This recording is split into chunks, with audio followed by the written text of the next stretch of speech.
I'm such a moron, but it's fine. Okay. Now everything should be right. And now we'll see if it's working. Oh, it's been a really long time since I did this. I'm such an idiot, but it's fine. Got locked out of my Twitch account sort of. I don't know. It like won't send me any more SMS verifications. So I can't I'm gonna look at my stream through my phone and like an unlogged in Twitch account. So we'll see. Hmm. Hmm. Why? Why does it show I'm not live? How do I? Oh, wait, this is the. It's because I'm looking at the wrong goddamn thing. Hold on. Hold on. This is very fascinating stuff, I know. But My father believed that I was meant to unite. I don't know. I wanted to learn about my local politics and seemed really boring to just do it by myself. So I thought I would stream for the first time in a really long time. Yeah, we're not gonna dwell on that too much. um, but yeah, I local politics is important, so we're going to learn about it together. Um, I live in Seattle, so that's why we're learning about Seattle politics. If you're interested in that, cool. If not, then I guess you can just come along for the ride. Um, like we're gonna look for what what issues are gonna come up in 2024 to vote on because I want to be more educated when it comes to the voting season. I'm usually I have been one of those people who pays attention to the like federal presidential election, and that's pretty much it. And that's not good. Local stuff is really important, so I'm gonna try and learn about it, and you should probably try and learn about it too if you want to.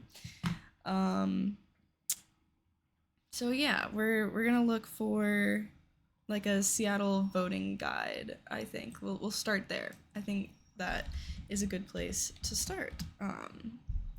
Yeah.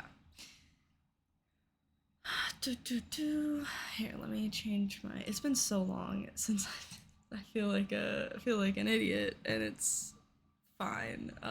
So I apologize for the roughness of this stream, but we're just here to have fun. Um, so we're gonna start with the Seattle Voters Guide and see where to go from there. Oh, although actually let's do some music in the background because that seems nice. Lo-fi copyright background music. So I don't know. How are you guys? If there's anyone who's not a bot watching, that then just cool. Let's turn it down there. Check how loud it is there. It is really loud. Okay, there we go. Maybe that should be okay. Let me know if that's okay. Let me know. Okay. So, here we go. We have do they not have one? When do the voter guides come out? When do voting guides come out?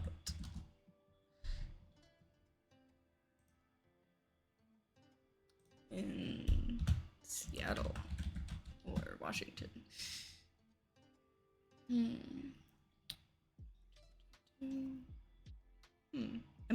I'm not insane, right? It is 2024. Yeah, it is. Okay. Why do they not have one yet? Okay. Let's see. Seattle ballot 2024 issues. It's this website. Oh, this is not like a. Okay, here we go. We can look at Washington at the very least. That seems like a good place to start.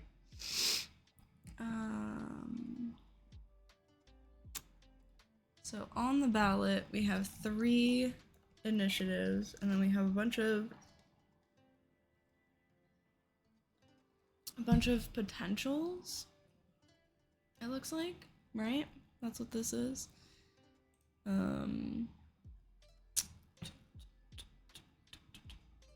Okay, so let's start with what's going to be on the ballot. Link in a new tab. We'll start with this one. So this one is going to be repeal 7% capital gains tax, capital gains excise tax imposed on sales and exchanges of long-term capital assets by individuals with capital gains over $250,000.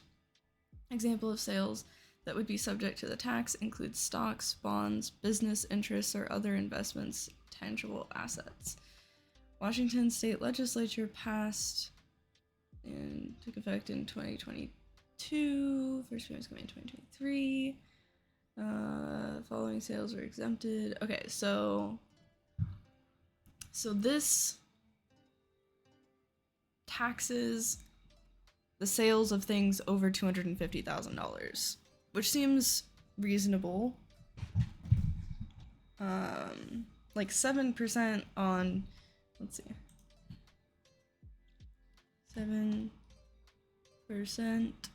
Fuck, where's the percentage thing? There it is. Of 250,000 is 17,500. Okay, that does seem like a lot. Like if you're buying something for that much and then you have to pay that additional tax on top of it, but long-term capital assets. Wait, what does this part mean? Okay, I need to figure out what this means.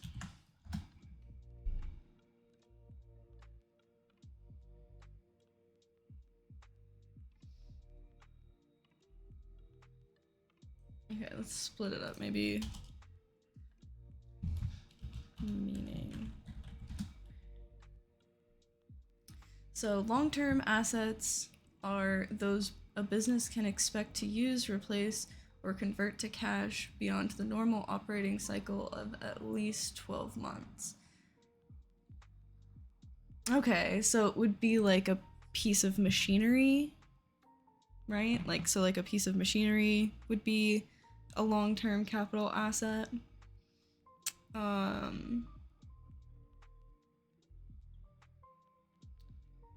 Okay. So that's that part. Capital. Oh my god. Capital gains over $250,000.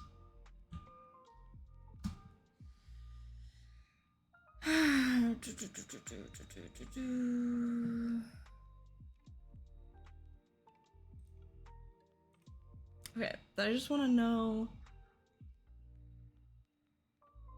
what that means exactly. Maybe it's just because I don't know anything about economics. Capital gain, defined as the profit earned on the sale of an asset which has increased in value over the holding period. Okay, so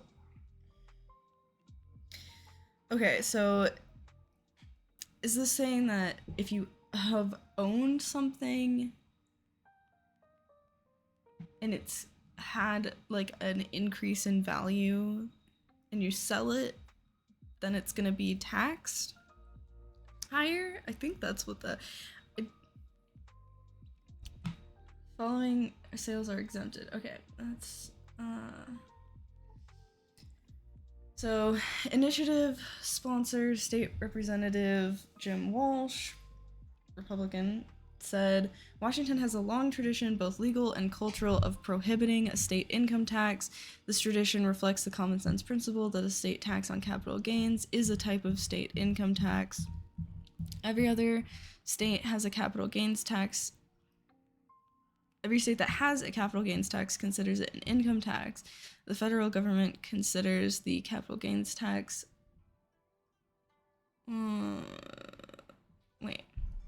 Federal government considers the capital gains tax an income tax. Our state Supreme Court wrote an eccentric opinion saying otherwise, and the Supreme Court said that we must fix that mess ourselves. Okay, wait. Eccentric? What is that word?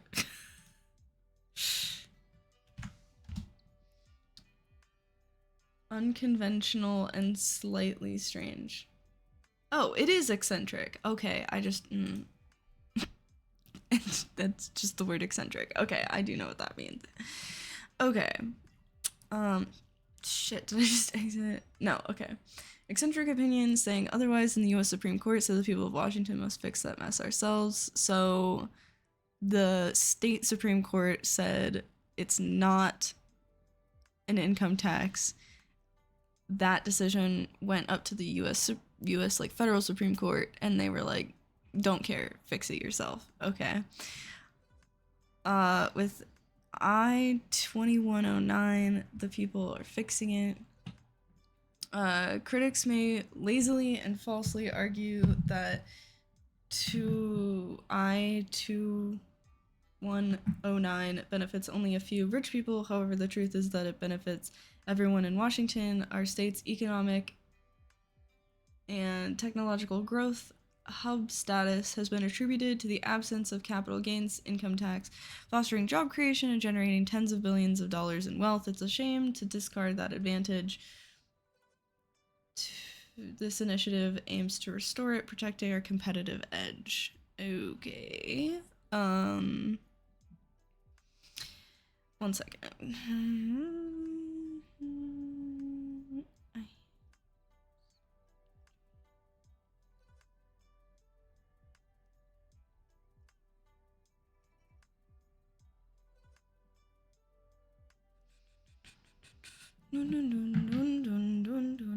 Okay. So Invest in Washington Now, which opposes the initiative, said it would take more than $5 billion from childcare and education over the next 6 years. What? Invest in Washington Now. What is this?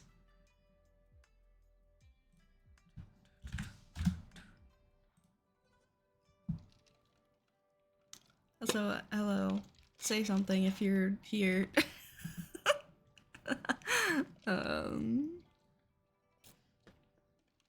Okay. It's time to fix our upside down tax code.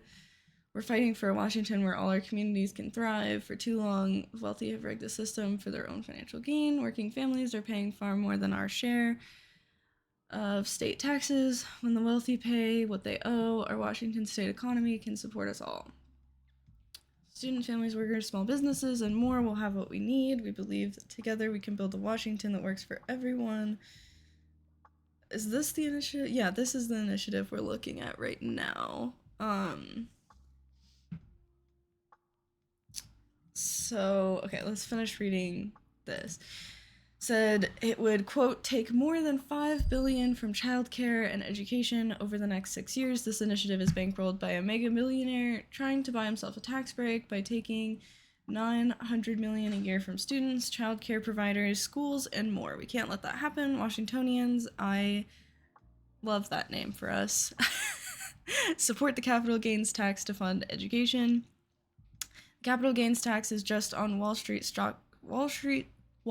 Street stock profits larger than $250,000. Only 4,000 people paid the tax last year, but that sent nearly $900 million to expand childcare, provide more early learning, and repair our schools.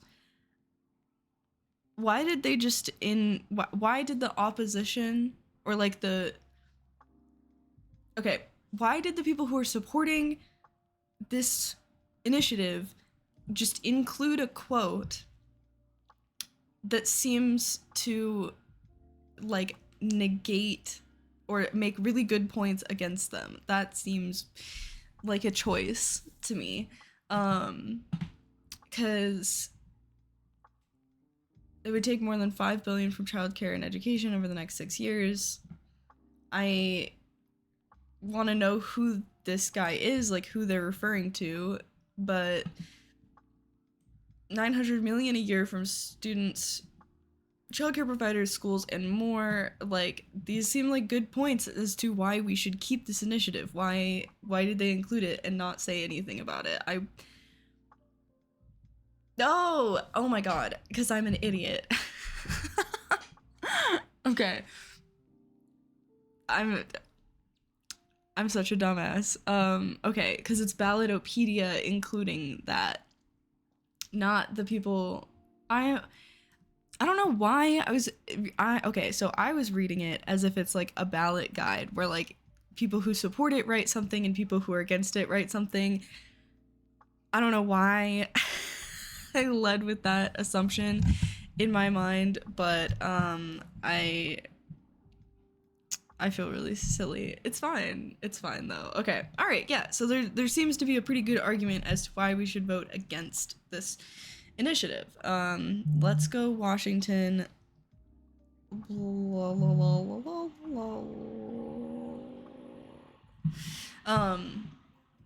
So Let's Go Washington, led by Jim Walsh and conservative donor Brian Haywood, sponsored 6 initiatives to the legislature. The Democratic-controlled state legislature enacted 3 of the initiatives into law.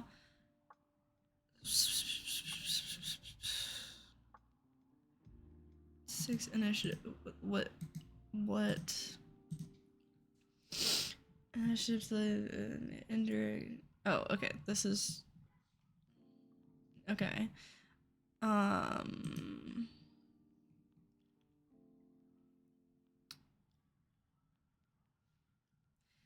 Legislative Republicans were unanimous in their support for the 3 initiatives, while Democrats were divided. Legislature took no action on the other 3 initiatives, so they're placed on the 2024 ballot for voter approval or rejection.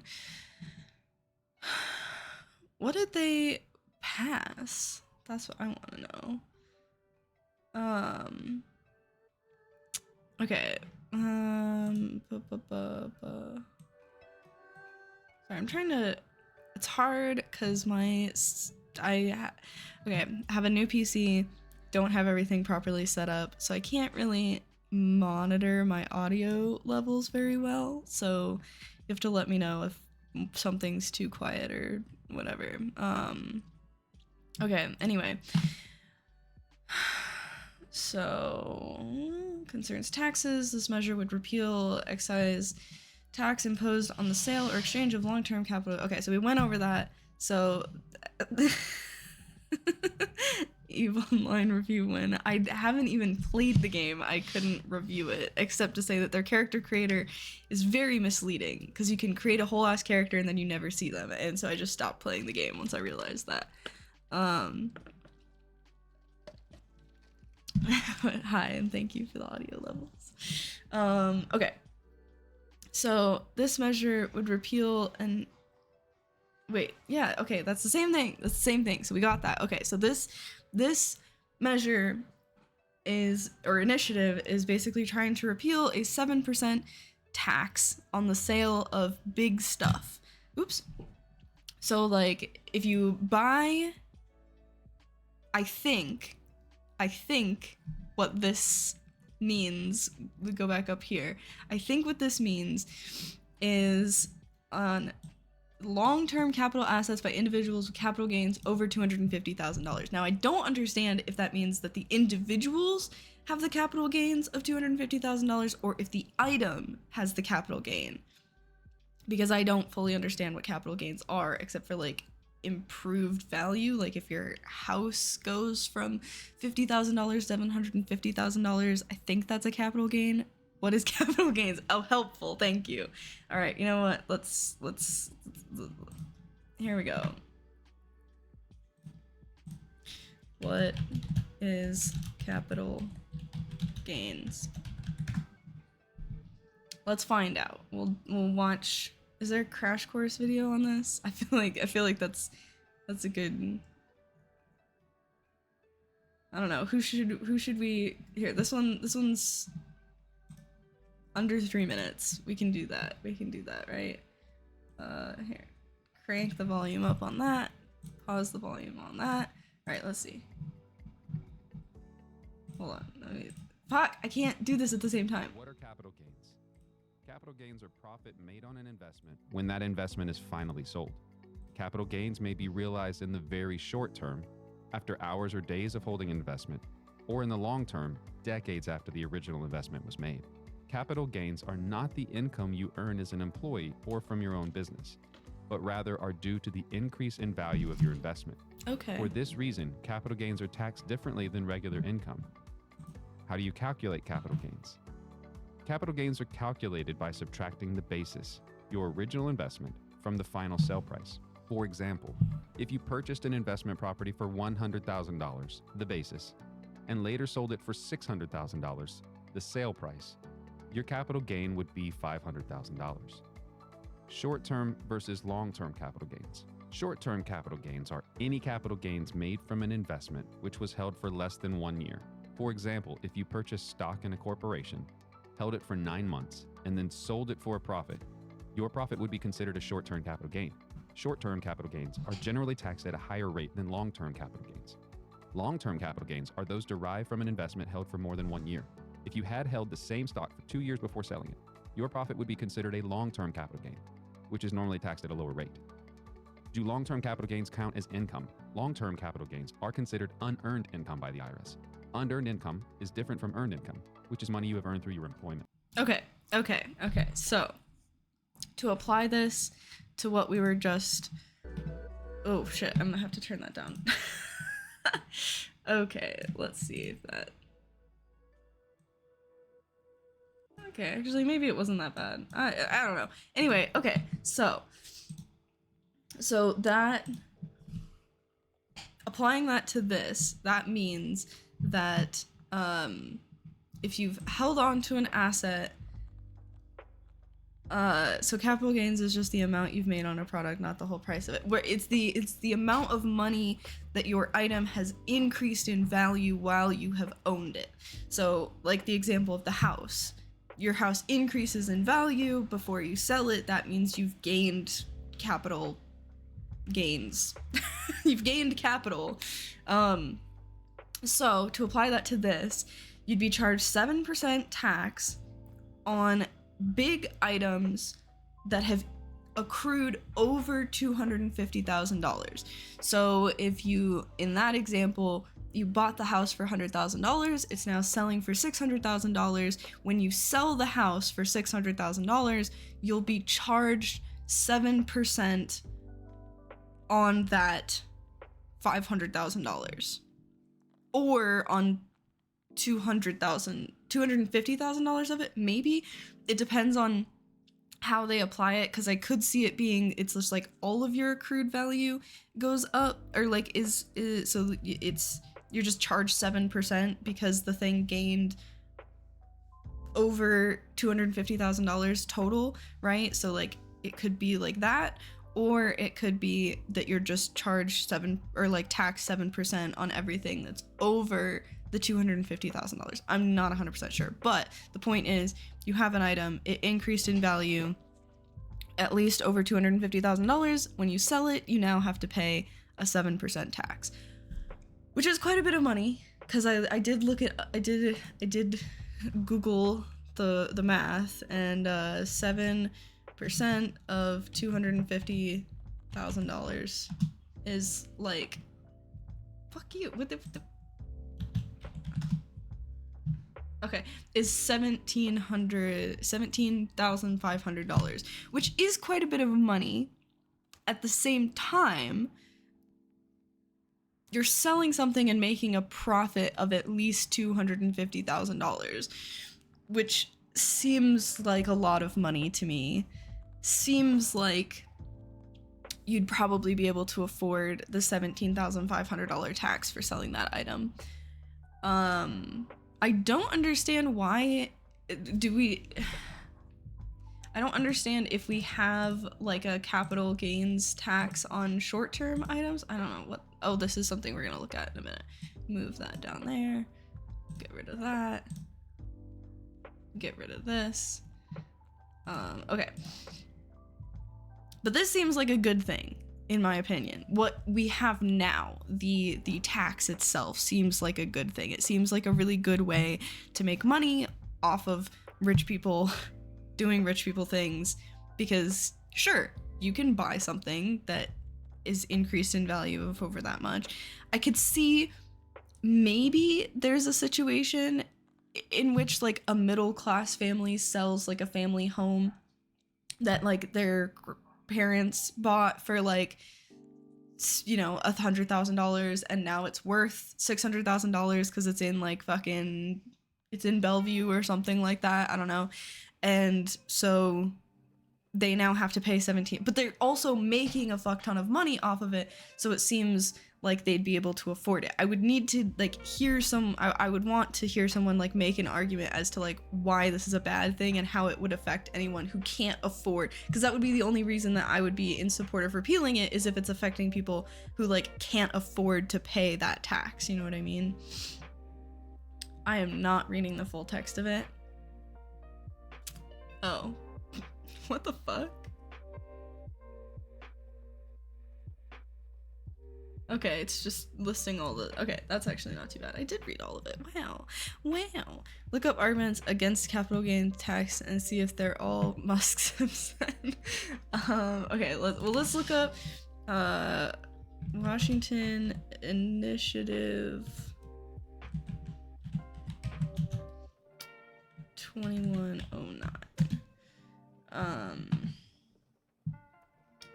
Let's looking for an article about it or something. I don't know. Here's a... Oh god, that's a long video. Do we want to watch a video about it? I don't know if I want to watch a video about it. Okay. Why are there no like local news outlets covering this? Where the fuck is our local news? Where the news? Let's do that. Okay.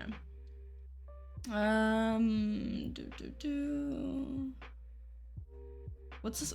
What would be like a what would... Okay, Fox? No. That's something else.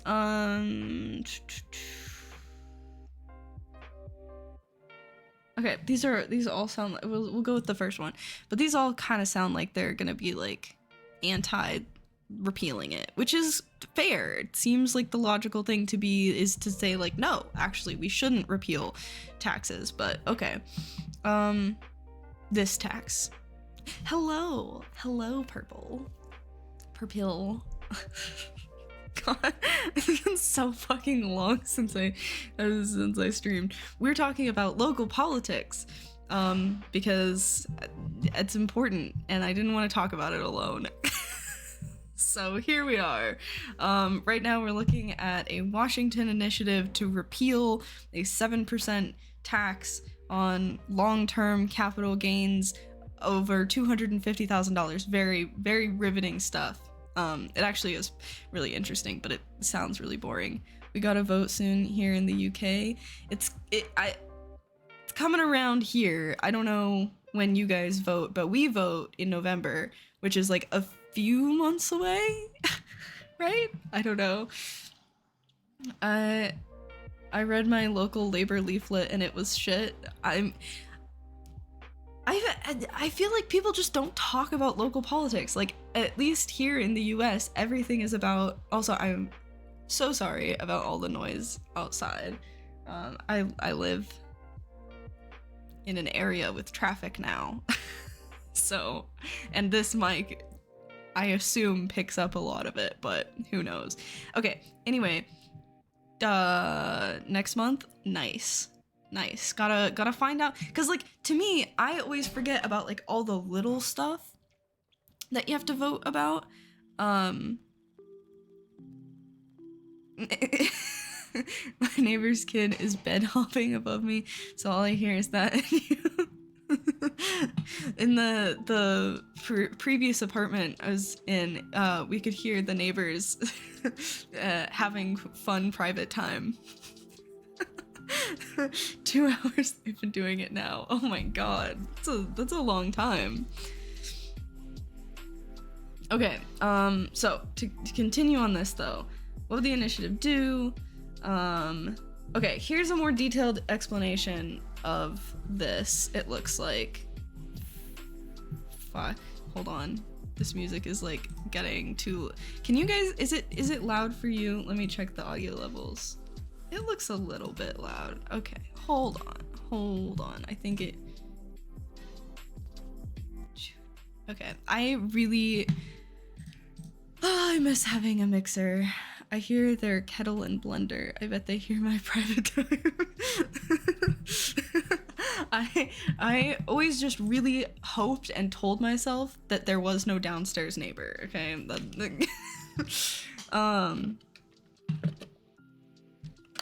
So, the capital gains tax levies a 7% tax on the sale or exchange of long-term capital assets such as stocks, bonds, and business interests. It doesn't apply to real estate sales and only covers gains above $262,000, up from $250,000 for 2022, as the floor is tied to inflation. Okay, cool, makes sense.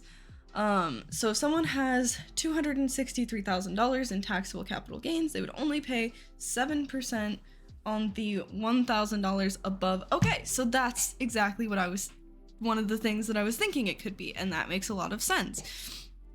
Like, it's that you make over a certain amount of money, you should be taxed higher. I think that just makes sense. You're not taxed higher overall, you're just taxed on like what you have that's more than normal people. Sorry. I know rich people are also normal people, but it doesn't. Okay. Anyway, moving on. So lawmakers approved it in 2021. It took effect after the Supreme Court upheld it in a ruling. Yes, there was, wow, an ad. Very cool. I don't know if other people have the ad, so I'm gonna keep talking, but I can't log in. Oh yeah, I can't log into my Twitch account on my computer because it stopped sending me SMS verifications. Like, it wouldn't send them. I didn't get them, so I hit send again, and then it was like, oh, you hit send again too many times. So now you're not allowed to log into your Twitch account. Very cool. So I was able to get logged in on the browser on my phone. So anyway, I can't like see things on my computer. It's very annoying. Anyway, sorry. My want for everyone is evolved socialism, but other than our NHS, etc., it will not happen, and we have real issues. I mean, yeah, like that would be the goal, right? Would be like a good version of socialism. Like, that sounds cool to me. That seems like a good goal to work towards. Excuse me. I'm sure things would change from like our previous experiences, because you got to learn from mistakes. So I don't think that we should like do the socialism that people in like the 1920s thought we should do or whatever. We have to like kind of, but building on those ideas seems like a good idea, and doing something like that. But also dealing with like things that are happening right now are also really important. I hope that makes sense.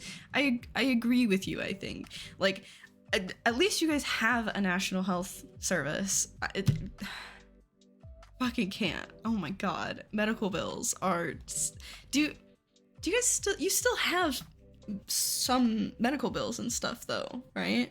Work towards everyone having life basics. Everyone has a studio flat and food and water, and work for the extras. but the NHS fails me. I hear a lot. I have seen a lot of people talking about the NHS and how it sucks. Like, I'm so sorry, because it sounds like shit. The only one that I've heard, like, I hear people complain about the Canadian one too, but I have friends who live in Canada and they seem to really like it.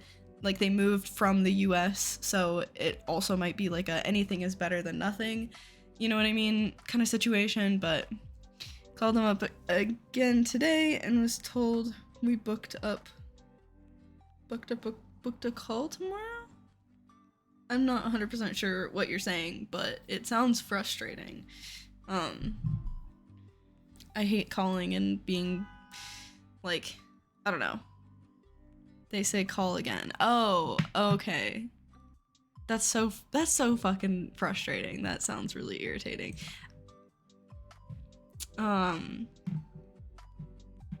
okay. So, on this, it took effect after state Supreme Court upheld it in a ruling last year, and the ruling, the ruling was that it was not considered an income tax, I believe. We'll double check, make sure I'm not spreading misinformation. Fuck you. I don't want to unblock my ads. I don't even know what fucking ad blocker I have on. Okay. I don't care enough. Fuck. Where'd I... Okay. I've applied for diagnosis 4 years ago and my GP never sent it. I've been trying to get myself to go through it again, but fighting myself in the system is hard. Dude, like, I understand from at least our perspective, like, getting it took me months to get like an appointment with a general practitioner. Like, it was like a 4 or 5 month wait, just to like be told. Well, I mean, I did get like some of the stuff that I needed, but then you have to schedule in another appointment, and if you need anything really, you have to get like a specialist, and it just So last week, for 2 weeks, I said I might have cancer on my face and finally got a same-day appointment, but today it was turned down for both. Call tomorrow to see GP next week. Jesus. Oh, that sucks. Like, just to not be able to get in to see someone. I'm so sorry. Hopefully you can get in, because you'd have to... Don't you have to see a dermatologist or something for that? For, like, at least if it's a skin thing. It's fully messed up. Yeah, that... Is it because things are, like, really understaffed? On my face... Oh, my face seems fine for now. That's good. That's good. I mean, like I said, is it skin? Do you think it's, like, a skin cancer or something like that? I know my grandma had that because she never wore sunscreen. But she's okay. Like, she got through it. Just had to, like, remove some stuff and have stuff done. Oh. I'm so sorry that I can't talk properly, but I'm glad it seems fine for now. That's good.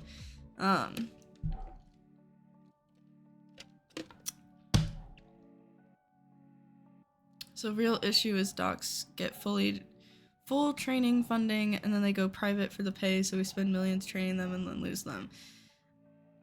Ugh. It is a skincare issue right now. Skin is finicky. Like, I really think that, like, I don't know. I feel like seeing dermatologists should be something that we can do easier. But I know, again, like, here in the US, you have to have, like, a referral from a general practitioner, from, like, your primary care provider, in order to go and see any specialists. Like, I was having ear issues and I couldn't get to, like, see, like, I couldn't just call and make an appointment with an ear, nose, and throat doctor to try and get it. I was told like you have to have a referral.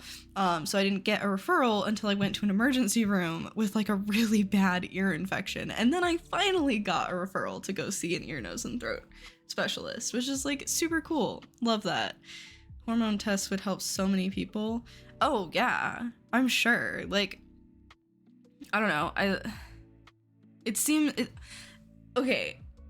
seems dumb that we don't have a more efficient healthcare system. I can't derail into talking about the healthcare system because there's just so much with it. But like, again, at least here in the US, like, it's really hard to get in to see your primary care physician. And then it's really expensive. And then you have to like get referrals, which then also take like 3 months if it's not an emergency issue.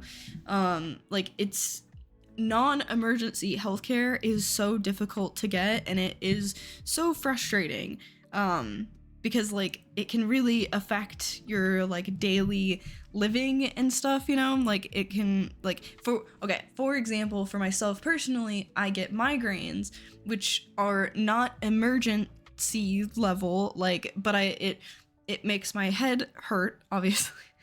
I feel nauseous, I get sensitivity to light, like, I can't function when I have one. Like, I have to leave work if I get one at work because it's so incredibly painful. And just I don't get blindness. It doesn't affect my like eyesight. It's just the like nausea and dizziness and the like light sensitivity. But so I was finally able to get that taken care of with the new primary care physician that I had to wait months and months to see. But then if like what they do can't but like that's like debilitate, but it's not an emergency. So it's not like I can say to the doctor like, I'm dying, you need to see me right now.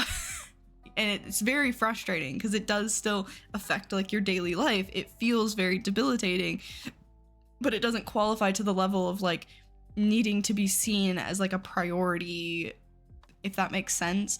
So just, I don't know if we need more doctors, or like what you were saying, that they all go like that, like a lot of people go private. We probably have a lot of that. I don't fully understand how our healthcare system works in the US. It's very like the difference between, I think all of our doctors are private, right? It's just some hospitals get public funding. I don't know. I think it's intentionally confusing, if I'm being honest, just to like drive us insane. But yeah, like I think all healthcare people are private, just like bigger hospitals and stuff like that get public funding. But it's just like it's absurdly expensive. I mean, half an hour, maybe, like more like 20 minutes appointment with a primary care physician costs like $150. And I'm lucky that my mom has a good insurance plan and I'm still on it. But like it is stupidly expensive. I mean, I still get, and insurance doesn't even cover all of it. Anyway, could go on for years about the problems.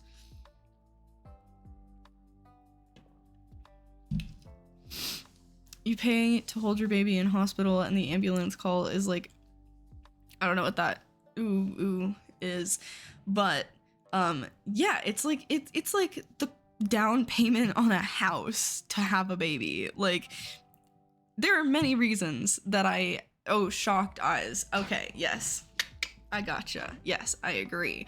My sister had to have an ambulance ride from one hospital to another like years ago, so it's probably even more expensive now, but it was like a 2-hour drive, which obviously like wasn't as long for the ambulance, but I think that cost like, I want to say somewhere between like $2,000 to $4,000. Like, it is insane. It is insane. But obviously she needed it. Like, you can't just be like, no, I will drive my hospitalized child myself because I can't pay for that. Like, no, you have to have the ambulance ride. but then you have like a massive medical bill from it. It's so fucking stupid. Yeah, like how is it your fault that you have to have it? Private healthcare is disgusting, honestly. Like there are some things that I could understand being like you have to pay for it if it's like a cosmetic surgery, like you want to get like a nose job or a boob job or so. Even then, I could see circumstances in which that is reasonably like not just a cosmetic thing, because like if it is detrimentally affecting your mental health because you just like really like hate the way your face looks because of your nose or something like that. Like I think some places like Germany consider that like you know, like a necessary, what is that called, like a necessary procedure if it's like detrimental to your mental health.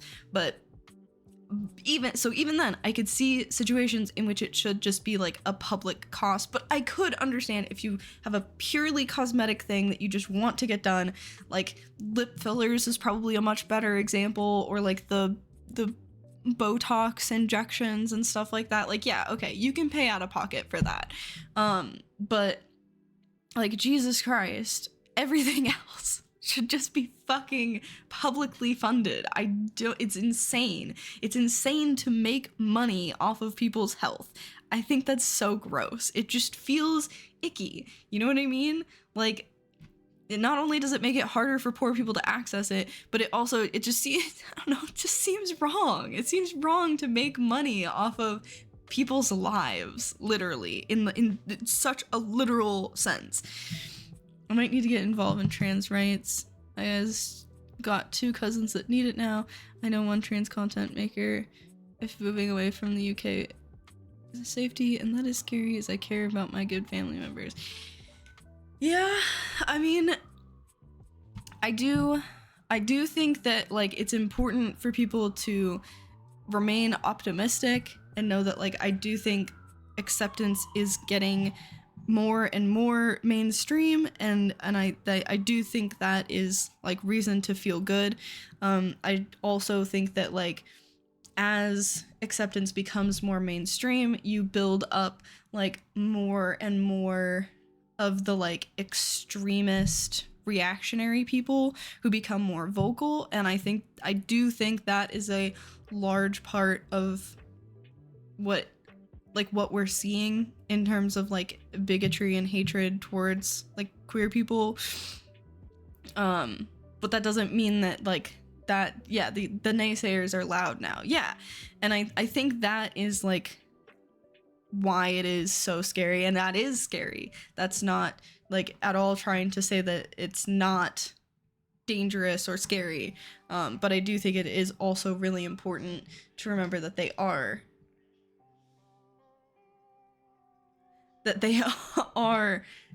just like a really loud minority of the population. You know, and that like things are getting better. I do think things are getting better in most places, especially. I think as long as you live in a large city, you're probably pretty good. It's when you live in like a rural community that things are a lot scarier. I could be wrong, but at least in the United States, that's my perception, is like it's a lot easier to like I just say areas. Yeah, I mean that's true. At least in the US, I feel like large cities are, depends on streets, etc. Yes, that is true. Overall, at least in like Seattle, in my experience, it's pretty chill. Like I don't know of that many areas that are like really scary, speaking in particularly about queer people. Because Seattle is a very gay city, I guess. But like definitely I know that in smaller areas outside of Seattle, it gets a lot scarier, a lot faster. So anyway, talking about local politics. So each year up to, okay, so there's an argument that the people who are against the capital gains tax are saying that it's an income tax and Washington does not have state income tax. That's like a really big bonus of Washington, I guess. So people are upset that this is putting forward a tax, an income tax. But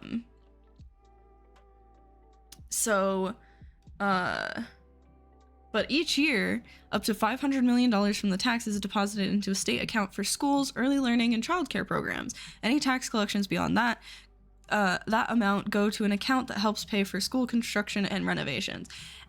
Like, I don't really know how to fact check that. I don't know if I should feel like I need to, but sounds pretty good. Like, that seems like a really good way to do a tax, is to like say we want to tax this specific thing and all the money from that specific thing goes to this. I don't know if that's the best way to do it, but that seems like a pretty good way to do it, especially when it's going towards something that everyone needs, is a very essential thing, and providing childcare makes it so that more people can work, which is like better for the workforce and all that stuff, because childcare is fucking expensive from my understanding. I don't have children, but so Let's Go Washington, a group sponsored by hedge fund manager Brian Haywood, collected around 420,000 signatures to get the initiative on the ballot.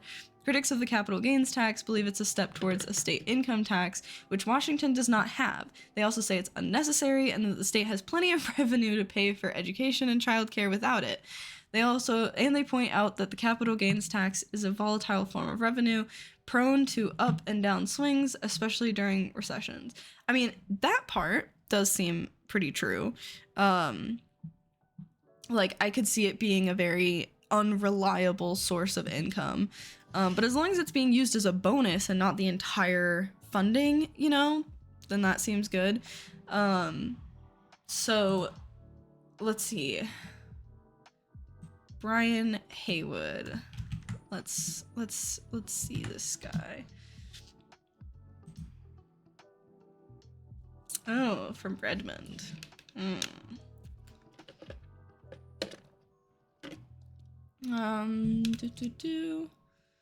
He's a hedge fund manager and part-time farmer.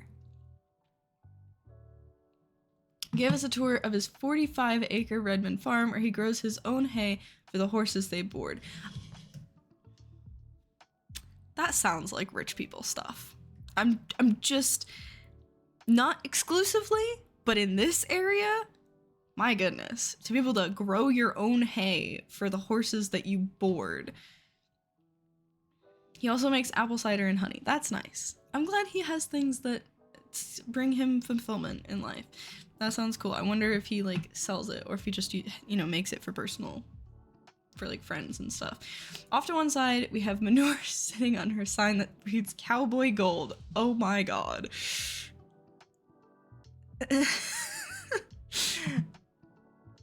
Okay, so he's behind 6 separate initiatives on the November ballot, in part trying to repeal several laws passed in recent years by Democratic-controlled legislature. Olympia sort of seems like it's losing touch with the common person. I'm sorry. I don't know. Okay. I don't know if you've seen the TikTok drama around the Met Gala. I don't use TikTok, but I've watched YouTube videos about it, okay? And like, there's that TikTok lady. I've seen her. She's very popular. She lives, okay, hold on. What's her name? Haley Bailey or something like that.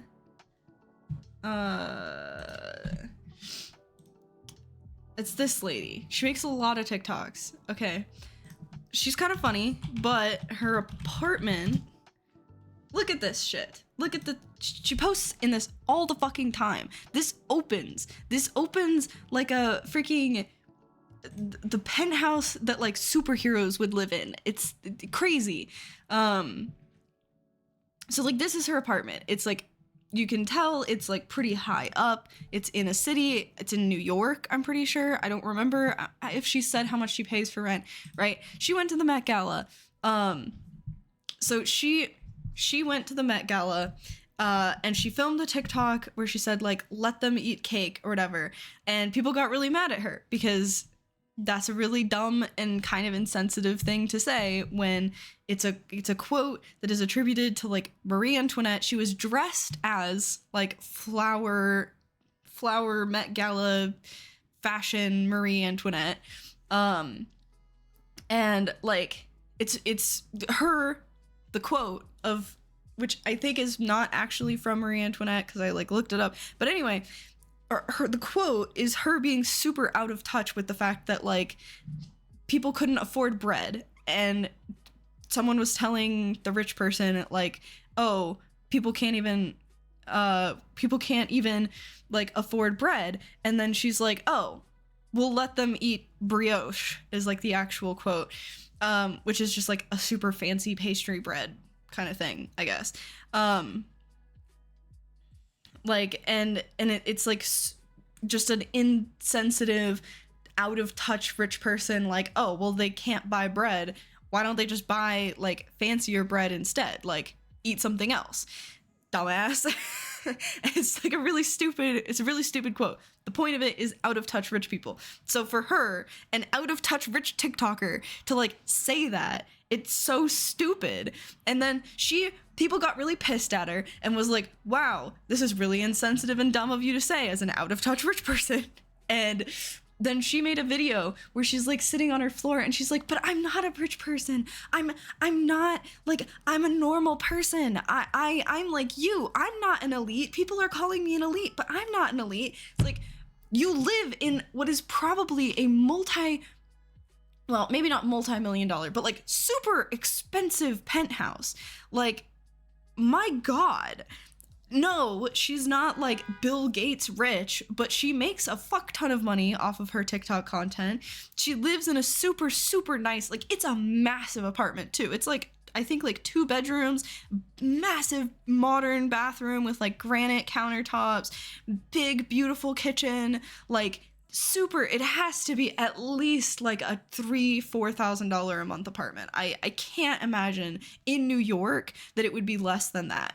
And it's just like, it was painful. I didn't really care about her let them eat cake thing, honestly. I don't really give a shit. Who gives a shit what rich people at the Met Gala are doing?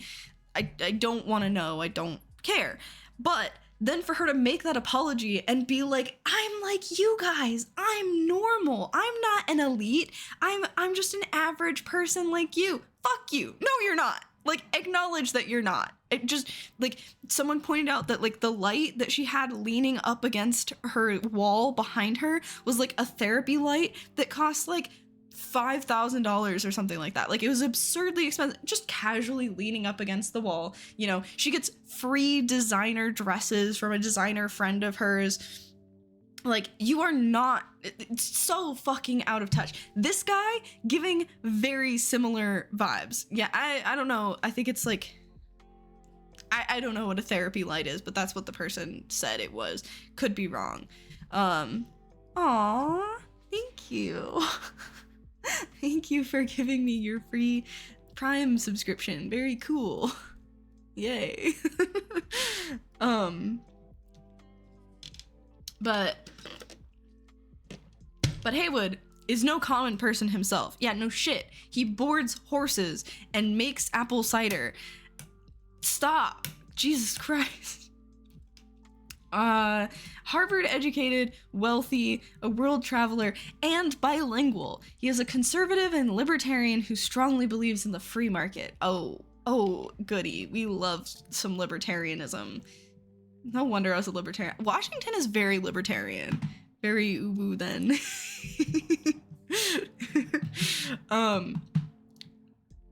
He was also very heavily influenced by an Arizona childhood. Also a very libertarian state. What the fuck?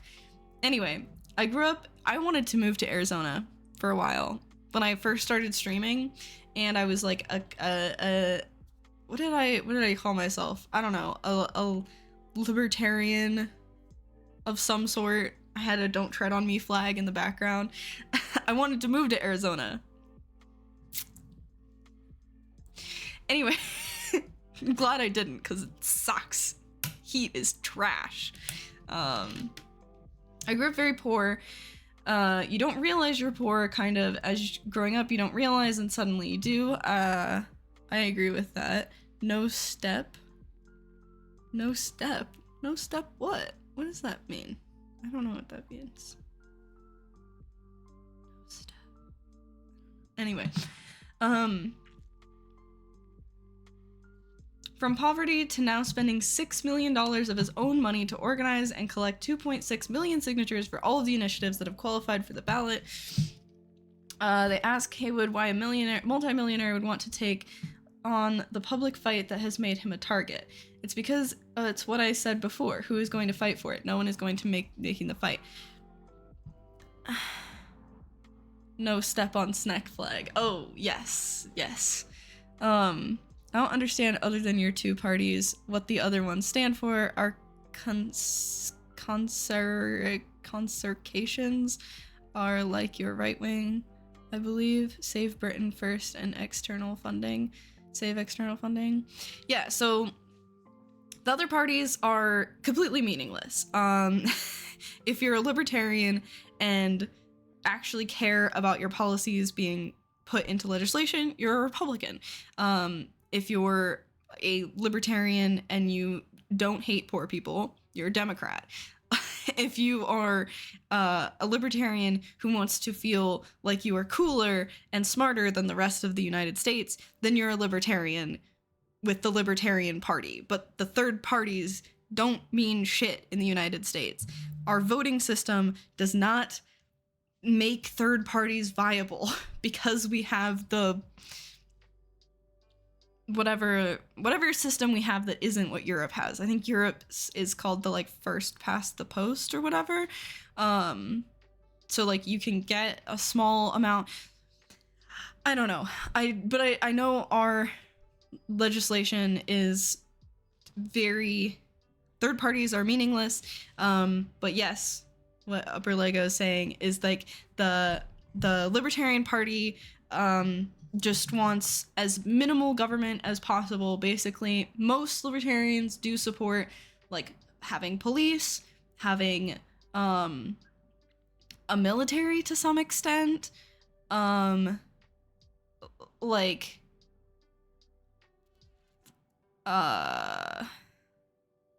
what else is libertarian? I don't know. No taxes, as minimal, no government regulation, so like no construction regulations, just, you know, let the free market decide that houses will be built properly and up to code. That kind of shit. It's really bad. It's really, God, fucking libertarians are so cringe. No, the ads, motherfucker. I will wait. House of the Dragon. Why? Oh my god, it's a long ad. It's like a minute. I'm sorry. I better be getting some of this ad revenue. Like, goddamn.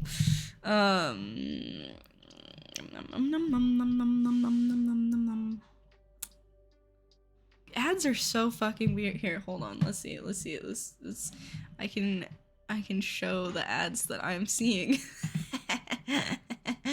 Look at unleash your senses. Wow, very cool. Oh hey, look, it's like an ad for you. That's also the extreme of the libs. To want zero taxes and almost zero government stuff. Yeah, that's basically what libertarians are. Is zero taxes, zero government stuff. Let me make sure that this is tracking the right thing now. Yeah, it is. Okay. We have a three-party truly, been conservative for 14 years, and now the other two say vote us as they fucked it, but they did bad too. Okay. What are you using to stream? I use OBS. Basic bitch shit. I have tried to use Streamlabs, and every time it becomes like a clusterfuck. And also my old PC could not run Streamlabs and my stream at the same time. Like, it just got super slow and crashy. But now I have a better PC and someone who knows how to make PCs better, which is very cool. So he's been helping, and I think this is running so much better than my old. Oh, I also have much better internet now. I used to have like it was like a 30 megabytes or whatever of like internet speed. I have Google for help to doing anything. Yeah, I Google so much shit. Oh my god. Okay, I want to get ADHD streams. Very cool. I grew up very poor. You don't realize you're poor, kind of, as you're growing up. You don't realize it, and then you do. I agree with that. Like, I didn't realize growing up that my family had like my ADHD, not yours. Nah, it's both. Okay, we can come to a compromise and say it's both, because I also can't resist engaging in all the ADHD tangents because it's just fun for my brain. But this is why I never get anything done on my streams, and they end up being 8 hours long. Why it's taking 20 minutes to read okay, it's a fairly long article, but it's taken like 20 minutes to read this first 2 paragraphs. Okay. A ban on income tax, removing restrictions on police report. No, motherfucker, don't do it, okay? It is good that we I didn't realize that was one of the ones that we're doing. Okay, because so removing restrictions on police pursuits. It is really important to not let cops chase people, okay? Police chases are extremely dangerous, and no one, like, once a chase starts, the criminal is not going to stop. Like, generally speaking, they're going to keep going. They're going to go faster, and they're going to endanger people. That's why you see, like, I am a sucker for streamers reacting to car chases, okay? I think they're kind of fun. It's like watching GTA in real life. That being said, GTA is not a good thing. That's not something we should have in real life. Like, yeah, catching them later is much preferable. Like, but like, I've seen ones where, like, you know, they steal cars halfway through the chase, so they're just like pulling somebody out of their car or stealing it at a gas station, like hitting people, hitting things, so causing property damage and also potentially injuring people, causing massive traffic like it's a hazard. It's not okay. I feel like I've seen one when they stole 3 cars in the chase. I think I know which one you're talking about, or at least I saw one that also did that.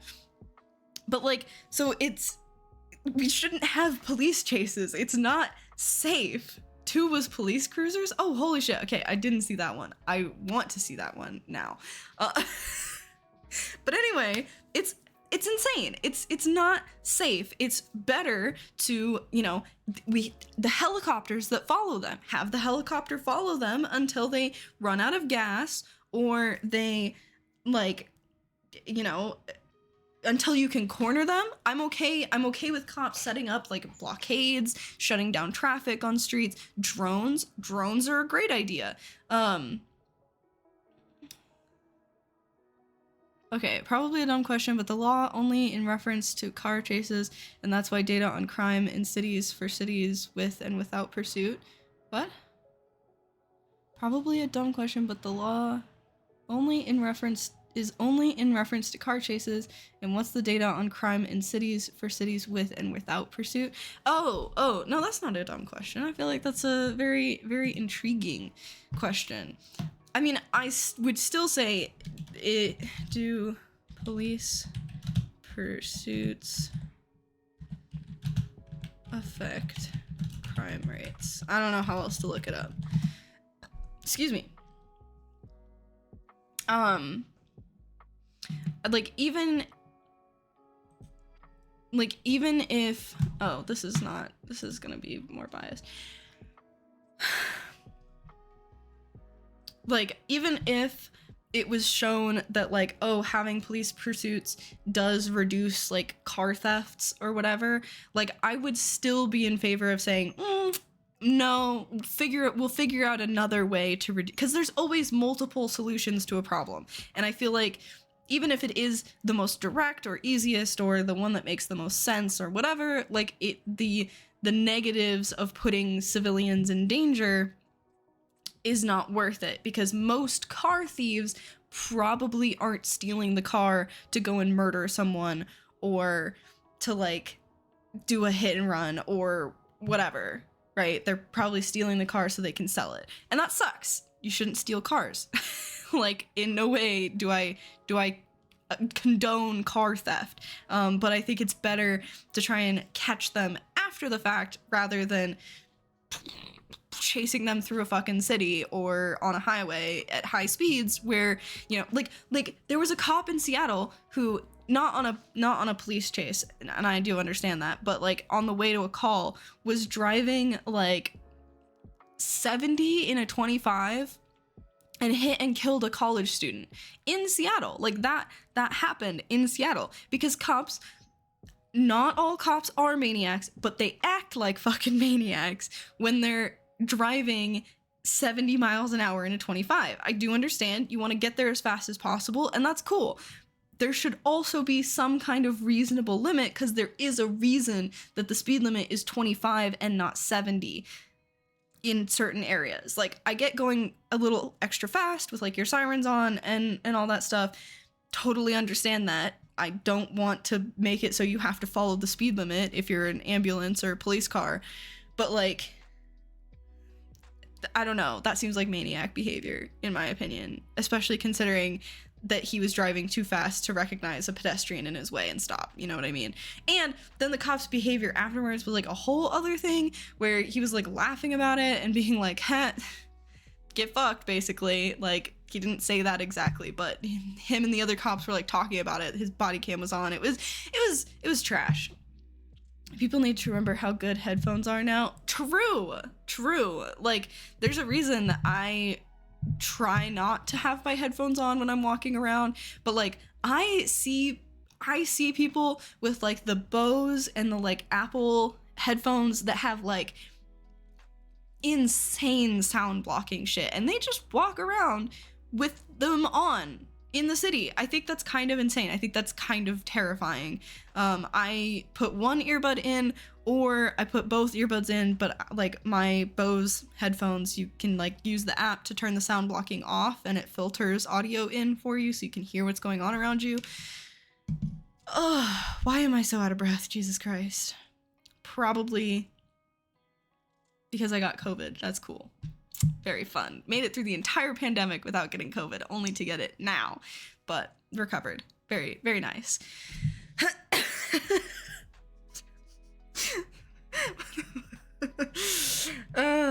Like the whole, oh no, he has his Apple earbuds in meme was quite large. Yeah. but like actually people can't fucking hear you when they have their earbuds in. Police chase law is saving lives. It would be a mistake to repeal it. Or no police. I don't know.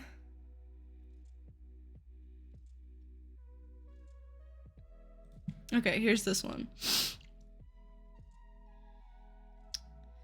Aiming to curb the hundreds of deaths caused by police chases each year in the U.S. Jesus Christ, really? Hundreds of police deaths?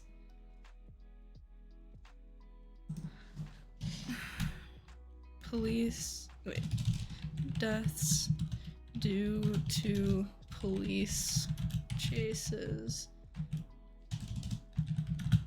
US. But does that now mean that you're partly responsible if we can't hear someone telling us something while listening to you? Don't put that on me. Your situational awareness while consuming this content is your responsibility, okay?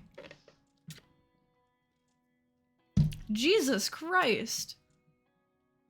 Killed more than 3,300 people, including at least 551 bystanders, 2017 through 2022.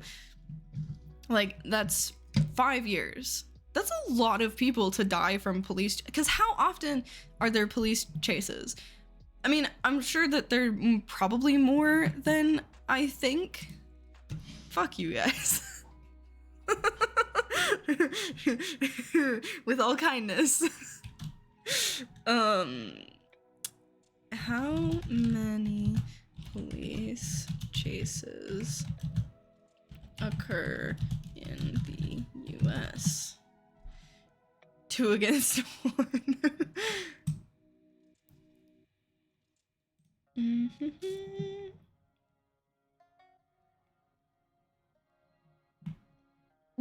LAPD caught me once using a chopper, but 4 times I escaped them, 1 to 4. Oh my god.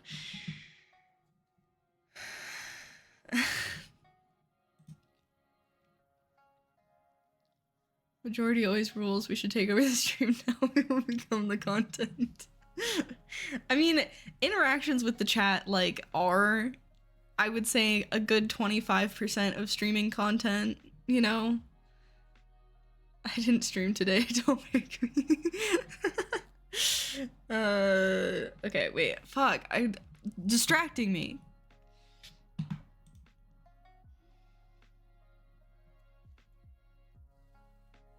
God damn, that is a gnarly car accident.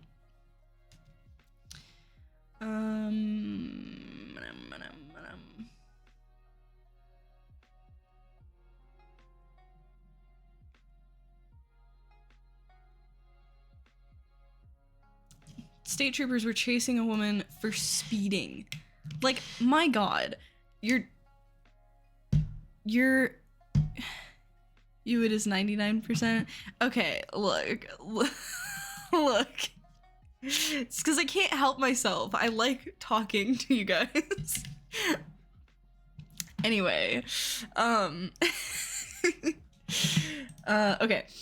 They were chasing after a woman for speeding. Like, that is insane. You chase someone for speeding, causing them to speed more, increasing the danger. Like, that just doesn't I don't know. It doesn't like, I get it. I do understand. Like, but Jesus. Okay, all right. North Carolina State Highway Patrol data on chases. So we would look at 2019, 454 pursuits. No trooper fatalities, but 4 other fatalities. So, I mean, that's not that's not like a terrible ratio, I guess. What is the ratio of that? 4 out of 454 percentage.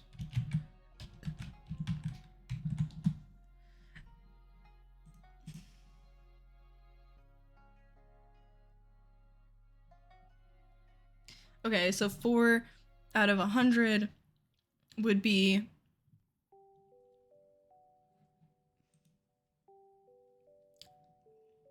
1%. So fuck, I can't do math. Oh my god. So what, that's like 1.25%? No, yeah, you're right. It's less than 1%. So it's like 0.75%. So like, that's not terrible. But you can definitely see how, like, as there's more pursuits, there's more deaths. Like, there were fewer in 2020, but that's probably because everyone was in their houses. With serious injury. I mean, like, Jesus Christ, 13 in 2020. Like, so, I don't know. It just seems like one of those things where it's like even one is too many. You know, like, even one death or one injury is too many. And when we could be figuring out a different way to solve the problem. Because it's also not including, like, the property damage and stuff like that occurs. I feel like there's just got to be a better solution.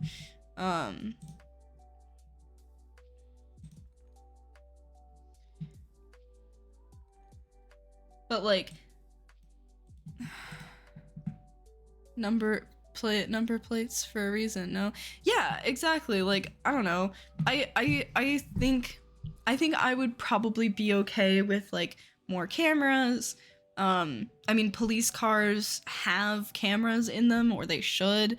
And so if you stop someone, or like you pull up behind someone who's speeding and they don't pull over, presumably you'd have their license plate. So like, I don't know.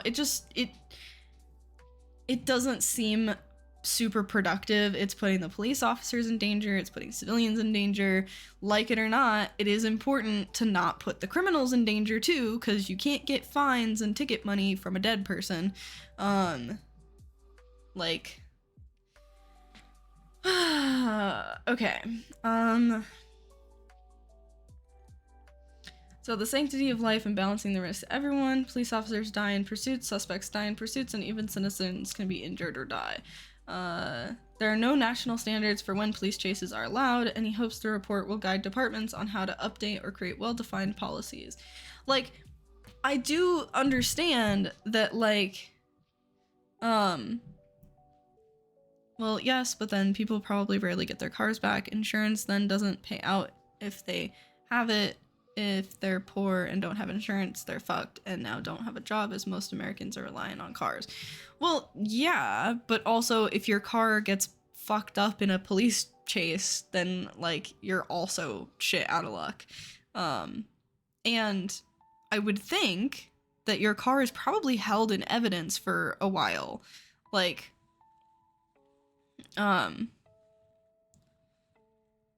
you guys need public long and short travel. We do need more public transportation. This wouldn't be as much of an issue if we had more public transportation. What you're saying, for Lego, would, right? Like, that wouldn't be as big of an issue if we had more public transit and people could get to their jobs and stuff without a car, which I know is like, but this is where like compounding issues happen, and why it's so fucking difficult to make things better is because, like, in order to really make things better, you have to like mesh 7 different solutions to 7 different problems, like, all at once to kind of make issues better, you know? But so, I don't know. I forgot what I was saying. The study, funded by the U.S. Department of Justice Office and Community-Oriented Policing Services and blah, blah, blah, blah, shows that fatal crashes involving a police pursuit peaked at 455 in 2020, the highest since 2007 when there were 372 fatalities. That is a big jump. Wow. Those on the roads were driving more recklessly. People rarely go to jail for reckless driving, for stolen cars, or for many of the smaller crimes that officers have used to justify pursuits. That is true. Like, a lot of the, like, pettier crimes, I guess, like, they don't have very high conviction rates, I don't think. So even, I don't know. I see there being an argument for having police chases when it's someone violent. Like, if you have reasonable suspicion that someone is going to, like, go on a shooting spree, or going to murder their ex-wife, or whatever, something like that, right? Then I can understand maybe doing a police chase. Even then, you could send units to the place that you think they're going. You can set up blockades. Like, there's just better options, I feel like. I don't know. Again, with drones and stuff like that. Kill the exes and eat the rich. To improve housing, we need to fix student housing and homelessness, etc., all mingled. Yeah, dude, I watched this video, okay? I'm gonna show you. YouTube. Made a really good argument as to how what was it called? The housing crisis is an everything crisis. And I liked this video. I actually did watch the whole thing, I'm pretty sure. Anyway, like this one was really good, and I think it's talking more about the UK, because I think it's a British YouTuber. But it was a really fucking good video, because I was talking about how like so many problems can be traced back to a lack of stable, affordable housing. Like obviously homelessness and stuff like that. With education, with jobs, with health, with like so many of the issues that we face as societies can be saved or at least helped. Crime is a massive one. Like if you have stable, affordable housing, you're a lot less likely to, you know, you're more likely to go to school. You're more likely to be able to have a good job. Like there's just so many things that tie back into housing. It was really interesting. Really liked it. Okay. So anyway, rich man wants to allow police chases. Great. There is a weird hypocrisy to me of like libertarians being super pro cops. Like I understand that as a libertarian, he probably doesn't want regulations at all, which is probably why he doesn't want regulations on police. But if you're a libertarian, like you should be pretty anti-cop. Like police, whether you like them or support them or not, like they are the hand of the government. They are the physical manifestation of the law. If you're a libertarian and you don't like laws, why the fuck do you simp for the cops? Like, it is so weird. You would think libertarians would be super anti-cop because they don't want regulation, they don't want laws. So like, shouldn't you not want police? At least not as many and without as much power as they have? I don't know. Seems weird. Giving parents more rights to review educational materials and receive certain notifications. Oh, cool. Oh, cool. We love that. We love parents telling teachers how to do their jobs properly. Allowing people to opt out of the state's long-term care coverage plan. What? What is that one? Washington. Long-term care coverage.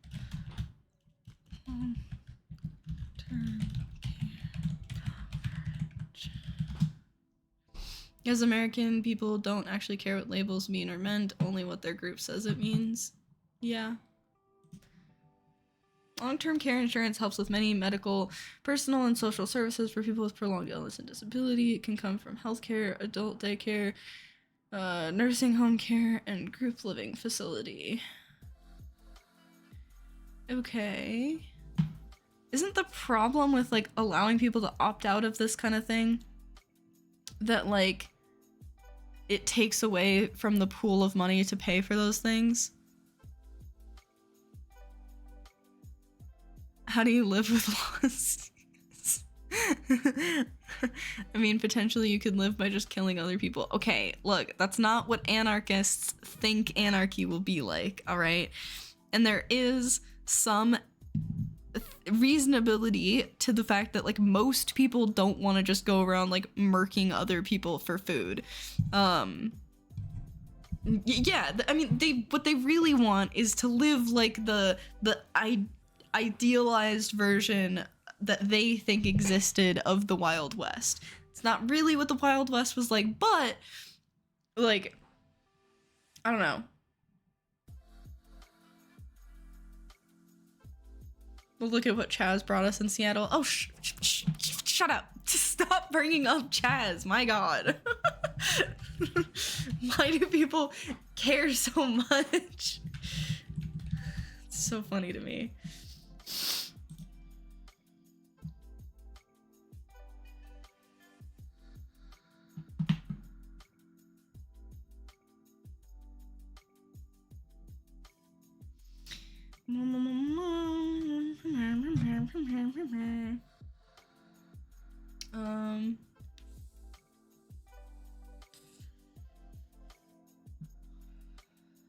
I'm pretty sure that police station is still closed. Okay, all right. We're gonna do a brief history of Chaz, slash Chop. So basically, in Seattle, right? Okay, wait, Seattle neighborhood map.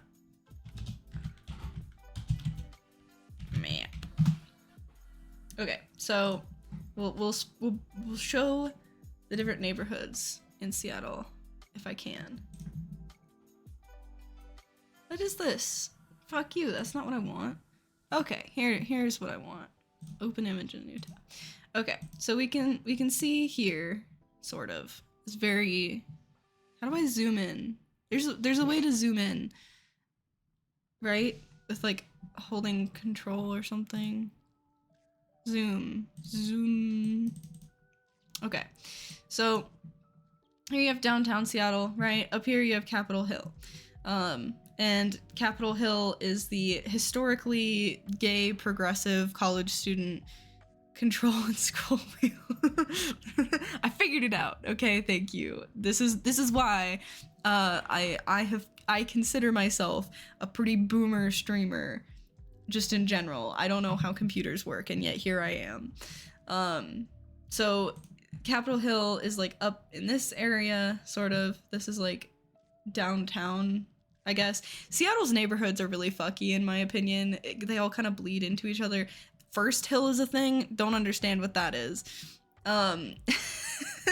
But Capitol Hill is like up here. All right. Capitol Hill, gay, big music scene. So like all the like alternative music bands at least used to, and I think to a large extent still do, play in Capitol Hill. Lots of like nightclubs and small crochet businesses and stuff like that. Cool neighborhood. I like it a lot. I think Capitol Hill is really cool. So they so the zone covering 2 intersections at the corners of Anderson Park, Cal Anderson Park, and the roads leading up to them. So if you look at this map, I did it this time. Fuck, but I did it wrong. Okay. So Cal Anderson Park is like over here. I don't know why the map they provided barely shows the section, but so it's like, I think it was like this, one of these 2 intersections over here, and one of these 2 intersections over here. Does it have sushi? Everywhere in Seattle has sushi. You can't walk like 2 blocks without finding a boba shop and or like a sushi place. There's so much. It's insane. I love that because both of those things are very good. That's why I live here. But so it was over here. Basically, a bunch of protesters took over this park. And there's an ad. Very cool. Thank you for letting me know, even though you can't hear me right now, and I understand that. Fuck. No. Fuck.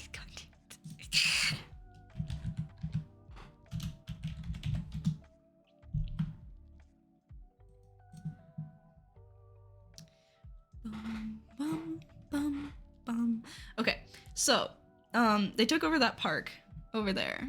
Capitol Hill's kind of surrounding that park, I guess, in that like upper corner. But so they were protesting the killing of George Floyd. It lasted from like June 8th till July 1st, which is honestly pretty impressive. God, my posture sucks so bad. Oh my god. Okay. I need to remember to have better posture. Okay.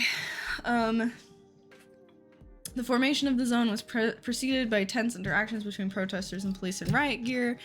Situation escalated on June 7th after a man drove his car toward a crowd near 11th Avenue and Pine Street, which was that bottom corner of Cal Anderson Park. Protesters moved into the Capitol Hill area. They repositioned the barricades to block a 1-block radius around the station and declared Free Capitol Hill. The protest area was later renamed to the Capitol Hill Organized Protest, which was then later renamed to the Capitol Hill Autonomous Zone, which is why it's Chaz, Chop, Free Capitol Hill, whatever.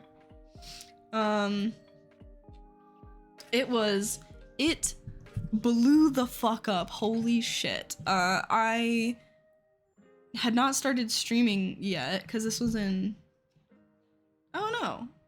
Oh no, it had. I don't remember if I talked about it at the time or not, but I remember seeing shit about it and people talking about it all the fucking time and bringing it up as like, oh, well, you like anarchy, you like communism, well, look at Chop. It sucked. that was a lot of stuff. Bum bum bum bum bum.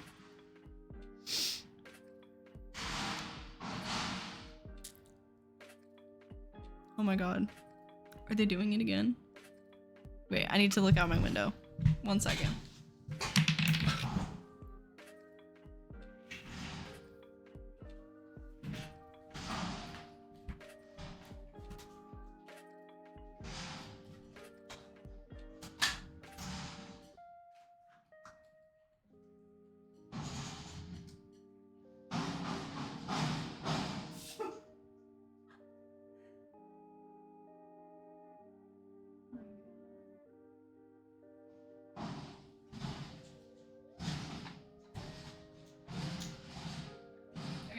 I'm coming back. I don't know if you guys can hear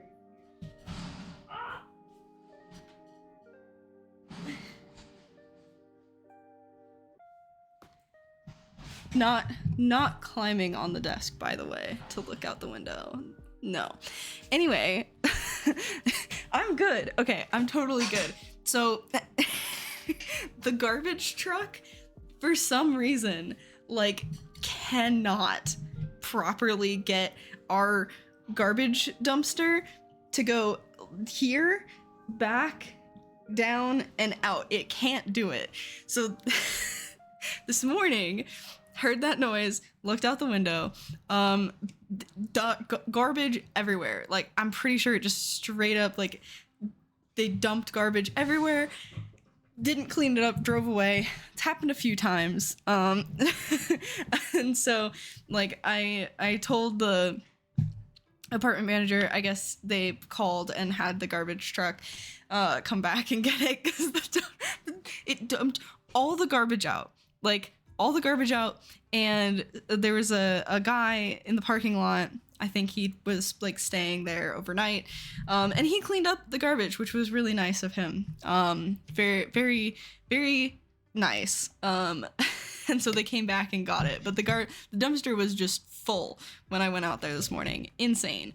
It seems to be a reoccurring problem. I don't know why, but the garbage truck and our dumpster just have a beef. So when I looked out there just now, I can see he's like doing this with the dumpster, like trying to get it off of the little like forklift thingies.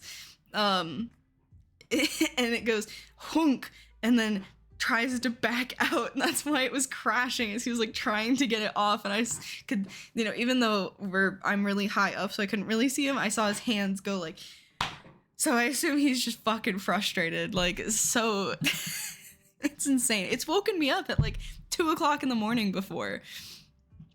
That's insane. It's insane. Not really. Kind of. I don't know. He's the true garbage man you needed. Yes. Yes. Okay. So basically they took over an area that's also like where the police precinct is. So they like took over the police precinct as well. It had to be evacuated. I'm pretty sure it's still abandoned to this day. But so,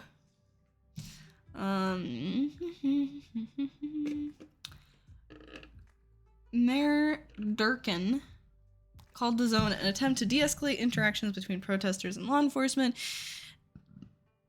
Excuse me. Excuse me. I am so sorry.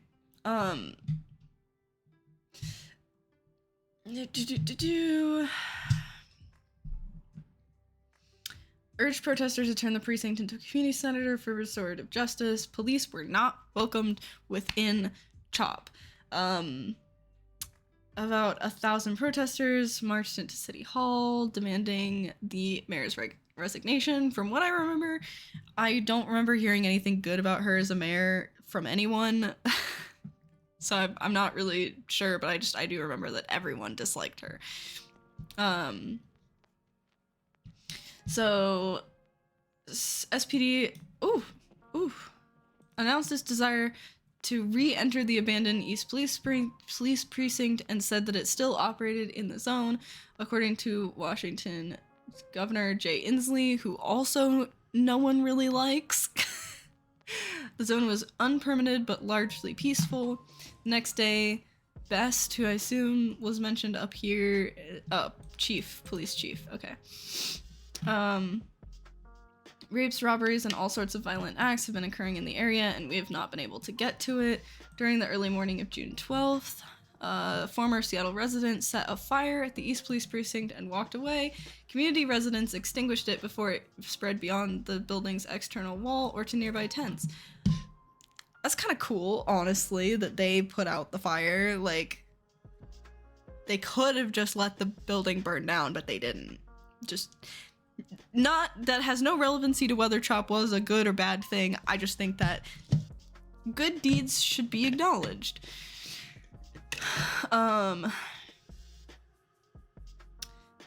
Excuse me.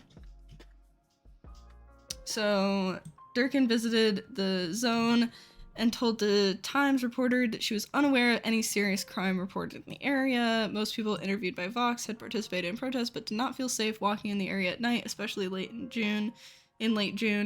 One Capitol Hill resident noted a difference in perspective between outsiders and residents. I feel a lot of the current "it's not safe" stuff comes either from people who aren't living in the neighborhood itself, or from affluent new arrivals, or from business owners. So, like, that's something that I've noticed about living in Seattle, is that, like, when I was living in, like, a smaller town outside of Seattle, you know, people were always like, oh my god, Seattle's so sketchy, like, it doesn't feel safe, and, like, certain neighborhoods are like Capitol Hill, and, like, I will say the downtown area if you ever visit Seattle from the UK, like, the downtown area and, like, 2nd and 3rd Avenue are more sketchy feeling, for sure, because there's a lot more people who are, like, just kind of camping on the side of the street, but even then, when I have walked through there, even by myself, like, I'm a very paranoid, anxious person, so I tend to, like, walk behind large groups of people and stuff like that. I don't just walk by myself. But, like, but even then, most of the time, it's people who are, like, high as fuck or just kind of sleeping.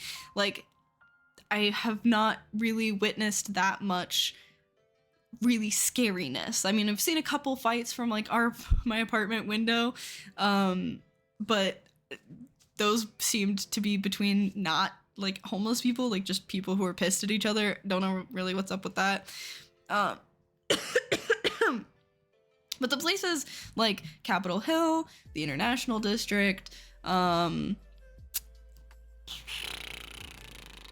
are other places that people say are sketchy? I don't know. Those are the two main ones that people say are really sketchy, and in my experience, it's really not that bad. Like, yeah, you see quite a few homeless people, but they don't do anything. Like, they don't hurt anyone, as far as I can tell. The worst thing I've seen in the last couple weeks is just, like, I don't know, somebody was, like, punching a parking sign. Like, that's the most, like, violence that I think I've personally witnessed from like homeless people, and it's not, I don't know, it's not that bad. But people who don't live there, who live in like small towns where you never see homeless people, or if you do, they're like, there's like one or like two, they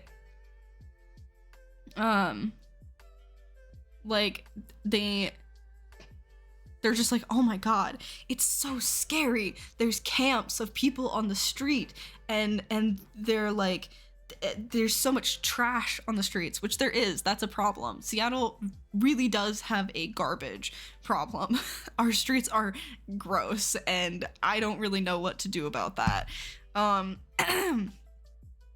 Excuse me.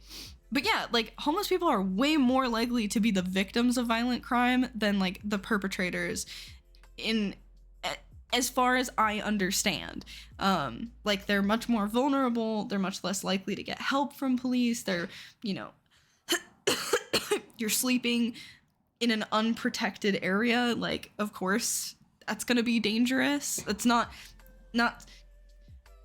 but like, that's not cool, if that makes sense. It's not blaming homeless people for like being in that situation, it's blaming anyone who would look at someone in that situation and be like, I'm gonna beat them up. Like, what the fuck, dude? Drunks attack them for fun. The male homeless people get attacked for a living. We hardly have female homeless, as they get help due to gender. Yeah, like, I think there's a lot less female homeless people. They obviously exist, but I don't see them very often. It's definitely much more men, and I don't know, it is like, I think there's a lot of weird combinations of like people, like, I think there's a combination of people find men scary and people find homeless people scary. And I think when you're a homeless man, people are probably a lot more likely to think you're scary, if that makes sense. I mean, and I know I am, like, I know that men scare me. Like, just in general, I see a group of, men walking down the street behind me, I immediately become more anxious. Granted, I have paranoia issues, like actual, I think I have actual issues with like being paranoid. So I know that's not everyone's experience, but it's mine. Like, I feel unsafe around men that I don't know, and I think a lot of people do. And so you add that to the factors of like classism, or like maybe not classism, but like class bias of like seeing poor people or homeless people and assuming that they're criminals, and I think it just makes it extra scary. I don't know. But I completely forgot what my point was. Oh, of people thinking that like it's way more like, but like when you live in an area, like I know someone who lives in Capitol Hill, and you know, she and I were talking. She's a little bit younger than me, I think, like 20 something. I mean, I'm 20 something, but like few years younger than me. But anyway, we were talking about like walking around alone at night, and she was talking about how she like she has walked around in areas that people have said like, hey, you shouldn't do that, and it wasn't that bad. Like, yeah, it's a little sketchy, obviously, especially when you're a small femme person walking alone. That's always a little sketchy, regardless of where you are. But there's definitely areas where it feels less safe, but like, it's not nearly as bad as people who don't live in those areas think. Like, before I moved into Seattle, like, I definitely thought it was sketchier, but now that I've spent a lot of time and I know which streets to avoid, like, knowing to be aware, like, yeah, it's not that bad. And I know I'm also lucky. I live in like a pretty nice apartment building, and our apartment building has like really good security and stuff like that. But overall, just walking around feels safe, like pretty safe. As safe, Yeah, bin issues. Yeah. But yeah, just being at home can be unsafe. If someone wants to get to you, they will try. Yeah, and people also have this perception that you'll be attacked by like random strangers, but you're way more likely to be attacked by someone that you know than like a random person on the street. And I think that people's perception again of like homeless people is that like they're scary and gonna attack you for like money and stuff, but I think that's probably very unlikely. Even just like maybe there's research to prove me wrong, but like if I think it through logically, it's like you're already dealing with a ton of shit as like a homeless person, right? Like trying to find somewhere to sleep, trying to, you know, get together some money to like take a shower or get food or whatever necessary things you need. Why would you bring on to like yourself the like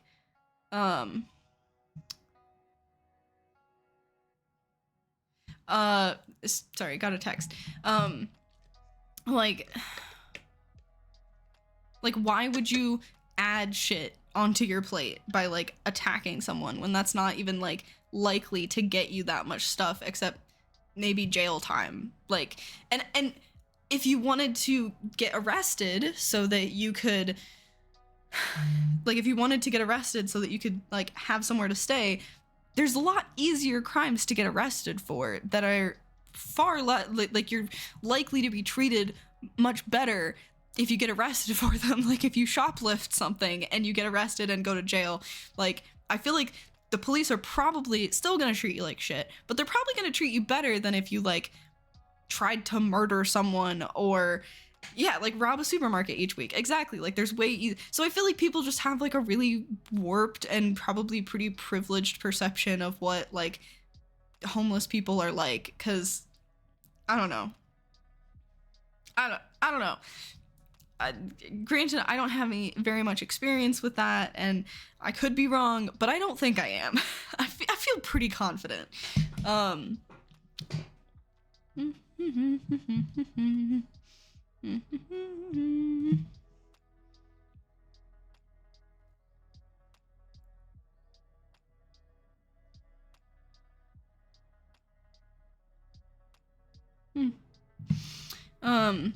It is hard looking in and removing these biases we are taught. Yeah, it is. But I've seen some like really good videos that to me helped change that perception. Like, oh my God, there's the I know there's like a whole controversy with Andrew Callahan, and I do understand that. I do still think his content is good. Like, I think he makes good content regardless of whether he's a shitty person or not. But there was like some videos that he's done where he like goes around and he interviews like homeless people, and it's really good. Like the Andrew, wait, no, what's it called? Was it Channel 5?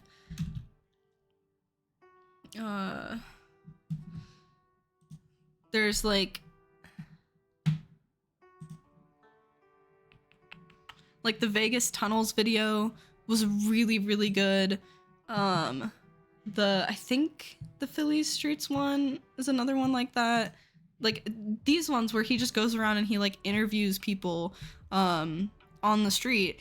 Like it's really enlightening. The Vegas tunnels one was probably the biggest one to me, because he's like talking about the people who live in the like flood tunnels underneath Vegas, and they're all like, they're just people. Like they're just pretty normal people, as normal as people can be, that, you know, either had issues with drug addiction or, you know, missed rent payment, got evicted, like stuff like that.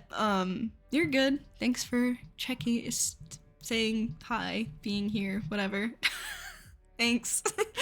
But they're like, they're all just people dealing with people's struggles, doing people things, and they're all pretty nice. Like they take care of each other, you know, like they don't want to live in a community where they can be attacked and stuff like that. So there's people that like kind of protect each other and look out for each other, and I don't know, it's really, it really sucks that people are in those positions. But they're just normal people. Like, I don't know. And I there's also a video. Fuck, that was the other thing I was gonna look up. I cannot remember. Just that thumbnail. I can't remember what this guy's channel name is.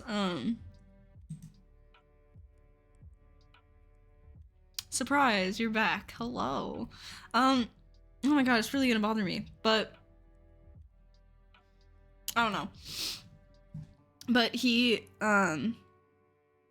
cat woke up. Uh-oh. I don't know. Anyway, I kind of forgot what I was saying, but there's some good videos that I think are say important things and help break through those biases.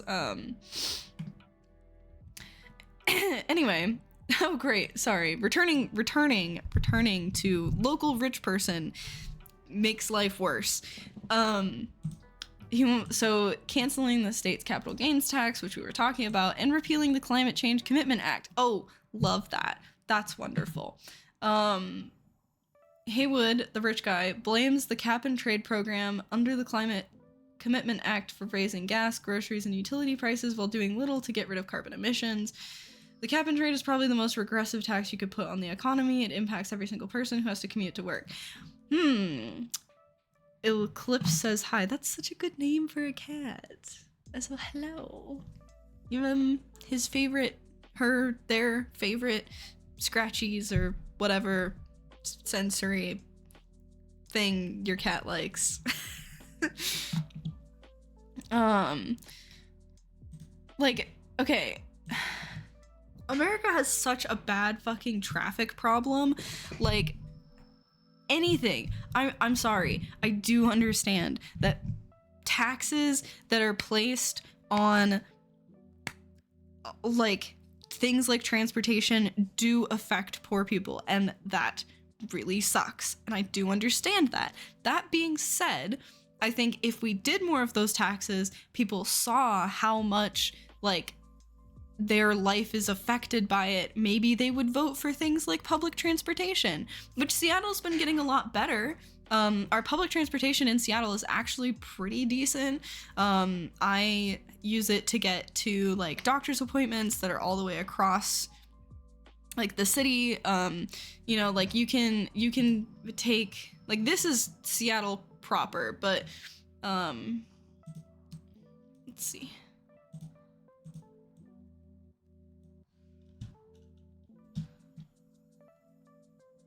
Like, okay.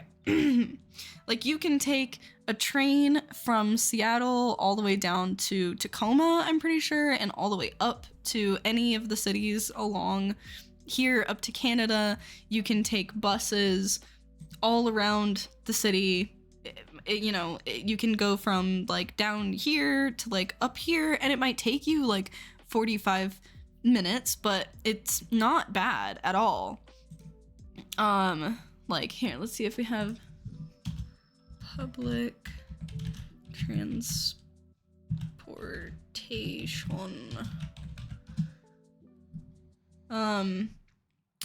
Let's see, I want to see, okay, like,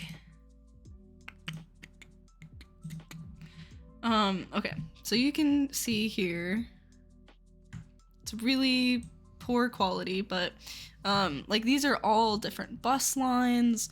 You have this green one, which is our, like, light rail, basically our subway system. The red ones are, like, major bus lines, so you have, like, multiple buses running. I mean, these ones, like, you can catch a bus every 10 minutes-ish, 15 minutes, maybe. We are talking to someone in the UK with the tube. I mean, true. Yes, it's not the best, but as far as American cities go, like, I think we're doing pretty good. The fact that you don't have to have a car. The majority of people who live like in the building that I live in don't have cars. Like, they bike to work, they walk and take public transportation. Like, it's pretty good. It's pretty damn good. When you start getting out into these like more suburban neighborhoods, it gets much harder. You know, you can kind of see how limited the bus lines are over here and like over here. But as if you're in like any of the centraler neighborhoods, like even West Seattle over here has like a fuck ton. Like it's really cool. And then Bellevue also opened a light rail thing, so that's like over here. And there's eventually going to be a connection across here, like somewhere. I think it'll go like down here, like following this highway or whatever, which is really cool. Very, very cool. Love that. We should fund more of this is what I'm saying. And then, carbon emissions from cars wouldn't be such a big deal because a lot of we have street cars, we have hybrid buses, we have gas buses, we have the electric trains, we have like, there's so many options to like diversify our carbon footprint kind of thing. You know what I mean? You know what I'm saying? Excuse me.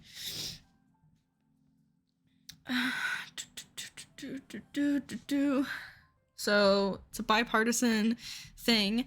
Wow, shocker. Democrats also suck. He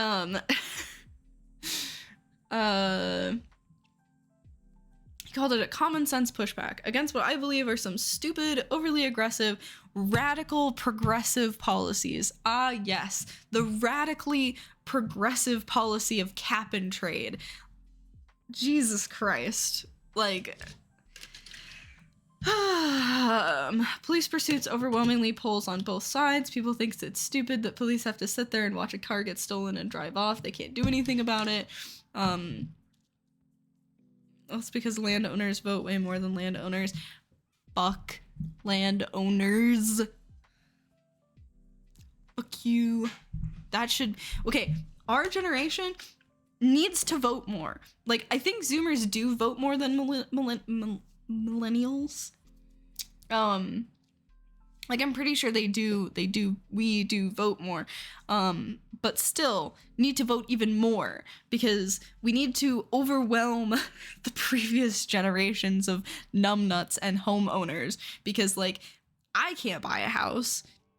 Like, I don't know about anyone else my age. I'm 25. Yeah, 25 now. Like, I can't buy a fucking house. Like, I don't think anyone, even in like their 30s, can really afford to buy a house. 31 this month. Whew! Going strong. You can't say fuck you to landowners. They still get a vote and get to vote their interest. I can say fuck you to landowners. You can't stop me. And it's not like I'm saying, fuck you, you don't have a right to vote. I'm just saying, fuck you. That's it. Homeless next month? Are you? You? I hope not. Yay! I got an ad too for Wingstop. Oh, I want chicken wings. That looks so good. Oh my god. The fuck is this ad? Oh my god. No! Oh god damn it, come back here. Damn it, you guys missed it again.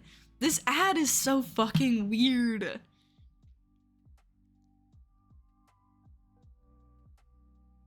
Why are they talking at the same time? I have this muted, hold on. Between you and me, it's mostly ok. It's great, but I need help starting my own business like you did. Use LegalZoom. It's a fast and easy way to start your own business. Wow, that is easy. Yeah? LegalZoom. Now you're in business. Is this pillow made of wood? Yes. Do you want to buy one? No. I love that. That's such a good ad. Oh, that's such a good ad. That's really funny. Okay. Fuck. I keep forgetting what I was doing. Okay. State Senator Linda Wilson There's plenty of money in the budget. It's all about how you prioritize. Oh wait, no, this isn't what we were reading. There's this one. Okay. There's all this speculation. Oh, he's a hedge fund guy, so he's only doing it for the capital gains tax. That's stupid. Did you ask about my homelessness? Yeah, are you going homeless? I hope not. Ads for the distraction. But like, I am indeed. Oh my god, I'm so sorry. I don't know if there's nothing I can say that feels right to say in response to that, except that really sucks, and I really hope that you were able to find a solution for you. I do know that like housing in the UK is like kind of insane right now from what I understand, so I assume that maybe that has to do with it. I'm a woman and been offered help, but it is hard. Yeah, well, I would imagine no matter what, like that's really rough. Like yeah. Like is it because of like the UK housing stuff? I'm curious, because I've been hearing a lot about how terrible that is, and like the way that like rent's been spiking up and stuff like that. Yes, and bad landlord. Ugh. That is awful. Landlords are the worst. The worst of the landowners, in my opinion. I think data suggests as well that Gen Z is on track to own about the same as the last few generations, like as in this generation is lining up to own the same amount of wealth on the same timeline as the last few generations. Oh, really? Because it does not feel like it. I need to chase housing more, but keep being beaten to the bid. Ugh. Housing is really hard to find. Like, I took, looking for 3 months, I would say.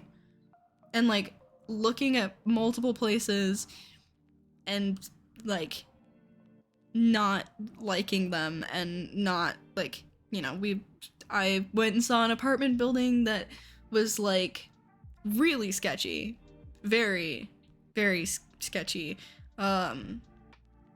Like, I don't know. It's really hard to find housing even here, and I know that like the renting system is different in the UK, and I think it makes it harder. But trying sick pay due to my mental health, I would take anything, but still missed out on a tiny top flat. Ugh. I'm so sorry, dude. Positive vibrations, manifesting good housing for you.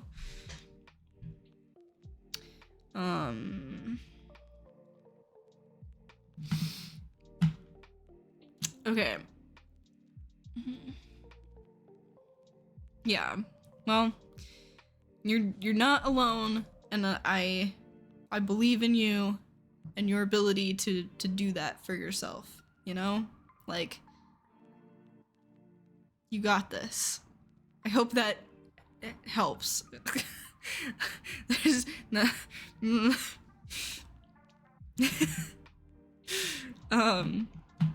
Okay.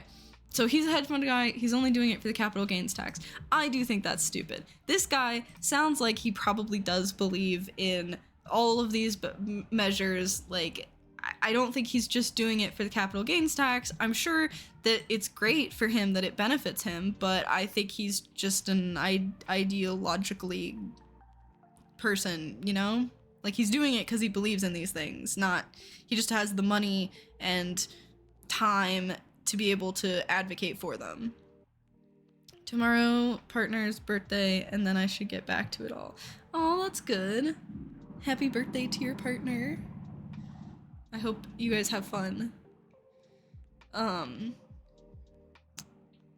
He emphasized it's not for personal gain. If it was, he claimed it would be easier to just pick up and move out of the state.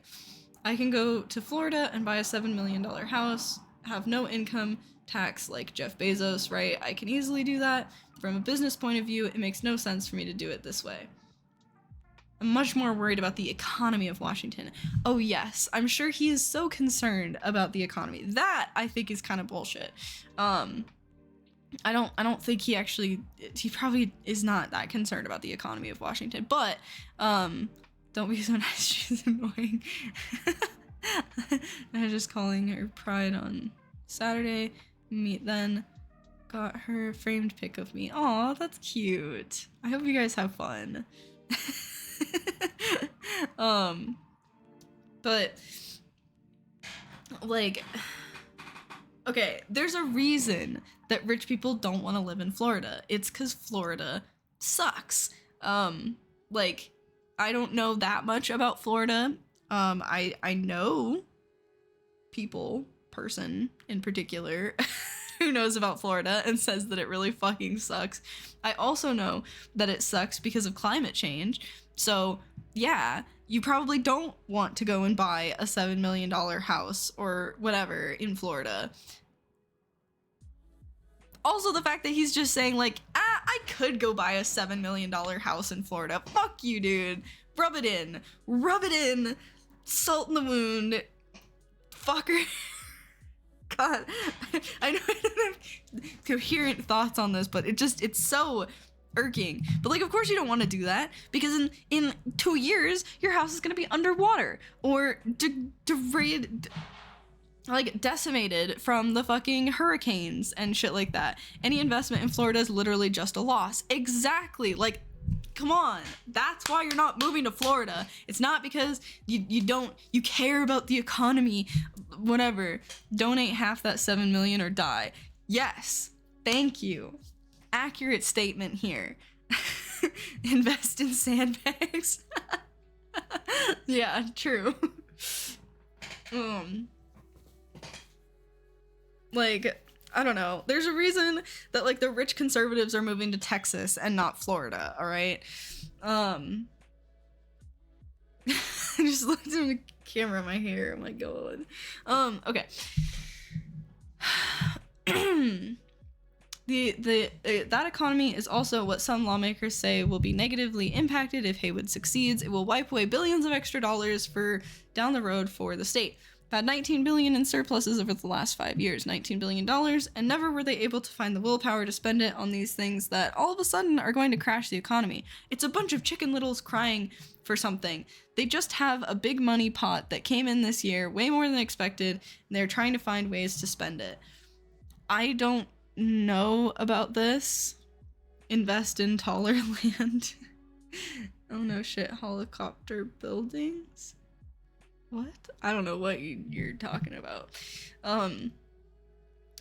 So Haywood's Let's Go Washington PAC is confident the initiatives will pass, especially the repeal of the Climate Commitment Act. It's an opinion many would disagree with, but whether he's right, his efforts are already creating waves in the legislature. Democrats are refusing to discuss 3 of the ballot initiatives, including the Climate Change Commitment Act, but they've agreed to debate the other 3 initiatives. They include the income tax ban, which was discussed in committee on Tuesday afternoon. On Wednesday, lawmakers will discuss police pursuits and parental rights. Lawmakers have a couple choices. They can adopt Haywood's measures or come up with competing measures to go on the November ballot. The other 3 initiatives will not talked about will automatically appear on the ballot. Cool. So that's great. The income tax ban thing, like, it is nice not having an income tax. I do understand that. However, that just means that we have other taxes to make up for that. We have, like, a pretty high sales tax. So sure, you don't want your income to be taxed. Okay, cool. That just means we're gonna have, like, a 10% sales tax or something like that. Like, we still need tax money. Like, okay. So the capital gains tax, finish off that one, generated about $786 million in its first year, and as of May 15th, collections in 2024 totaled $433 million. which is pretty impressive for May 15th. No tax if you're a cowboy. Yeah, true. So the state's current 2-year operating budget is nearly 72 billion. Goddamn. If the tax is repealed, it'll mean a big hole in the budget. Washington's tax system has long been considered among the most regressive in the country, meaning low earners pay proportionally more of their income than wealthier households. This is largely due to the state's heavy reliance on sales tax and lack of an income tax, according to policy experts. That makes a lot of sense, actually. Jesus. Fuck sales tax. What that actually that makes so much sense that, like, if you have no income tax and instead you have sales tax, that poor people are going to pay proportionally more of the taxes compared to their income. Like, yes, obviously rich people pay the majority of taxes as like you look at who's contributing. It's because they have a fuck ton of money. But if you look at who's contributing based on how much they can contribute, poor people do pay more, like, proportional to themselves, if that makes sense. Excuse me. That's really fucked up, because I never thought about that before. The fact that if you're a poor person paying the same sales tax as a rich person, you're paying more in taxes based on how much you make. Like, we should have an income tax instead of having a fucking sales tax. Oh my god. Oh my god, that makes so much more sense. Our tax is based on earn over this, then you pay some taxes. That just makes sense. That just makes sense to me. Yeah, you make more than $15,000 a year, you pay 10% tax. I don't know, I'm making up numbers. You make over $100,000, you pay 25% tax on everything over that. You make, and you have like these increments, so the more money you make, the more taxes you pay. Just makes sense.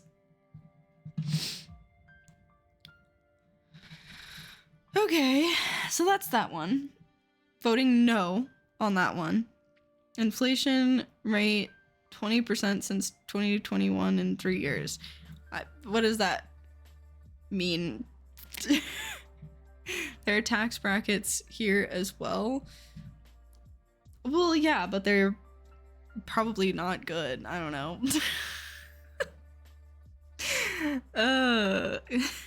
Very knowledgeable streamer, by the way.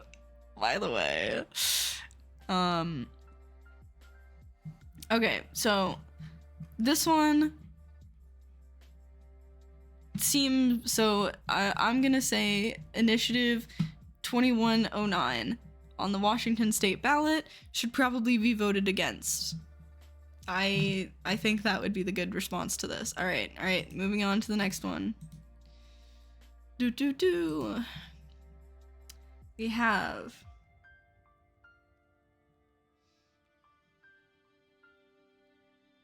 So I'm not sure what this means, approved by the legislature. I think that means that they're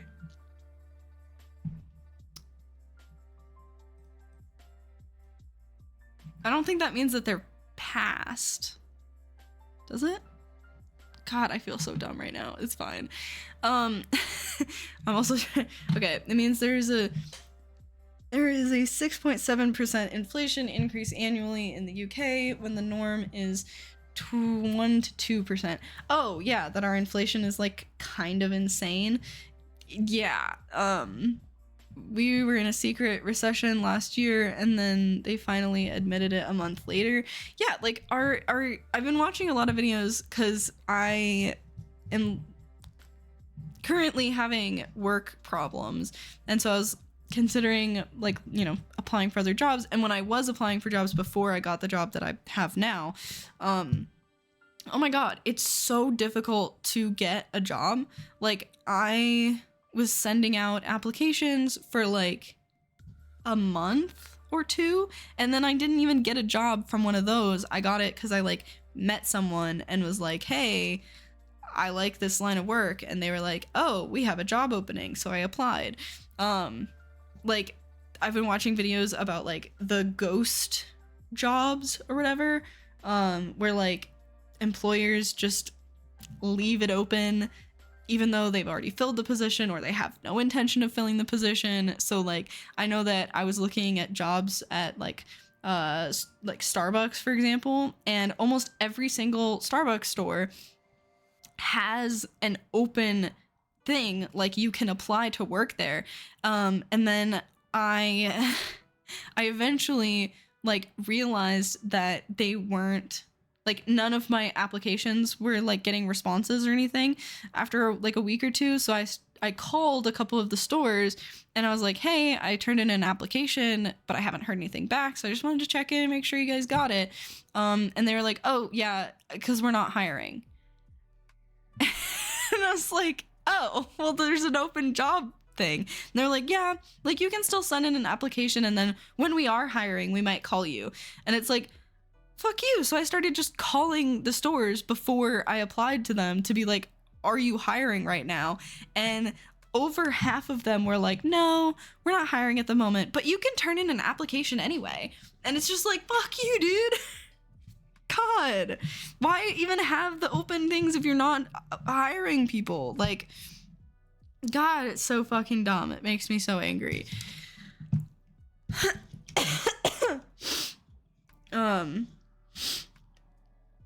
So, Chester, if you're talking to me, I'm from Seattle, so I'm talking about Seattle politics. I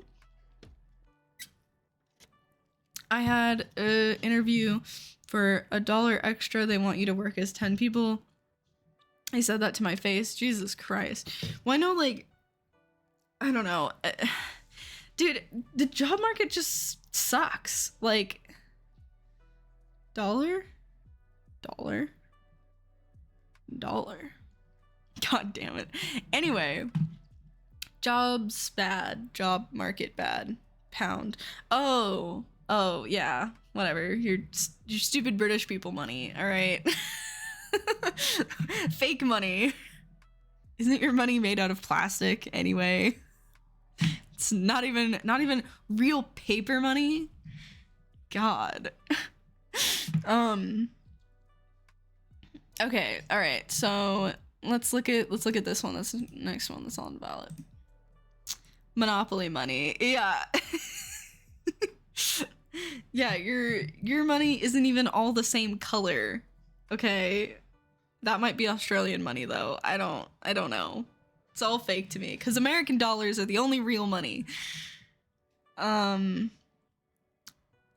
Supports prohibiting any state agencies from implementing a cap and trade or cap and tax program and repealing the 2021 Climate Change Commitment Act, a state law that provided for a cap and invest program designed to reduce greenhouse gas emissions by 95% by 2050. Wow, literally just like, yes, let's fucked. Okay, like, yes, let's just vote against climate change. Like, let's vote against fixing climate change. I don't know why it's so hard for people to want, like why is it so hard for people to understand that we need to do something about climate change? I do understand that we can't all agree on what to do about it. I do get that. But I think the idea that we should do something and that maybe before we remove those things that we've done to try and prevent it, we should come up with new ones first. Like I don't know, it's kind of like if you're treating a cut on someone's arm, like one that just keeps bleeding, right? You like slap your shirt over it, right? Okay.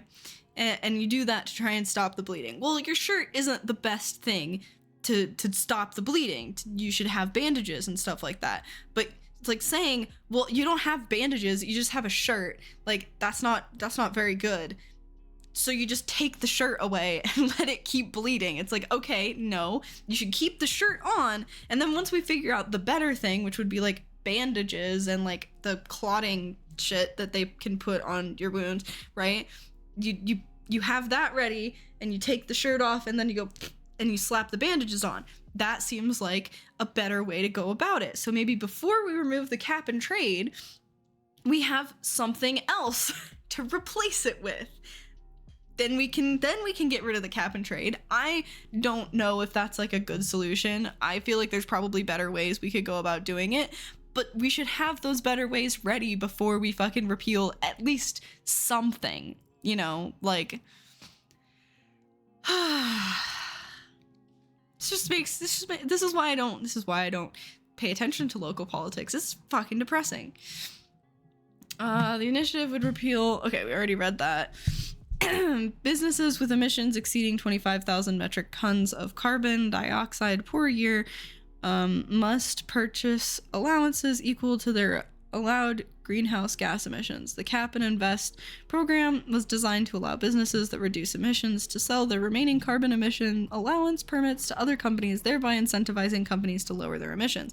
Cap and trade honestly isn't like that bad. Even I'm not opposed to like finding a different solution, but cap and trade like makes sense to me. You're giving a profit incentive to lowering your carbon emissions.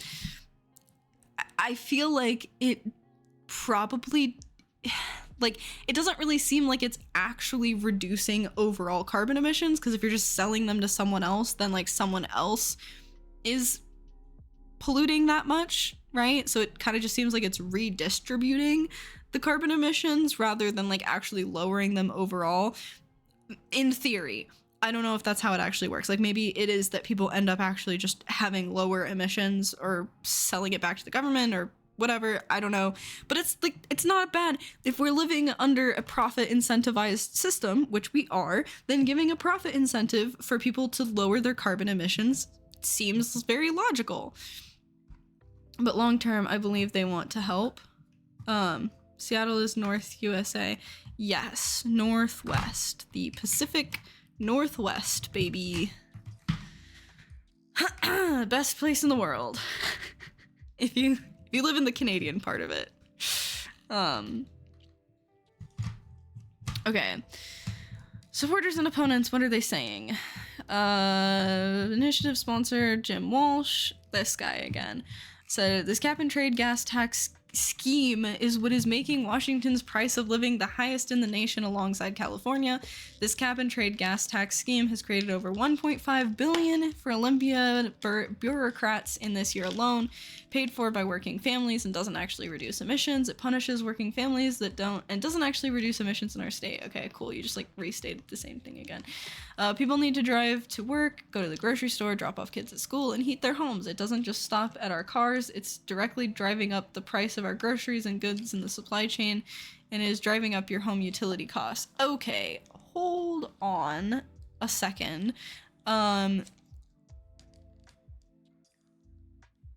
This specifically targets large businesses.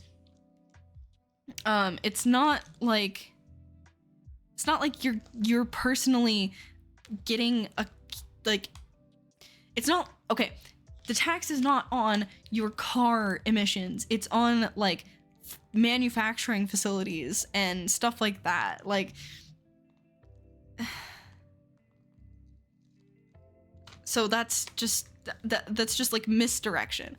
So I'm sorry, but like it is kind of classic like conservative misdirection of like, oh, they want to tax they want to tax emissions. Well, think about your car and its emissions. Like, no, it's not about small people. Like, calm down. Hey, my card is in my pocket. But they don't need a gas guzzler to take kids to school. No, exactly. I'm sorry. You don't need to be driving your Humvee, your like suburban, like your massive SUV, your Ford F-150 with an empty bed to take your kids to school. You'd actually be much better off with like a minivan or a station wagon with an extra back seat so that you can carry your kids and their friends and their backpacks. And you'd save money on gas. Like, fuck you. If your car gets 18 miles a gallon, I don't feel bad for you when gas prices go up. That's why I drive a hybrid. That's why, you know, my friends drive cars and not trucks. Because if you're really concerned about gas prices, invest in a car that takes less gas. If you're concerned about reducing carbon emissions, don't drive a fucking massive F-150. It's so fucking dumb. Like, it's due to the marketing. Yeah, trucks are marketed like nobody's business in the United States, and I fucking hate it. I hate trucks with a passion. They are literally kid killers. Like, parents back over their own fucking children in their cars because they have the most atrocious blind spots. People like it's more dangerous to other cars on the road because you have a massive truck versus a normal car. The massive truck is going to, you know, do a lot more damage in that car accident. So then everyone starts driving trucks so that we can all be equally unsafe. They're less safe for the people inside the car as well because they have, like you said, less. Well, you didn't say that. My brain went somewhere else. But like because they have less strict safety regulations. They don't have to do the same safety testing that your, you know, fucking like Ford Focus or Chevy Cruze has to do. It's so fucking dumb. Oh my god. I hate trucks. I hate trucks so much. If you need a truck, buy a small truck. Like if you need a truck for your construction company, like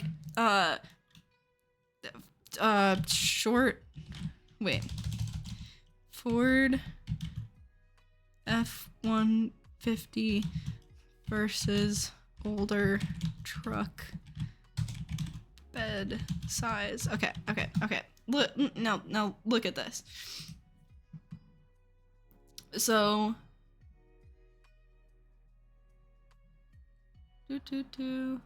okay, this is not what I was looking at. These are just comparing the Ford F-150s. Like, so this is like an older truck, middle truck, new truck. Look at this shit. Look at this shit. Don't tell me you need a truck for hauling stuff when your truck bed is smaller than the cab itself. Like, God, fucking buy this. Buy an older truck. Buy the little key trucks or whatever. Like, buy an older truck. You can tell how much bigger. This is the ideal ratio, in my opinion. Do you need a truck for something? You want this ratio. You need 2-3 passengers and a big bed for hauling stuff. Like, why, if you are using your truck for work, why the fuck do you need a back seat? Like, oh my god. Unless you're gonna tell me that you are carpooling with your construction crew, in which case it just makes sense to have a truck with a big bed and like a minivan where you can carry your crew and then you can fit more in your truck. God, oh my god. I'm sorry, they piss me off so much. Like, this one is not the best comparison in my opinion, but like you can see the difference in truck bed size. Like, I don't know, this one, obviously older cars and stuff are not as good. Like, there are improvements that have been made even to trucks, and I am here for that. Like, I'm here for it says play video games while parked. What the fuck? Can a car be a car? Yeah, let cars be cars, all right? Don't make them all into fucking trucks. Do American people know what is Mercedes and BMW? Yeah, we have fuck tons of Mercedes and BMWs.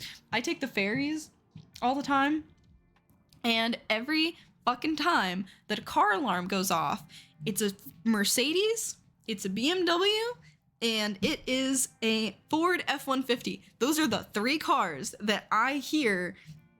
Will someone with a silver Mercedes please return to the car deck and secure your car alarm? Will someone with a Ford F-150 blue please return to the car deck and turn off your car alarm? Like, God, it I don't know, it just cracks me up because every time it's a Mercedes, it's a BMW, it's a Ford F-150. It's really funny to me. So anyway,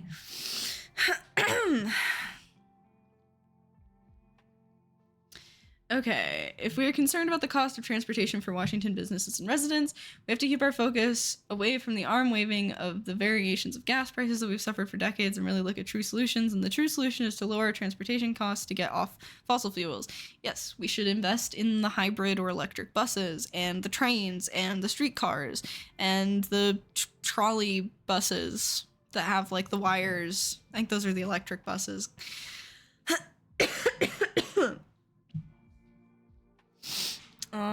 Okay.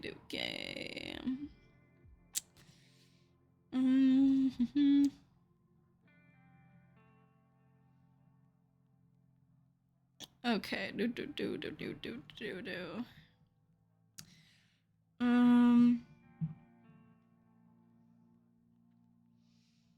Okay, so here's Brian Haywood again, our local Redmond millionaire.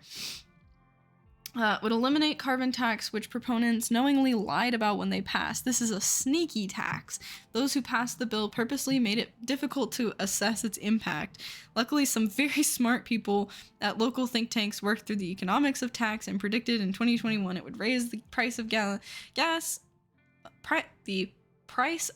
gallon immediately by 45 cents, and it would eventually increase to as much as $1 a gallon. Governor Inslee and the Democrats scoffed at the think tank's research and claimed it would be just pennies. Nearly 50 cents a gallon is a huge financial hit for many households. Not only does it raise the price of gas, but also increases transportation costs for groceries and other necessary items.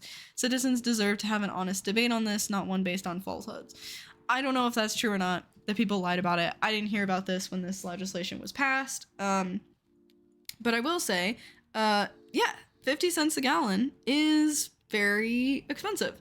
Because I know that, like, gas prices, I don't really drive all that much anymore because of the fact that, like, I can use public transportation a lot more than when I was living in a smaller town outside of the city.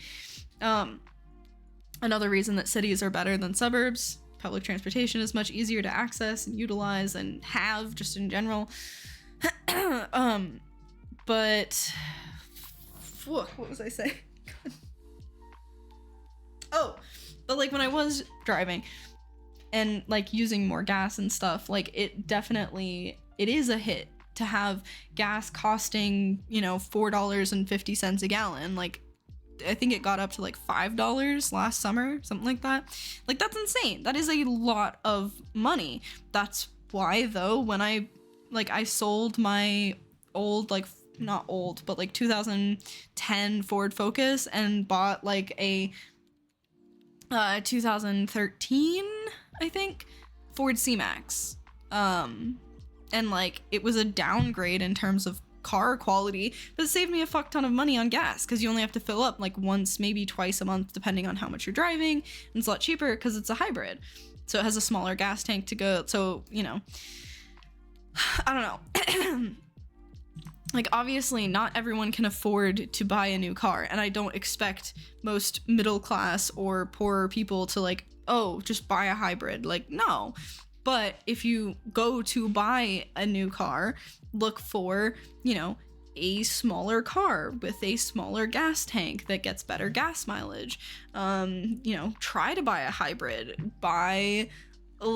Don't buy a truck. Don't buy an SUV. Don't buy a crossover. Think about the long-term impacts of your decision. What is this that you're telling me to look up? Hilux 6x6. What is, oh my god, what the fuck? Helix AT38. I didn't add that part. AT38.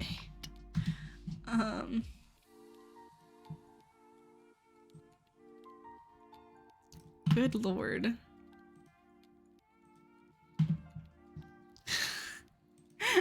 What the fuck? I mean, okay, if you need this, this looks like something that someone working in, like, you know, fucking rural Alaska or something.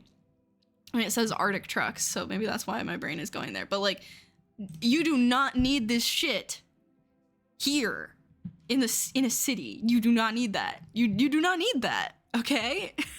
No. You're doing this. Yes, you do need a truck. I respect that. This is a probably pretty respectful use of a truck. Anything like this is not. Fuck you. No. No. You do not get this because you go camping twice a year, all right? I don't care if you live in this. You don't buy this. You buy a small... You can pull like a small trailer, like a station wagon with camping trailer. Like, look at this, all right? I know this is a super old picture, but the principle still stands. You can get yourself, look at that. There you go. Get yourself this little rinky-dinky station wagon and you get this little sleeper cabin, all right? And that's what you camp in. Makes a hell of a lot more sense. You're probably going to pay, you're probably going to get like 20 to 30 miles per gallon, depending on how heavy your little this thing is, right? So you're gonna get better gas mileage. You can park it and then you can drive your car around while you go camping. You can leave this at your house and you can use this as your daily car. You know, like, this is so much better. So much fucking better than like this, or even like what the fuck. Where was that image that I was looking at? This. Or like wherever the fuck the people with trucks are, you know? Like do the station wagon. Oh my god, I don't understand people. It just makes me anytime I hear someone talking about buying a truck, it just makes me disappointed in them.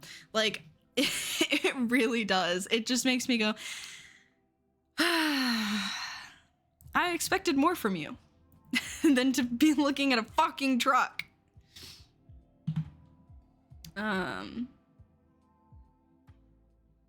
Okay.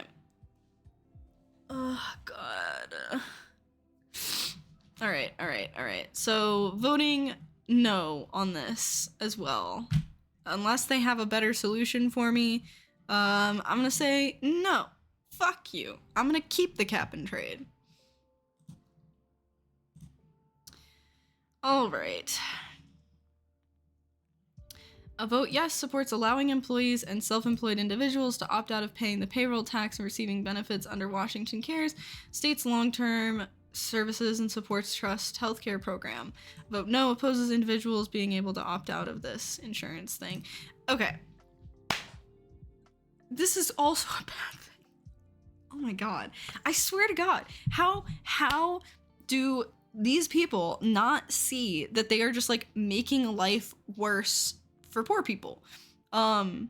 Because like, if you allow people to opt out of this tax, which I do understand wanting to be able to opt out of having money taken out of your income, but when you opt out of this kind of thing, like, what you are doing is you're taking money away from the pool. The reason that we have these taxes, the reason that we have insurance and stuff like that, is that you pay money into the pool of money that then pays for the healthcare, right? So when you opt out of this because you say, you're me, I'm 25, excuse me, I don't need long-term care at the moment, So I don't want to have to pay the tax to get that insurance coverage or whatever. Well, now my money isn't going into that, which means there's less money to pay for that for people who do need it. And when I am older and I do maybe need that kind of thing, the money won't be there because I didn't pay my taxes for it, and now other people's taxes are paying for my shit. That's why we pay taxes in the first place. My fucking God. I don't know. It doesn't seem that complicated. Maybe I'm just dumb. Maybe I'm missing something, but it seems to me that the more you pay in as an individual, the more you will benefit from it. People just cannot. They need that instant gratification of it doesn't affect me now, so it's not gonna affect me later. Like, they want to make hardworking dogs. Capitalism makes people work. Very true. Like, I mean, that is like the entire purpose of our system is to keep us dependent on our jobs. You get insurance through your job. You have to like prove that you have, like, I don't know. It drives me nuts. It drives me fucking nuts.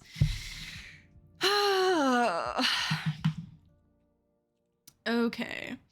Washington Cares program was created in 2019 when the Washington State Legislature passed this bill along partisan lines, with Democrats voting in favor and Republicans voting against the bill. Wow, shocker. Republicans not wanting to have public health care at all. Blows my mind. Employers were required to begin deducting the tax from paychecks beginning on July 1st, 2023. As of 2023, the tax rate was 57 cents per $100 of earnings, meaning an employee earning $50,000 would be required to pay $290 a year. An employee earning $150,000 would be required to pay $170 a year. Benefits were capped at $336,000, $500 an individual over their lifetime. That doesn't fully seem like enough to pay for housing and stuff, or to pay for like long-term care, but okay. I mean, that seems like enough to maybe pay for a year of full-time care, so that's kind of fucked. But this tax seems I'm sorry, if I was making $500 or $50,000 a year, I'm fine with paying $290 spread over a year in order to pay for this stuff. Like, that, who has an issue with this? Who is making $50,000 a year and is like, fuck you, I want my $290 so that because I'm never gonna need long-term care. Like, oh God, fucking God. Ugh. Initiative 2124 allows working people to opt out of the state's insolvent Washington State Cares long-term benefit payroll tax scheme.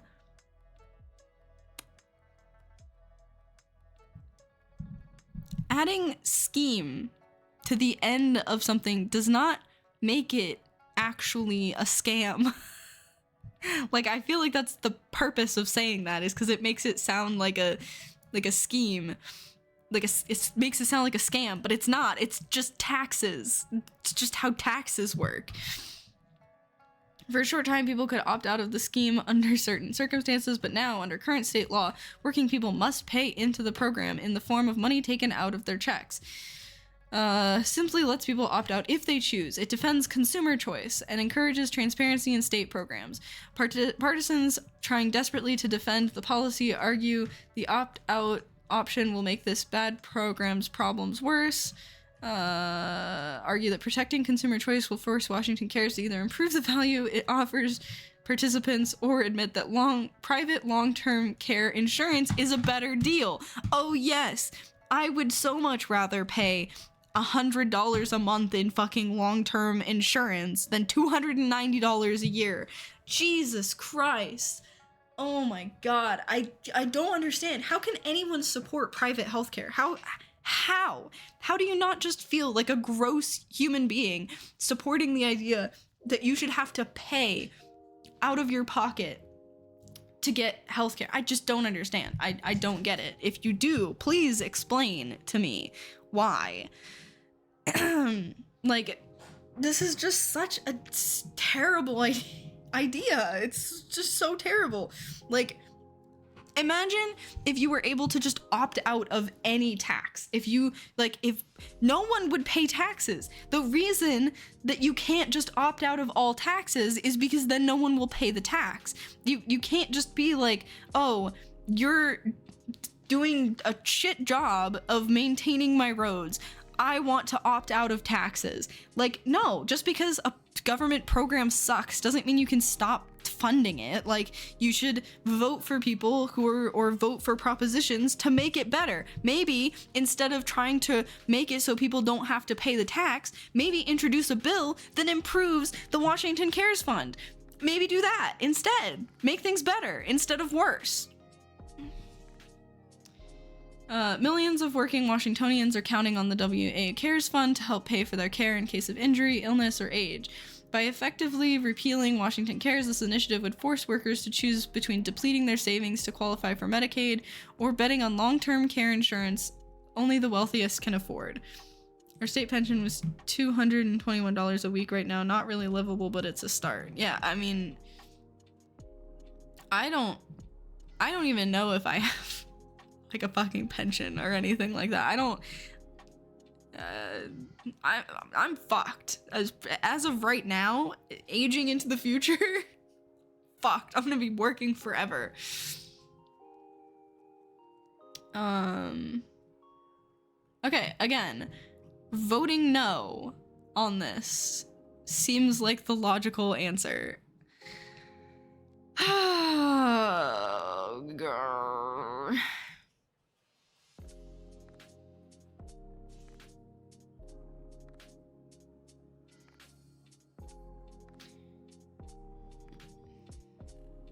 Why are they all... It seems like there's just a lot of conservative measures at the moment. Ugh, okay. Where that pension? They both closed down.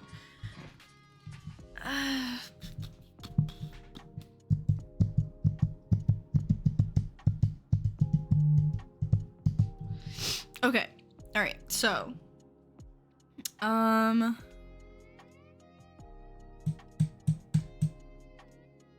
I have covered some local politics. All right, we did a little bit of local politics. I am going to go to the bathroom and I'm going to get some water and food, and then I'm going to come back and we will do non-local politics because I have not been paying attention at all to any of the federal election, and that's also important. Even though at the end of the day there's no real good choice except for voting for Biden, still feel like it's important to see what's going on. So I'm gonna go do that. I will be right back. We're gonna add, how do I do this? It's been add text. BRB guys.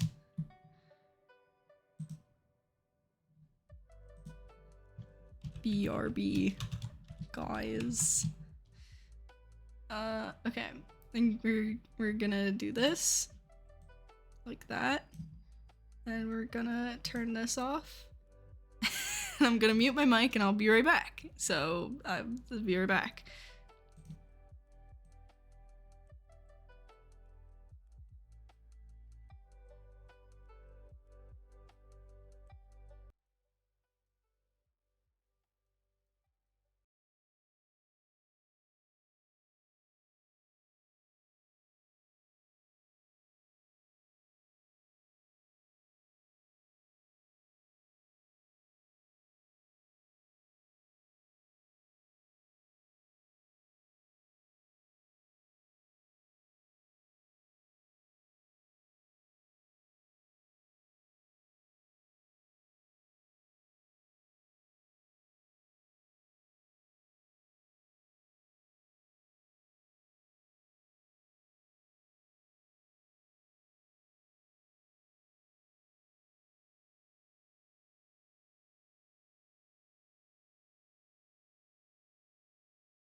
Hello.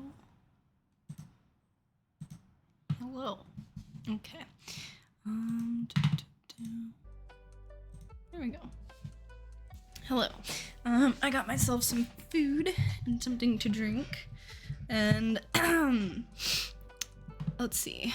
Oh shit, I need to I have to edit everything with my phone. We're gonna switch gears a little bit. We're gonna watch the Republican primaries and possibly Democratic primaries if I can find those. Okay.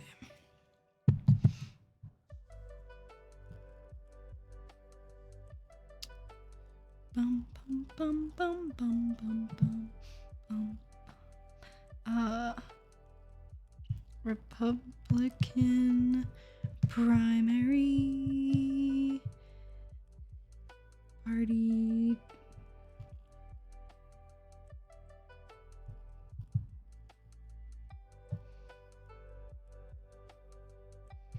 Okay, there we go. Let's do that. Okay, fucking Christ, it's so difficult to do this on a phone. Oh my god. There we go. Okay. I need to get logged into my Twitch account properly. Okay, so we're gonna go to YouTube. And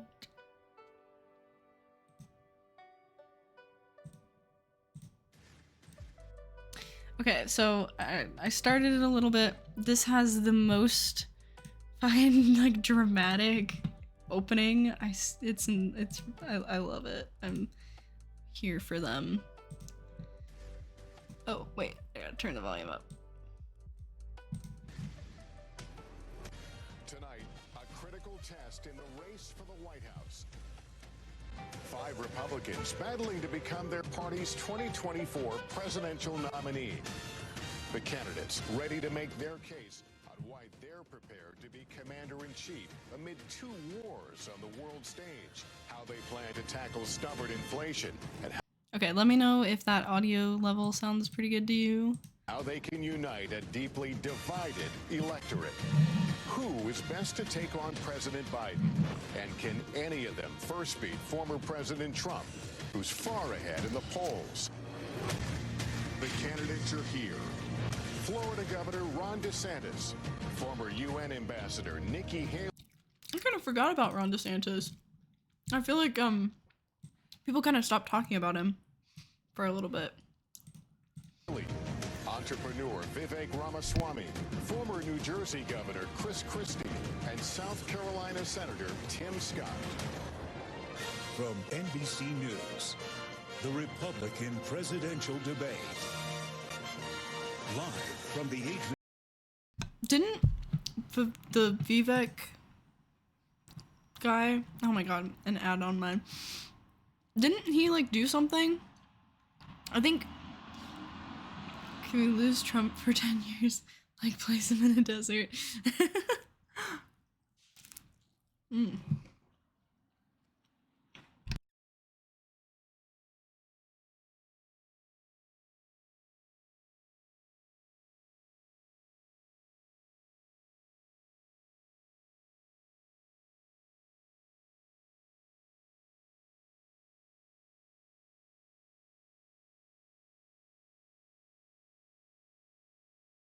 Okay, so Taco Bell ad was pain. Oh god.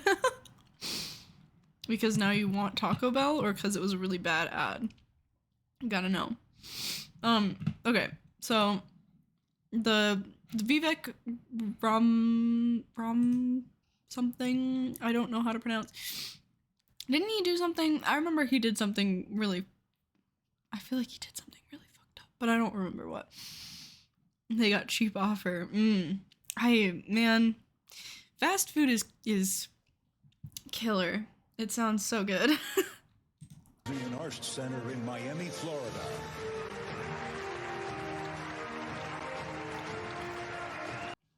You know what's a criminal fast food thing?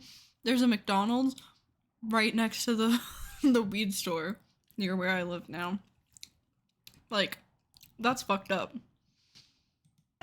Like, get one and steal all the sauce. That is a really good way to get hot sauce. I think their hot sauce is pretty good.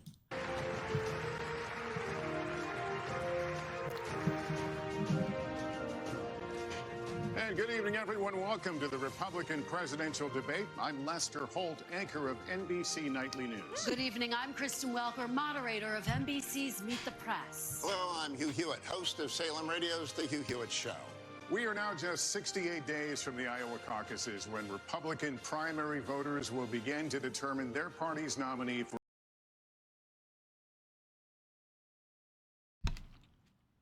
This video is from 7 months ago. This is not what I wanted. What the fuck? I thought there was something more recent. Am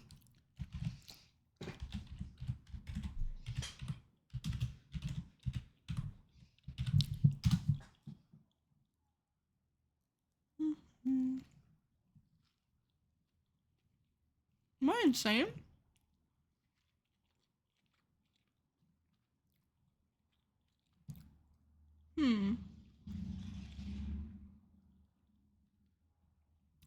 Weird.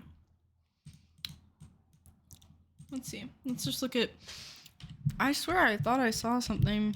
2024 debates.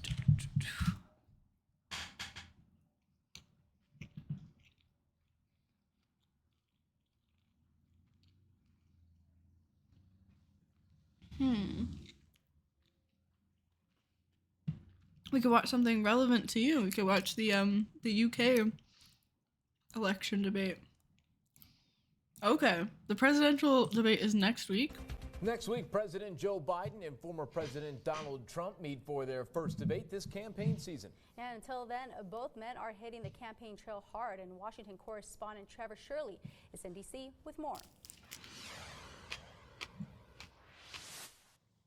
Both candidates spent the weekend campaigning.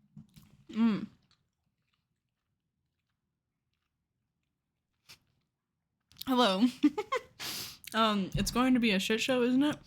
The Republican stuff, I guess it already happened and I'm just really out of the loop. I am apparently lagging very far behind. Republican 2024 primaries.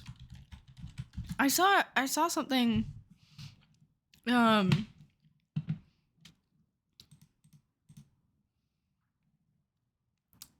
okay. It really just happened like months ago. God.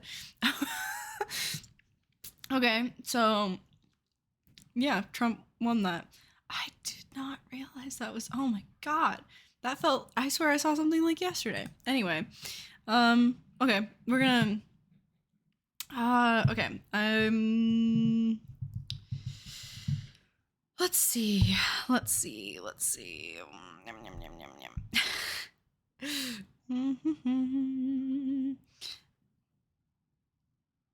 Presidential election catching up. That's what we're gonna do this, guys, because I feel so silly and out of the loop for not realizing. Oh my God, motherfuck! God, this is so difficult to try and edit the stream title from my phone. God, okay.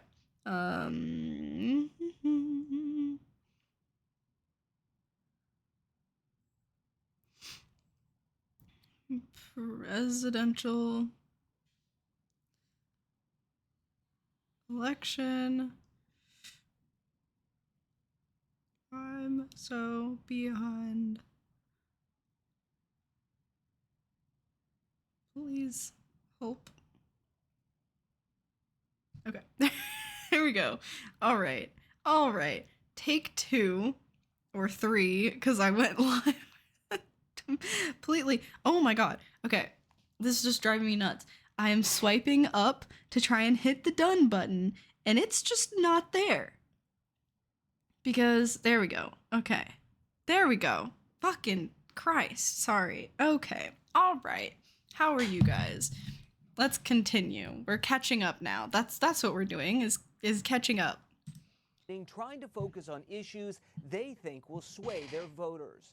President Joe Biden raked in an estimated $30 million this weekend during a single star-studded fundraiser in Los Angeles. The next president is Like, okay, what do they actually do with all the campaign money? Like, I'm not trying to do like question conspiracy or anything like that. I just genuinely like, how do they spend that much money on stuff? Like, is it the advertising? Is it the running ads that costs that much? Is it like staffing? Presumably it's all of that. That's a lot of money, and it raised that in one weekend. Also, teasing a foodie. Are you a foodie? If you want to know what I'm eating.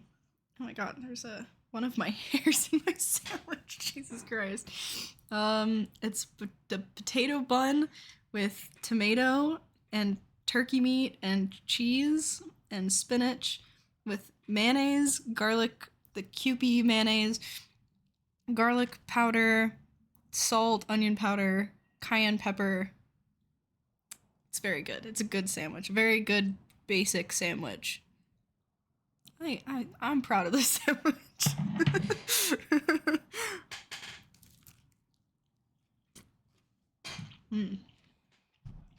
likely to have 2 new Supreme Court nominees.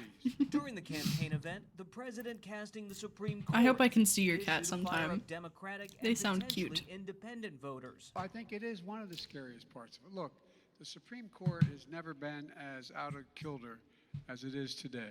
Far from the lights of Hollywood, Oh my God. former President Donald Oh Trump my God. courted black Wait. voters over the weekend Ah. during campaign. Okay. I completely forgot how to run my streaming stuff. And earlier, I was like trying to figure out like, oh, my volume in my earbuds is really quiet. I forgot how to turn that up. And I was like looking at the back of the microphone. You know, I was like, oh, no, it's not that. No, it's cuz it's right there. It's right in front of my face. And I am such a silly person. Oh my God. Campaign stops in the key battleground state of Michigan. The crime is most rampant right here and in African American communities, and more people see me and they say, sir, we want protection. We want police to protect us. Recent polling shows Mr. Trump faring better with African American voters than he did in 2016 and 2020. The former president also warned about the impact of border security on minority communities. Millions of illegal aliens are pouring in and they're taking your jobs. The black community is being hurt more by the illegal aliens, 16, 17 million. They're taking your jobs. Both men face off next week in Okay, but like, we're not actually losing jobs to immigrants. Like, I remember this was like one of the first debates I did back in 2019 or whenever the fuck I started streaming, was like arguing against immigration, and I got wrecked by oh my God, I'm totally spacing his name. Guitar. It had guitar in the name. I remember that. And I ended up doing a lot of research and stuff. Immigration affecting jobs. But like, it's a big myth that like immigration makes wages go down and stuff like that, but that's not actually how it works. But I haven't looked at it in a long time. U.S. immigration policy continues to be a key issue of debate among federal and state policymakers alike. In that debate, one area of disagreement has been the impact of immigration on the U.S. labor force and the wages of American workers, particularly during today's difficult economic times. In fact, because of the weak labor market, immigration flows have changed dramatically since the start of the Great Recession. The undocumented population has declined, and the number of high-skilled HB1 and H-1B visas being issued was down over 25% in 2010 from a 2001 spike. Okay, that's like a long time ago. This is from 2012. What the fuck? Jesus, why was the first search result from what the oh my god. Also, I have a new Discord account. I have not looked at my Discord in like over a year probably. Okay, hold on. Okay, there we go. Pause on this side. There we go. I need to just like nuke my old Discord account and like just the Discord, I guess. But you can send it to me. I will not get it because I've forgotten my Insta link is broken too. Oh, cool. It's because everything's so outdated and I don't use any of that social media anyway. I mean, I want to. I probably will start doing it a little bit more because it's fun. I don't use Twitter. I don't use Twitter either. That link is there from, again, like years ago when I started streaming. That site is so goddamn broken now. Need to find a new one. I'm gonna find a new site because Instagram sucks ass. The new algorithm is so difficult to do anything with. Whisper me so I can whisper you. Oh yeah. I don't know why, but it's like kind of creepy to me that they called it whispering.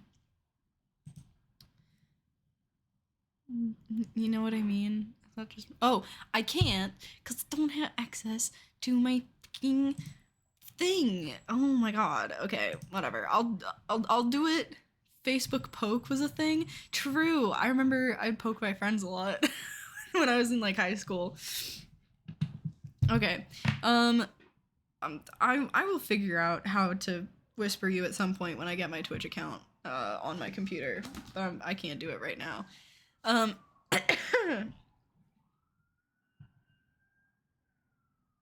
I know it's bad because sirens do not mean good things, but I love living in the city and hearing sirens and stuff. Oh my god, so much better than a fucking small town. So much better. Economists increasingly believe the post-pandemic surge in immigration is a key reason the economy has continued to grow. Usually, such strong growth might signal inflation could pick up if employers are seeing demands for goods and services. They need to hire more workers. If there aren't enough workers, they have to increase pay, which increases the overall cost of running the business. But while annual price growth at more than 3% remains the Federal Reserve's above, is still well below the peak seen in okay.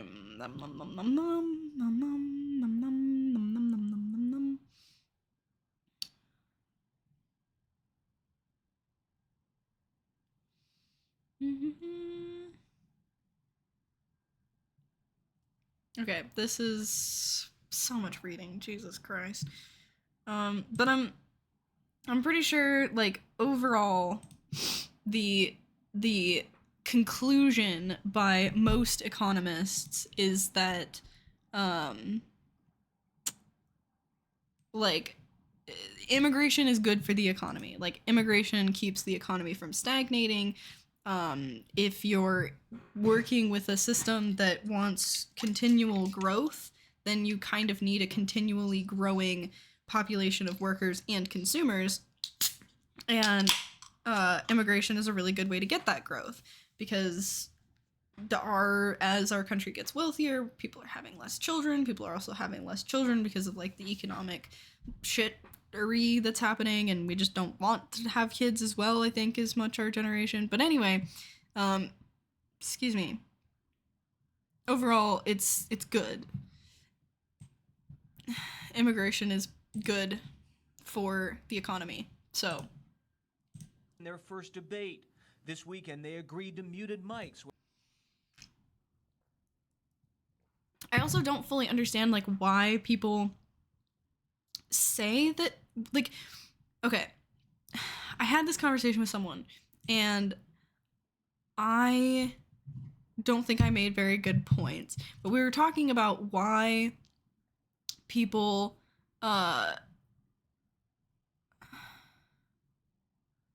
like, okay, hold on.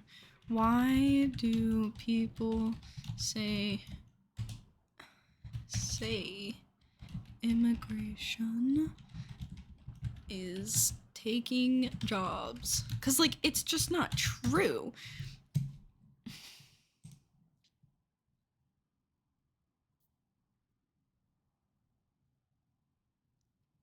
So, like, why does Trump keep saying that? Like, what is his motivation? I really want to know, like, just genuinely, not in like a why is he lying, and just like a what benefit does he see in that? Like, what benefits, what is hating immigration, how does that benefit people besides, like, I'm not saying this to be like a hyperbolic leftist or whatever, but like genuinely the only reason that comes to mind is like you just don't like the people that are coming here. Like you just don't like immigrants. Like, is there another reason? What is his logic?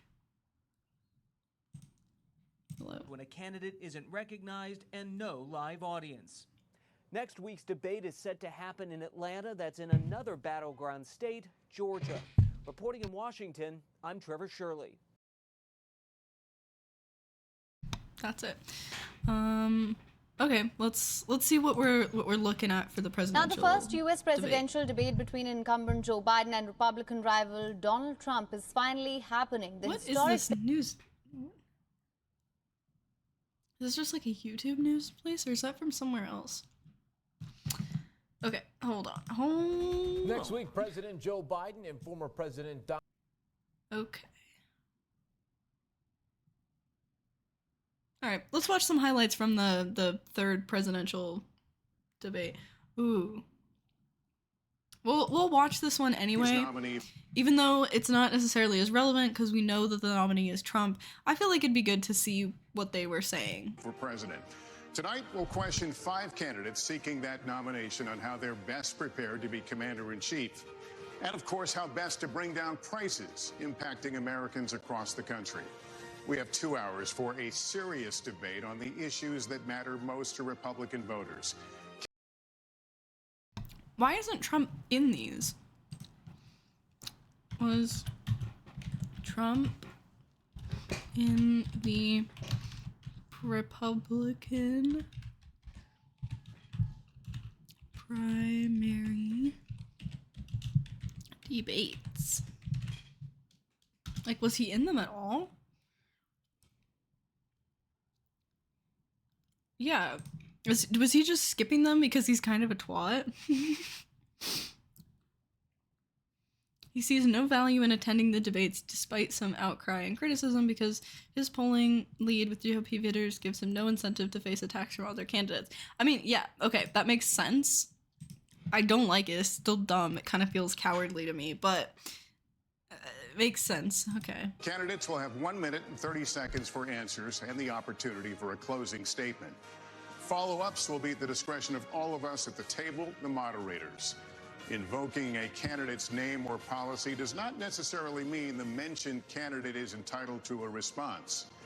We want to caution all the candidates not to interrupt or speak over your fellow debaters. If you talk over each other, the voters can't hear you. And given the critical issues we're facing specifically on the world stage, we want everyone to hear every word you have to say. Continued interruptions may result in loss of additional questions. And to our audience, please hold your applause so that the candidates can be heard. It's just kind of funny knowing that, like, one, Trump was, like, leading them massively in the polls, and then 2, that he ended up winning by, like, a pretty massive amount. That these guys are all just here probably knowing they're not gonna get the nomination. I don't know why. It's just kind of funny to me. They're just, like, arguing for the sake of arguing. With that said, let's have a good debate. All right, our first question, the opening question, is one for all of you. Donald Trump is the first ex-president in more than 100 years to run for the White House again, and he remains popular among Republican primary voters as his legal challenges mount.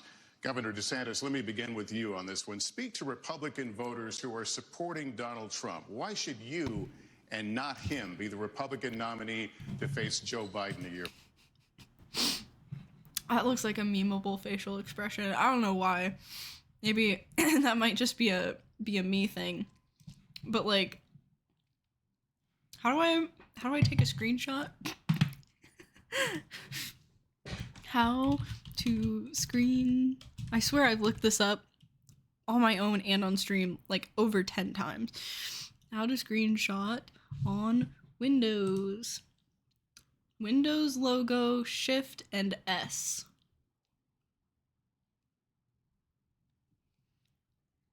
Shift.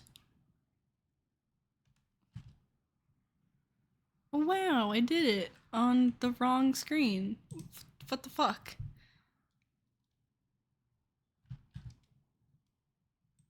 Oh, okay, there we go. Okay, I figured it out. I got it, guys. Windows Shift S. Weep. I don't know why that makes me so happy. From now. This country is in trouble, and the elites that have put us here, they don't care about you. They don't care that you're having to grapple with higher grocery prices or have higher gas prices. They don't care that your family's less secure because of the open border that's allowed drugs and even terrorists to come into this country. Well, I care. I am not. We don't have an open border. And okay, we don't have an open border, and drugs and stuff are getting through anyway with all the border security that we do have, right? Excuse me.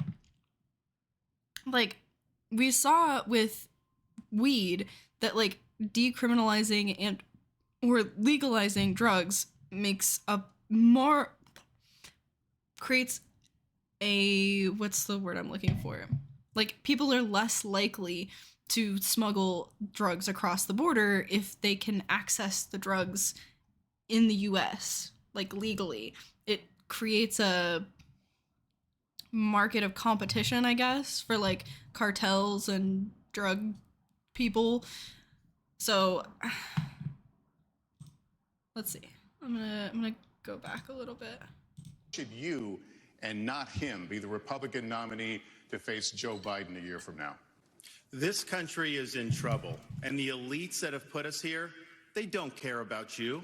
They don't care that you're having to grapple with higher grocery prices or have higher gas prices. They don't care that your family's less secure because of the open border that's allowed drugs and even terrorists to come into this country.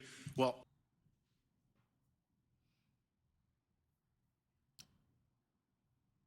I know that, like, most politicians probably make enough money to be considered, like, elites, you know, like Democratic and Republican people, but, like, I don't know. It feels hypocritical coming out of his mouth, especially when it's like he implements policies like the ones that the Republicans in Washington are implementing that actively make things worse for poor people and, like, make stuff more expensive. I think I might vote SDP. They won't win, but they got my ideals, it seems. I don't know who that is, but Social Democratic Party. Yes, very cool. That sounds cool. I care. I am not going to sit idly by and let this country continue its downward spiral. We need leadership, and we need it now. I'll take the hits, I'll take the arrows, I'll take the slings, because ultimately it's not about me. It's about you. I will fight for you. I will make sure to lead this country's revival, and I will win for you and your family. Actions speak louder than words. I will win for you and your family. It's not when I do not believe him. I do not believe that Mr. Ron DeSantis actually cares about me and my family. Especially not when, like, I have, you know, multiple queer family members, that they are, like, that's the main one, honestly. Like, I don't believe that he would care about my family. not something that we're going to be able to have all these distractions. As a veteran, I will get the job done. Now, if you look where we are now. What? Louder louder than words. We don't have time for excuses. It's not something that we're going to be able to have all these distractions. As a veteran, I will get the job done. I'm sorry, but what? Just as a veteran, I will get it done. What does being a veteran have anything to do with whether or not you'll, like, you know, make the situation for, like, you know, working class families better? What the fuck? Like, that's such a obviously forced, what's the word I'm looking for? Like, forced, flex, I guess? I don't know if that's necessarily like a flex, but it kind of feels the same, right? As, like, you know, casually mentioning, like, oh yeah, you know, I drove here today in my Ferrari. Like, okay, you could have just told me you drove here. You didn't need to say that. You didn't need to add that. Yeah, it's a buzzword for sure. Like, I do think that being a veteran, especially if you're going to be the, like, commander-in-chief, is, like, not necessary, but probably a pretty cool advantage, you know, because you've been in the military, so you have more of an understanding of how it works, certainly, than, like, I do. But it's completely irrelevant. Like, okay, all right, if you're gonna use your veteran status to run for president, like, in your campaign, I feel like there's a necessary, like, there should be a mandate that if you say that you're a veteran, like you mentioned that in your campaign stuff, then, like, you have to talk about issues that affect veterans. Like the fact that, like, isn't it like over 10% of American homeless people are military veterans? Like how about that? What are you gonna do for your fellow veterans? If you're gonna run on your veteran status, then I feel like you should kind of care about the things that affect less privileged veterans, because, you know, probably a big part of the reason, I don't know anything about his military service, I don't know what he did, what he saw, any of that, but, like, if he had, like, fucked up experiences, the fact that he's able to be where he is probably due to, like, the privileges that he had in life, you know? Like, so many people deal with so much fucked up stuff after coming out of the military, whether they saw combat or not, because being in the military in its culture itself, like, can be really harmful. It can, like, fuck you up mentally and physically. And so, like, I don't know, if I was a veteran, I would be so pissed to hear some fucking suit stuffed with money like this guy be like, as a veteran, I will get things done, when it's like, has he talked, is helping fellow veterans, like, a key part of his campaign? Like, if not, then I don't know, it seems like it'd feel really hollow. And, like, I know it's not stolen valor if he is a veteran, but I feel like the vibe is there, kind of, like, I don't know what the word is for that, but, like, just it feel gross, I would think. Yeah, sell me that car. Now, if you look where we are now, I don't need a BMW. Oh, ad, I see. Num. it's a lot different than we were in 2016. And Donald Trump's a lot different guy than he was in 2016. He owes it to you to be on this stage and explain why he should get another chance. He should explain why he didn't have Mexico pay for the border wall. Okay, wow. I agree. I do agree. Wow, I agree with Ron DeSantis. Trump should be there. Like, the fact that he's not there is such a bitch move, in my opinion. Like, feeling like he doesn't even have to, like, face his opponents, you know? They're beneath him is, like, very much the vibe it gives me of, like, I don't need to deal with your petty debate, okay? I'm in another level. Look at my polling numbers. Like, he should be there to answer to the people who are running against him. I think that's fair. That's valid. They should be able to attack each other. Trump, can attack them as much as he wants, you know? But, like, I don't I don't know. The fact that he's like, he should explain why he didn't make Mexico pay for the border wall. It's like, maybe because it's our border on our side of the border, it's probably our money that should pay for that. I don't know why anyone at any point thought Mexico paying for the border wall makes sense. Like, it's not even, as far as I know, from my understanding, like a ton of the immigrants that are coming into the country aren't even from Mexico. So it's not like Mexico putting it up to stop their own citizens. Like, leave Mexico alone. Feel like they've probably got their own shit to deal with. They don't need to be hearing this from our presidential candidates. My God. Ugh. He should explain. Also, look at my Bible. I don't know what that means. But when I see Bible, I just think of Bibble from Victorious. Why he racked up so much debt. He should explain why he didn't drain the swamp. And he said Republicans were going to get tired of winning. Well, we saw last night, I'm sick of Republicans losing. In Florida, I showed how it's done. 1 year ago here, we want a historic victory, including a massive landslide right here in Miami-Dade County. That's how we have to do it. So I promise you this, as the nominee next Trump sold a Bible? Oh. November, I'll get the job done, and as president, I will deliver. Your time is up. Let me turn to Ambassador Haley. Let me turn to Ambassador Haley. Why you and not the former president? Well, I think you look at the fact that we're almost $34 trillion in debt. 60% of America. Okay, I haven't watched the Hunger Games movies, but I've seen a lot of memes of the costumes of the people in like the rich district. This is not the worst offender, all right? But I will say the like really tall structured collar that she's got going on here with these like viney prints. I think the fabric is kind of cool. Like I do like the look, all right? But it is giving a little bit of that like out of touch rich ruler kind of thing, if that makes sense. Maybe it's just me that sees that. But like it's a little, I don't know. Again, I think it's just this collar right here.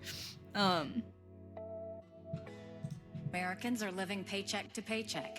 50% of Americans. Also, why is it that only, I mean, I know why, but I feel like only the femme people actually seem to ever give a shit about their like outfits.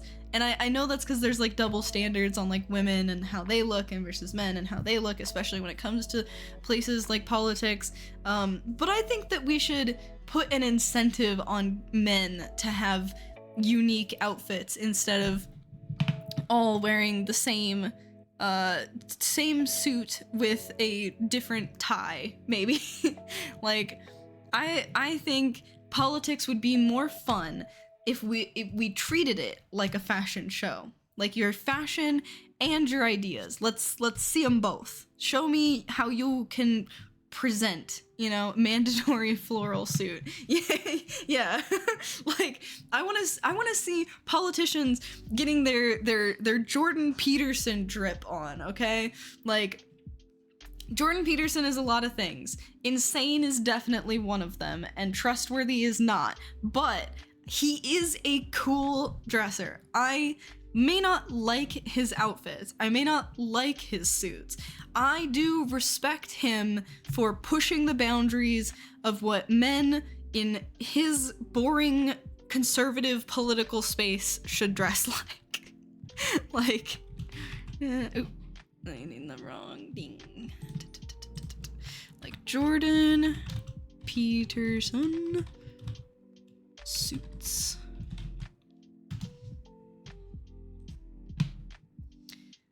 Like even this.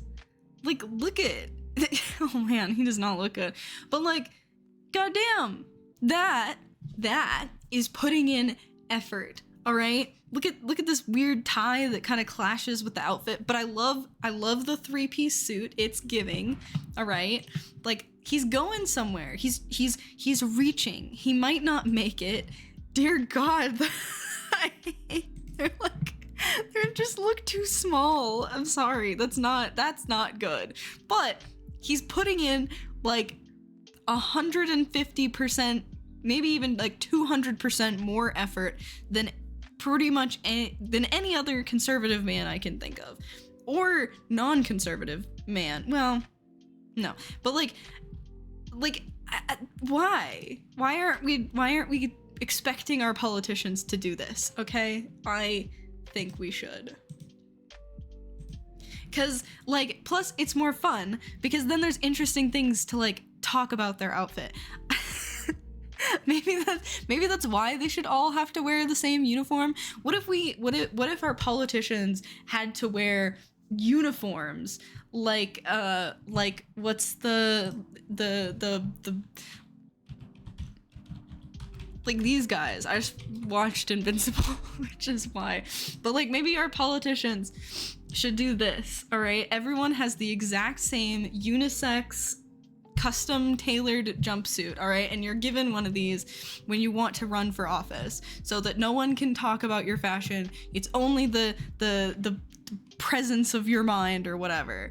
Like sort of, I'm here. I don't know if I'd say back, but hi. I want to be. This is fun. I forgot how much fucking fun it is. My God. Families can't afford diapers. 1 in 6 American families can't pay their utility bills. You have parents who are worried about what's being said or taught to their child in the classroom. There's no transparency. We have anti-Semitism all over our college. I support this policy. Thank you. Campuses, and students feel unsafe. You've got an open border where terrorists can come through. Oh my God. I'm sorry. I don't care that your opening statement was pre-written for you. Ron DeSantis just said that exact thing. Like, can't you think on your feet enough to like say something a little bit different? We have an open border policy that's letting in terrorists. She did not say the drug part, so that's at least different, but I swear to God, that's like the exact same thing they just said.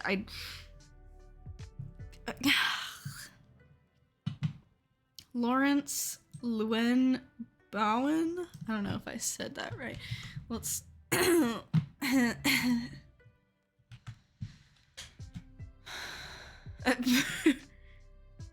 suits. Ooh, there you go. Yeah, he's got the Jordan Peterson drip too. I actually really like that one. That's cool.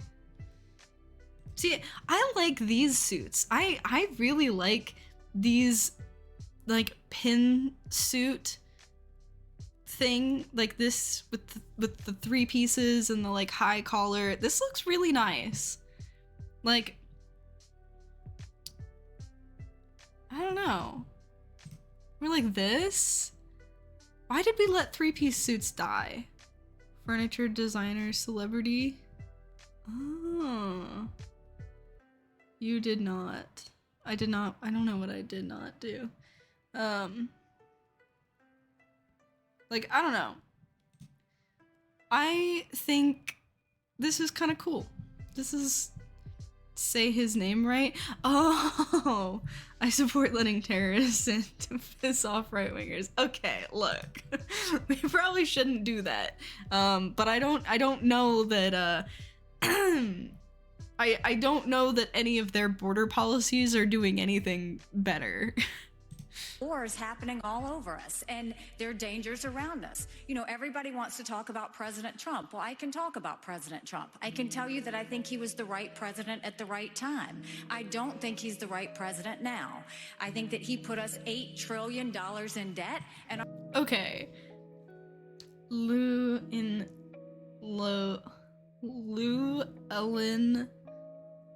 Lou Ellen Bowen.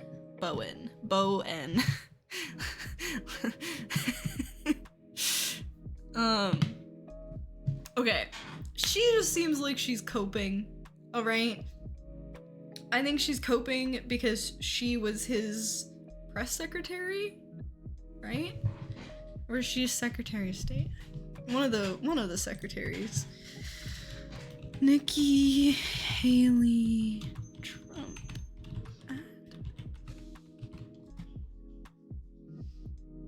Oh, she was a UN ambassador. That's right. That's right. But like, I don't know, just come out and say that he was a bad president.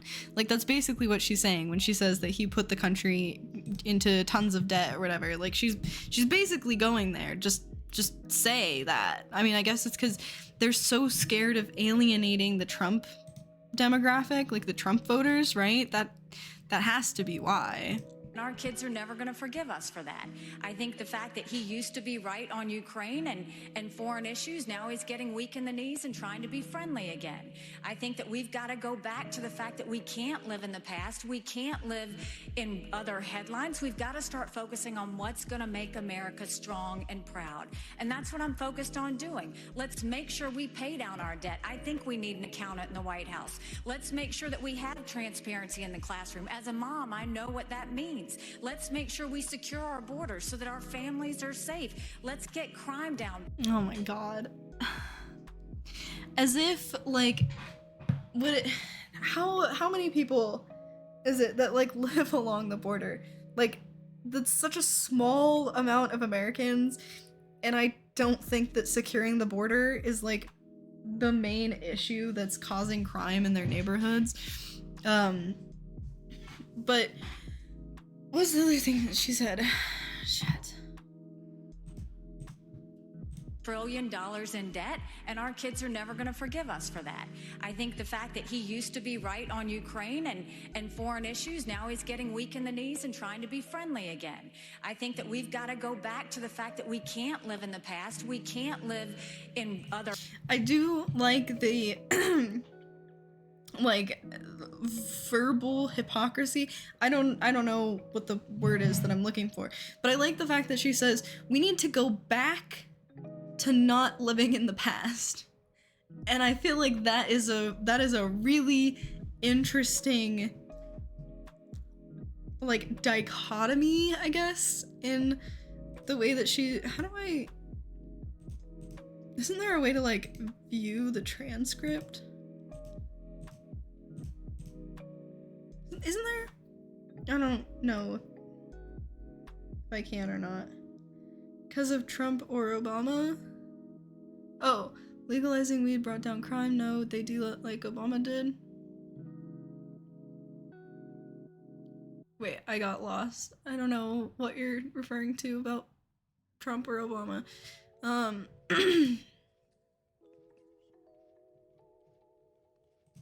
Our headlines, we've got to start focusing on what's going to make America strong and proud. And that's what I'm focused on doing. Let's make sure we pay down our... Oh, yeah. We have to go back to I don't know, these subtitles are incorrect, but we need to go back to where we can't live in the past. Like, that's just funny. That's just a really funny thing. Crime and radical thinking for a solution. Our debt. I think we need an accountant in the White House. Let's make sure that we have transparency. I'm sorry. We need an accountant. Is she an accountant? Is Nikki Haley an accountant? Is Nikki Haley an accountant?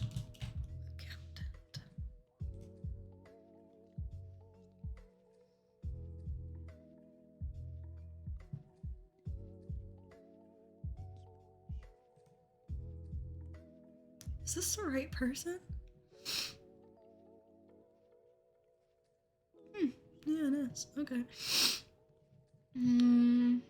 With a Bachelor's of Science degree in accounting and finance. Huh, that's interesting that she has a Punjabi middle name. Oh. Sikh parents from Punjab, India. Interesting. Random Nikki Haley fun fact. Transparency in the classroom. As a mom, I know what that means. Let's make sure we secure our borders so that our families are safe. Let's get crime down because our families want to know that they can be safe no matter where they go. And as the wife of a combat veteran, I will tell you, a military needs to know we have our back, and we need to make sure that America is Ambassador, thank Maybe maybe you should have more social programs so that veterans don't fall through the cracks. That would be having their back. You know? Just say it. Thank you very much.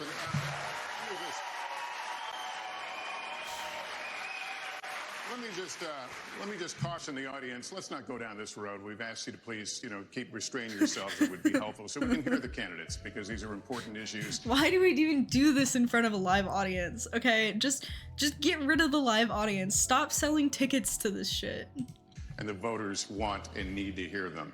Mr. Ramaswamy, let me turn to you. Please make your case. Why should you be the nominee and not the former president? I think there's something deeper going on in the Republican Party here, and I am upset about what happened last night. We've become a party of losers at the end of the day. It was a cancer to the Republican establishment. Let's speak the truth. I mean, since Ronna McDaniel took over as chairwoman of the RNC in 2017, we have lost 2018, 2020, 2022, no red wave that never came. We got trounced last night in 2023. And I think that we have to have accountability in our party. For that matter, Ron, if you want to come on stage tonight, you want to look the GOP voters in the eye and tell them you resign, I will yield my time to you. And frankly, look, the people there cheering for losing in the Republican Party. Think about who's... I feel like he's doing a fairly decent job of kind of using some of the similar Trump mannerisms, like the way that he's talking and stuff. I feel like he's really trying to have that, you know? I don't think crime generally is affected by presidents. Local politics affect that. Unless, of course, there's like a targeted bill that tries to address that. Yeah, I mean, like, it's affected by big things like drug laws. I think that's probably the biggest federal thing that impacts crime rates. Because, like,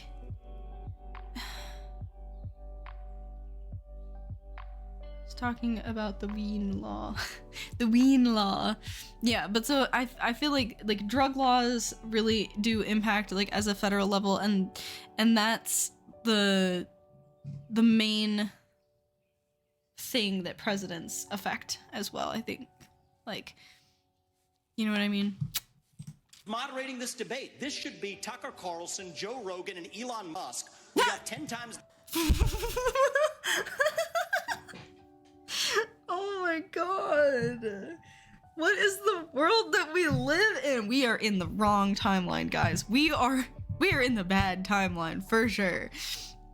This should be Elon Musk, Joe Rogan, and who was the other person?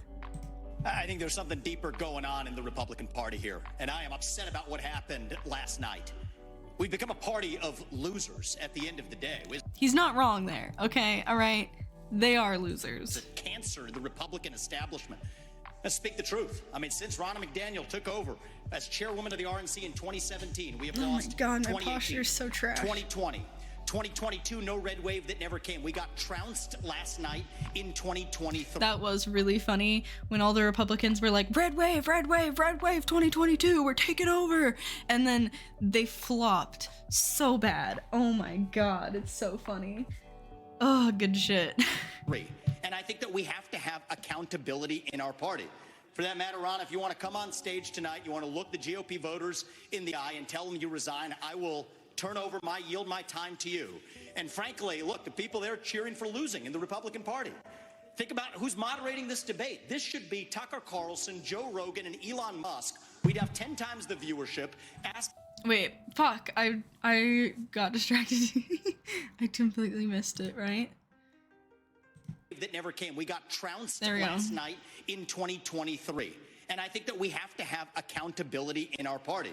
For that matter, Ron, if you want to come on stage tonight, you want to look the GOP voters in the eye and tell them you resign, I will yield my time to you. And frankly, look, the people there cheering for losing in the Republican Party. Think about who's moderating. Did he just say that Ron should resign? Is that what he was just saying? I mean, Tim Pool is still calling for civil war and a red wave in November. Oh my god. Tim Pool, okay, I watched Tim Pool in high school in like 2015, and I totally bought into his civil war shit, because like, I have paranoia issues. I was also super into like apocalypse shit, like doom prepper kind of shit, and I totally bought into that. But he's been saying that for almost 10 years now. My god, man. Like, broody teen, eh? yeah. I mean, by the time I came onto Twitch, I think I'd like come back a little bit from the right wing, but oh boy, I was off the deep end of that shit a little bit. Like, you know, had the normal stuff, Crowder, Tim Pool, Joe Rogan, that kind of thing. But then there were some, like, I remember watching a video and realizing that the guy that I was watching was like literally just arguing for segregation, and being like, I know I don't agree with that. Maybe I should question some things. Like, I don't know. Rating this debate. This should be Tucker Carlson, Joe Rogan, and Elon Musk. Tucker Carlson, Joe Rogan, and Elon Musk. That...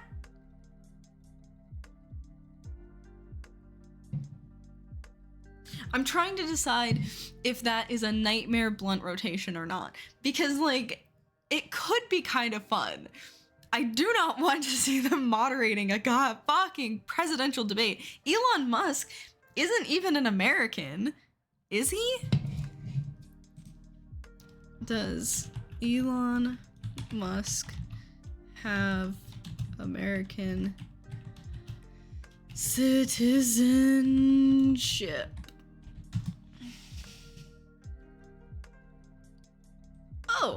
Oh, he's an American immigrant.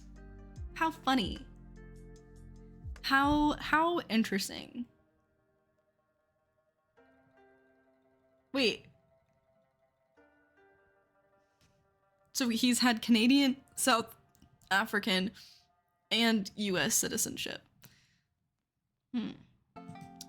How interesting that these people would take the word of an immigrant on anything. Anyway, like, I get... Does he live? Wait, okay. Does Elon Musk live in US? He still lives in a tiny house in Boca Chica, Texas. Is this house really small?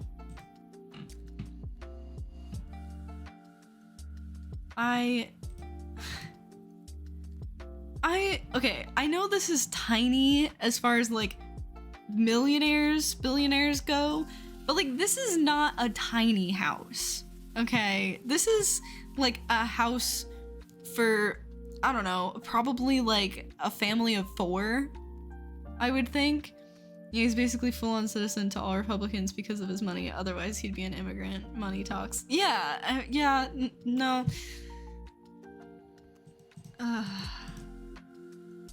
But like, okay. Tucker Carlson,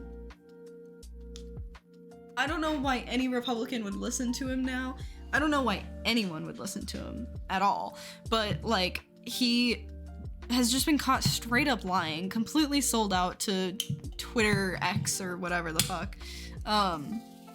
Like, oh god, okay. I thought it was gonna drop inside my soda. But like, fucking, my brain is starting to melt. We'd have 10 times the viewership, asking questions that GOP primary voters... Okay, that is true. they would probably have 10 times the viewership. I don't think that Joe Rogan would certainly not make a good moderator. Elon Musk, I don't think he'd make a good moderator either. He doesn't seem to have that great of like interpersonal skills. Tucker Carlson might make a good moderator, but I feel like he'd be really inclined to playing favorites. Joe Rogan is great to just listen to someone talk for like 3 hours.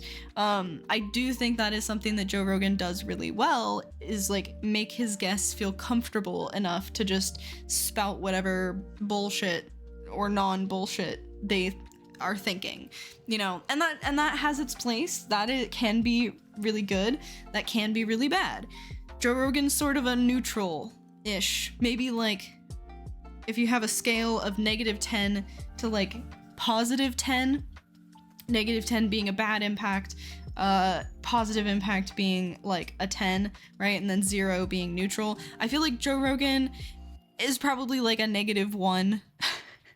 I don't think he's really a positive influence, but I also don't think that he's quite as harmful as some people say, because he's just really, a lot of the times, I think he's just not the smartest person. I think he'd acknowledge that he's not the smartest person. So I don't think he's necessarily qualified to like spread information the way that he does. But I also think it's fine because he's just kind of letting people talk. And he lets Bernie Sanders talk, and he lets Jordan Peterson or Ben Shapiro. Well, he pushed back against a lot of Ben Shapiro stuff, I'm pretty sure. Anyway, Joe Rogan would be a trash moderator because he'd just let everyone talk, I think. Or Tucker Carlson would definitely play favorites, and Elon Musk doesn't seem socially adept enough to like serve as a moderator for such a big debate. Actually care about bringing more people into our party. Do you think the Democrats, and we've got Kristen Welker here, do you think the Democrats would actually hire Greg Gutfeld to host a Democratic debate? They wouldn't do it. And so the fact of the matter is, I mean, Kristen, I'm going to use this time because this is actually about you in the media and the corrupt media establishment. Ask you, the Trump-Russia collusion hoax that you pushed on this network for years, was that real, or was that Hillary Clinton made up disinformation? Answer the question. Go. I don't know. Okay.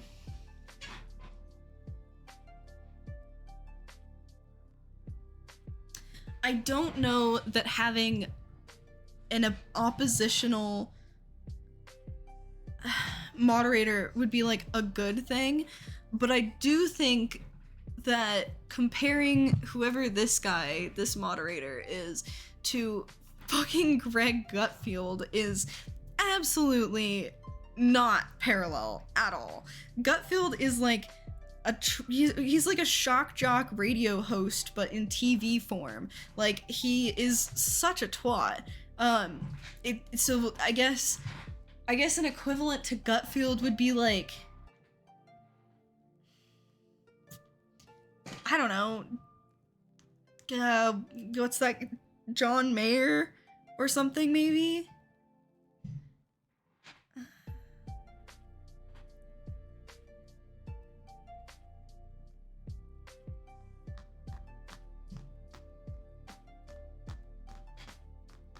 I'm waiting for the ad to pass.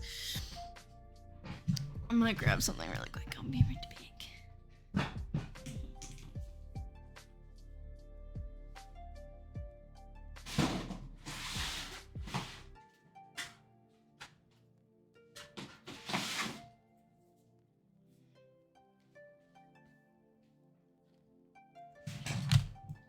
Okay.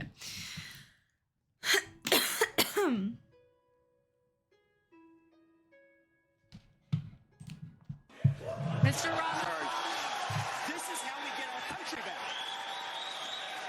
We need accountability because this media rigged the 2016 election. Might go to bed They rigged soon. the This is 2020 interesting, but I election don't with the Hunter understand Biden it at all. laptop story. That's fair. I don't understand American politics most of the time. But if you do go to bed, then thank you for watching. It's nice to not just talk to myself, even though I'd do that anyway. Thank you for watching. Mr. Ramaswamy, and they're going to rig this election. Your time is up. Accountability. Let me turn to That's how Governor we unite this country. Christie. Why you, audience, let's not do this. Let's not do this. Let's let the candidates speak. Governor Christie, why you and not former President Trump? Well, Lester, look, you said it at the beginning of the debate. We are dealing with extraordinary. Okay, I'm sorry. The other guys, they, and women, I think, they all had like pretty good energy, all right? Like, I don't like them, but they did have like energy, you know?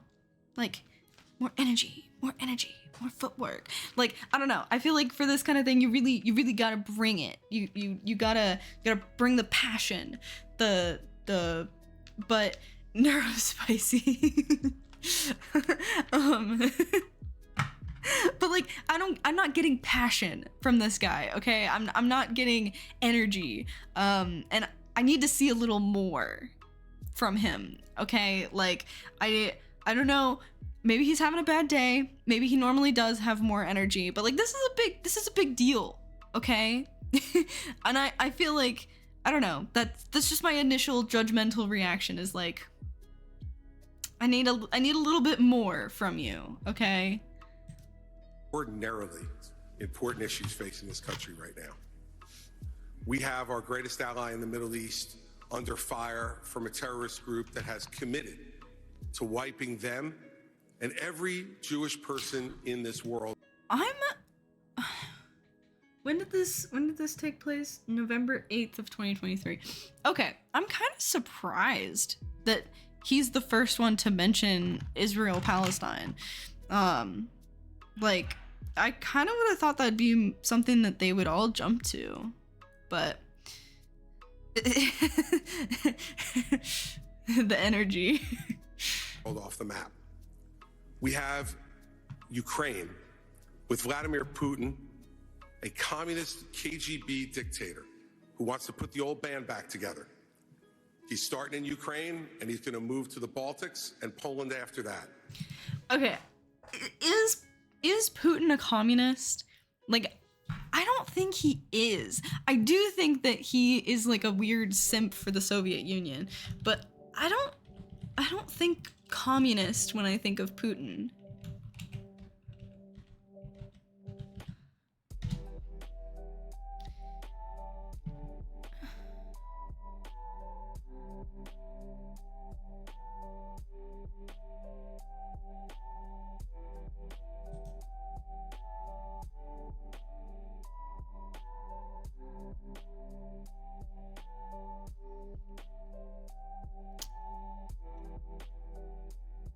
Okay.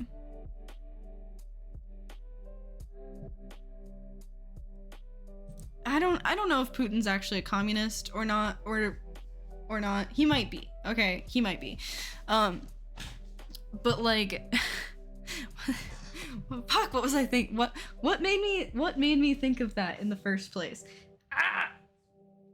My blanket is stuck under the chair. Fuck you. Come out.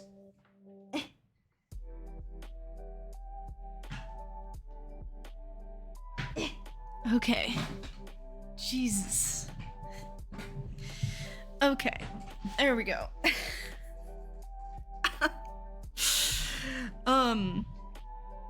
Like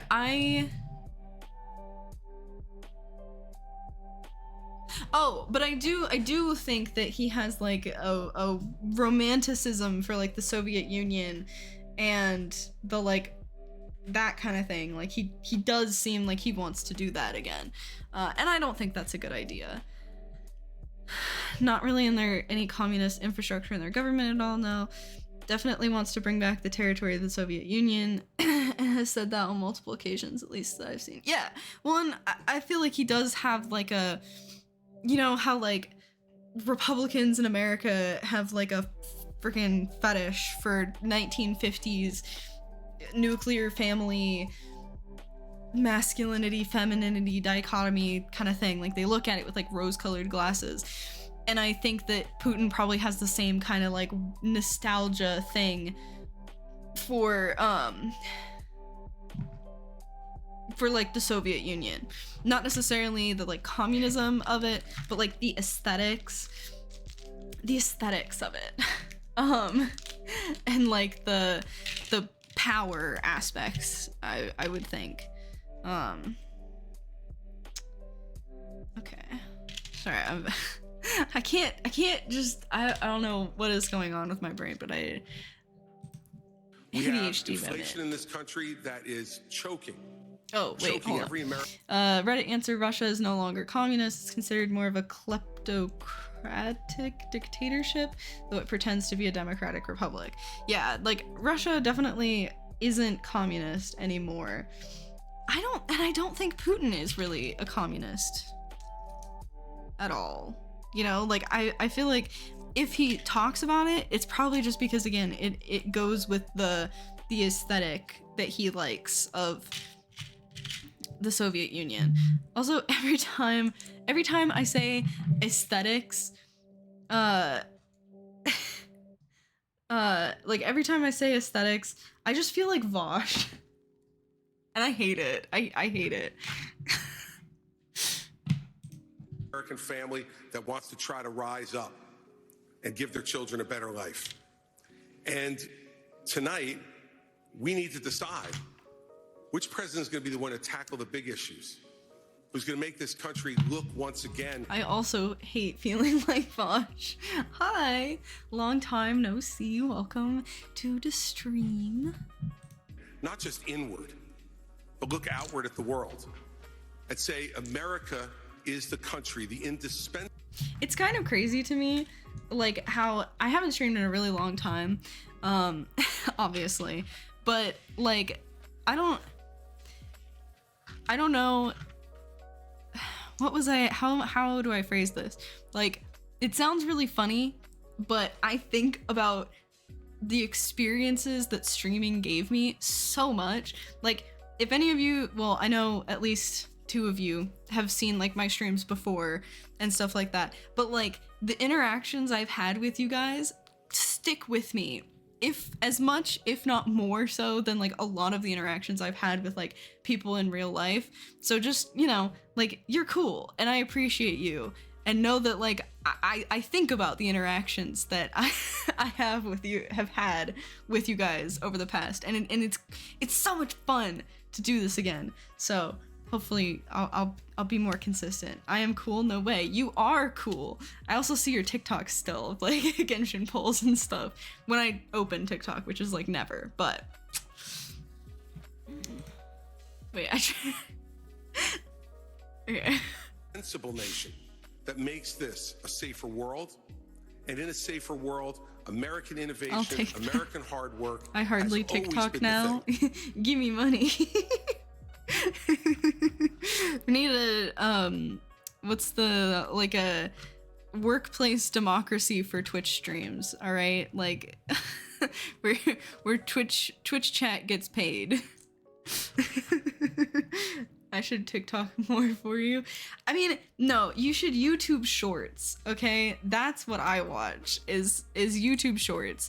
The quality is not there, but it's much more convenient than opening an entirely different app and truly being stuck in the cycle, okay? Like I prefer having the option to escape the short form content trap, even if I don't. The option being there is quite nice. That has driven our country to greater things. That's I'm going to be fucked the up. president who Okay. will do those big. Side note, that's fucked up. I just opened a brand new nail package, all right? Because I want something to do with my hands while we do this. And it doesn't have any of the freaking prep pads. That's bullshit. They should always come with the prep pads.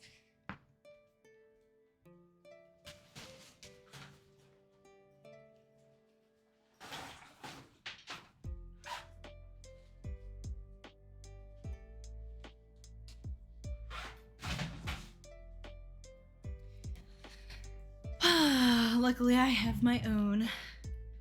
OMG effort though. Okay, Googled how to do a short. I think it works just like TikTok.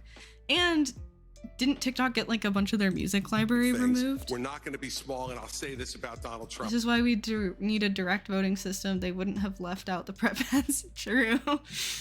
YouTube Shorts is a perfect trap for me. I open YouTube thinking I'll learn something, but end up watching shorts that make me thirst. My shorts are mostly, it's turned into like the clean talk kind of stuff, you know, and like the aesthetic refills and the stuff like that, which is, I hate it. I hate it a little bit. I've had to de-brainwash myself from like not needing, but like wanting to have that aesthetic and stuff in my real life, you know, because you can't. That's really difficult. Mine is dumpster dive and help homeless. That's cool. I like that. I've seen there's like one person who's popped up that does like dumpster diving. It's really crazy to me, like when you go to the dumpsters that are behind like big box stores and stuff like that, the shit that they just throw away, or worse, like they destroy. Like I do understand, like I was reading comments on one, which is that like the like makeup products and skincare stuff that like Ulta throws away are usually expired or returned defective products, and I do think that is good to destroy. But I've also, like, they destroyed like hair clips and like those no heat hair roll things that are like super popular now, and it's like that stuff can be washed. Like, fuck you, dude. Fuck you for destroying that stuff.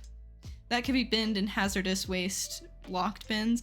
Yeah, like, I don't know. It's the stuff that's like very clearly cleanable and that kind of thing. Like, it's just fucked up. And that like someone in the comments of one of those videos pointed out that like it costs more money to like donate items than it does to just throw them away, because as a company you have to pay for like the transportation and all that stuff. And it's like that is really fucked, that like it's easier for them to destroy and throw away perfectly good items than to like donate them to like, you know, shelters or I don't know, like food banks, for example, or stuff like that, you know? One sec, I'm gonna wash my hands.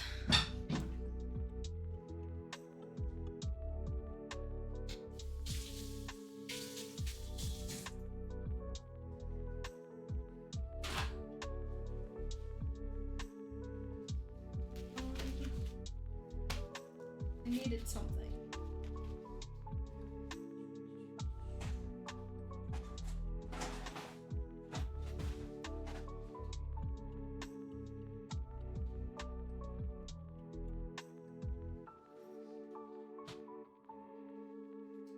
Well, I don't know where it is, and I don't want to look that much. Okay. Glaring Husky, you excited for the election? Fuck no. I dread it with every second as it comes closer. And then at least Andrew Tate pops up to make me hop out of shorts. Oh my god. I haven't gotten a Tate clip in a long time. Those hair clips are definitely expired, yes. Supermarkets here legally have to donate food now, but it's not well checked. Still a lot of waste, but I can access free food from it on Fridays. That's really cool. That's nice. That's why, hello, Mr. John Wick. I feel like I recognize your username. That's why I like to say that profit-seeking behavior is anti-materialist, because it prioritizes money over the use of materials and products. Oh yeah, well, like, it's really fucked up. I was watching a video about what's it called? Planned obsolescence, I think, right? Which is where like companies and manufacturers like Apple is a really good example of it, which is makes me sad that I have an Apple iPhone. and iPad and MacBook. At least I don't have an Apple Mac like computer. But Apple had to admit it. Yeah, but so like Apple, when they release software updates for the phones and stuff like that, if you have an older phone, they like intentionally, oh shit, this is the wrong size. Fuck. God, I fucked up. Okay. All right. Isn't it? Yeah, it's definitely. Okay. Like they literally like slow down the processing speeds, they kill your battery life, like make graphics load worse, like they make your phones get fucked up so that you want to buy a new phone. Like I think that's really disgusting. Like the and I'm sure Samsung and stuff like that probably does a lot of similar shit. Like I think it's probably a symptom with like most companies, not just Apple. But it just, I don't know, it's so bullshit the way that, fuck, these are not the same. Why did they make these so hard to find the right ones? Okay. But like planned obsolescence is really fucked. It will be the death of us as humans. I really do think. And that's exactly like Shein and stuff like that too, right? Like those Temu, those big companies that manufacture a bunch of shit that is gonna fall apart once you wash it like 2 or 3 times. Pause game 2. Pause game. Did you say you watched Unlearning Economics? Me? Yes, I've watched some of it, but I will be honest, I probably did not pay that much attention. Not as much attention as I should have paid to it, if that makes sense. Oh my god, this is driving me nuts. I found it. I found the other one. Thank fuck. Look at his face. Oh. That's good. That's a good one. We got another good one.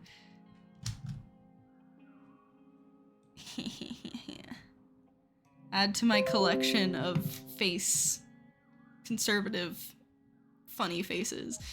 I have a bunch of them on my phone. I have one that's like Tucker Carlson. I have one that was like these like judges on some random reality show. Oh, I love it. Thank you for pointing that out. Anybody who's going to be spending the next year and a half of their life focusing on keeping themselves out of jail and courtrooms cannot lead this party or this country. Right, and it needs to be said plainly. Governor, thank you. Let me turn to Senator Scott. Senator Okay. Scott, you've said former... We're gonna go back because I was not paying attention to him at all. Your short thumbnail. Yeah. We have our greatest ally in the Middle East under fire from a terrorist group that has committed to wiping them and every Jewish person in this world off the map. We have Ukraine with Vladimir Putin, a communist KGB dictator who wants... If I make shorts, you do too. I'll think about it. Like, there's a reason I stream and not make video essays, because as much as I'd love to do that, the ADHD will not. But I'll try. I will consider if I do anything interesting enough in a stream to make a short. So put the old band back together. He's starting in Ukraine, and he's going to move to the Baltics and Poland after that. We have inflation in this country that is choking every American family that wants to... I also do kind of agree with that, I guess, which is that, like, I do think it's more than likely that Putin would continue to try and, like, take more territory in Europe. Like... Oh no, that's why there was talk if Russia was communist. Yeah, we were talking. So, like, I do feel like Putin would probably try to take more territory. I'm not a military analyst. I could be completely wrong, but he just, I don't know. He seems like that kind of guy to me, you know? he seems like a warmongering kind of girly, you know?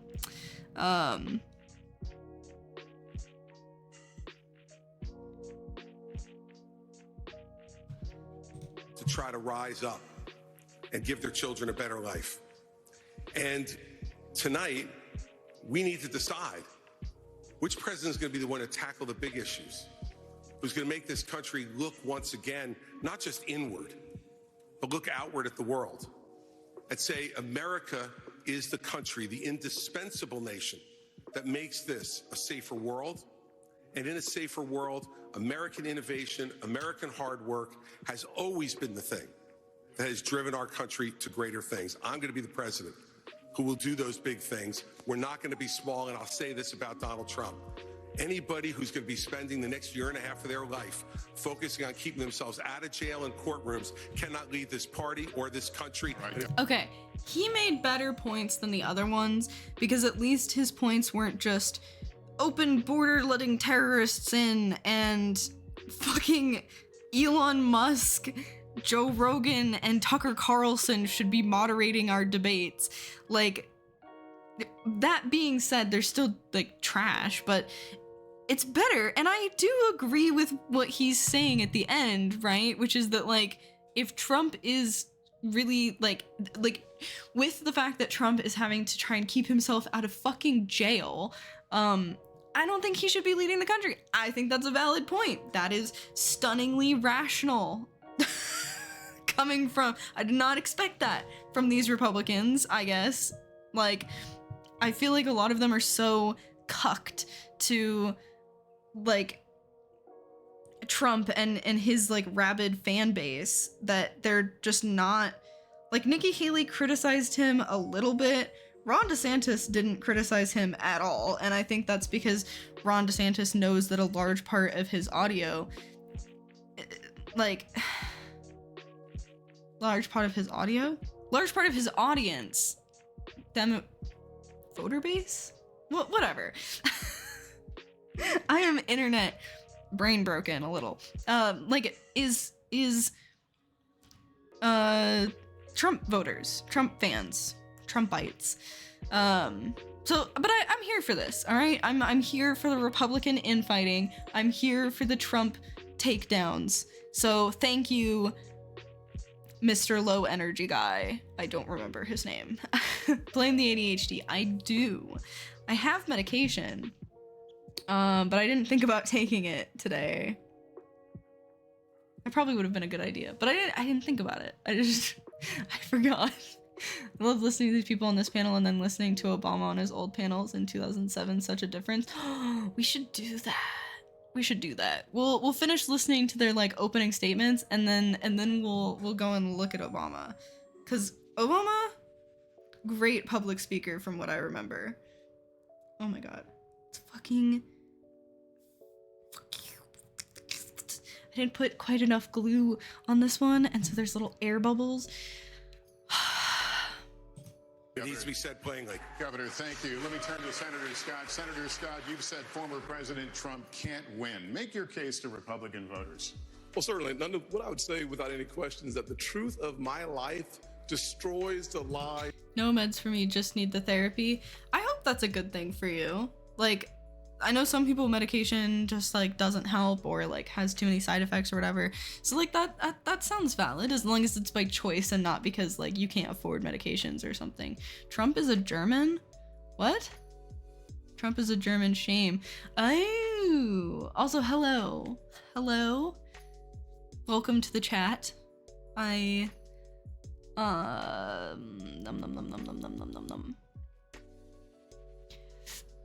No, got need it. Ah. The therapy or the meds? His grandparents live in Germany still today. Oh. Huh, interesting. I didn't know that. The radical left. We need a president and a candidate who will actually help our base solidify and attract independent voters into our party. The Great Opportunity Party is now winning back African-American voters and Hispanic voters because we are working on a foundation based on faith. Our nation... I do think it's interesting, one of the news clips we watched. Jesus. One of the news clips we watched earlier, mentioned how Trump has been getting a lot of support from like the African American or Black community. And I think that's really interesting. Like, I wonder why, like, what exactly is leading to that. I mean, I know that, like, there is, I think, like, I do know that there is a fair bit of, like, social conservatism and stuff like that in a lot of, like, minority communities, but I don't really know, like, why that is. I haven't heard anything about it. Blame Kanye. That is a good point. I hadn't really thought about that. Do you think that had, like, a big impact? I feel like it probably had a big impact on, like, especially manosphere kind of attitudes, but I don't know about the, like, did that shift the voter base? I don't know. They say that, but then you look at where Trump was recently, a Black church in the South, and you just see white Trump MAGA people. Oh god, that's painful. That's painful. Is facing some deep challenges. It is the loss of faith in this nation that is a part of the erosion that we're seeing every single day. It's restoring faith, restoring our Christian values that will help this nation once again become the city on the hill. When Ronald Reagan talked about the city on the hill, he was coming from Matthew 5. Is this guy I forgot his name. Senator Tim Scott. Tim Scott.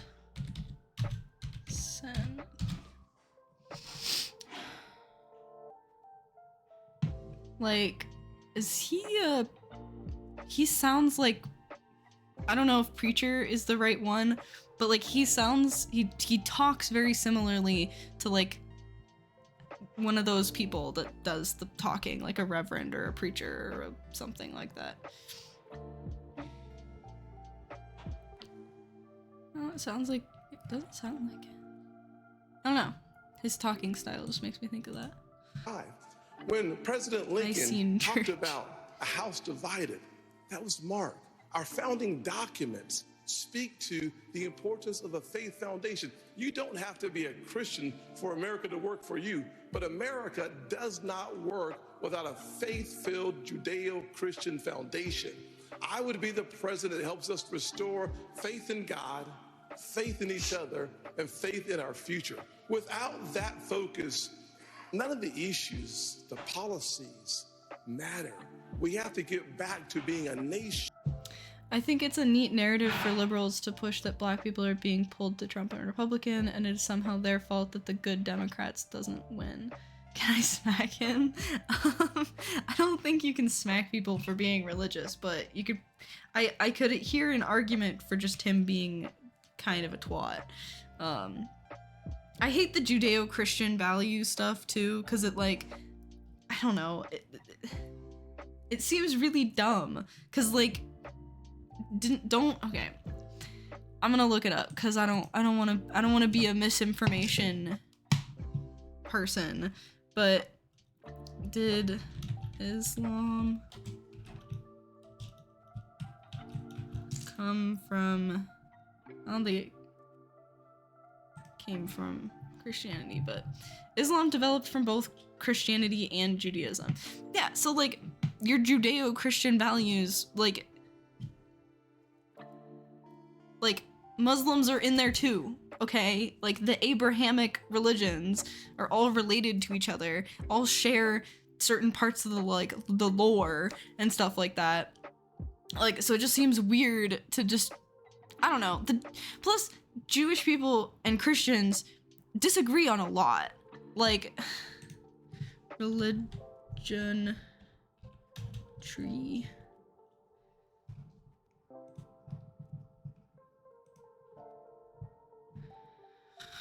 Oh boy. It's so complicated.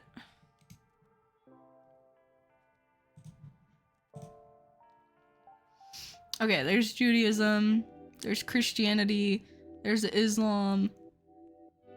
Yeah, so they all branched off of Judaism, I guess. So it's like, yeah, it's only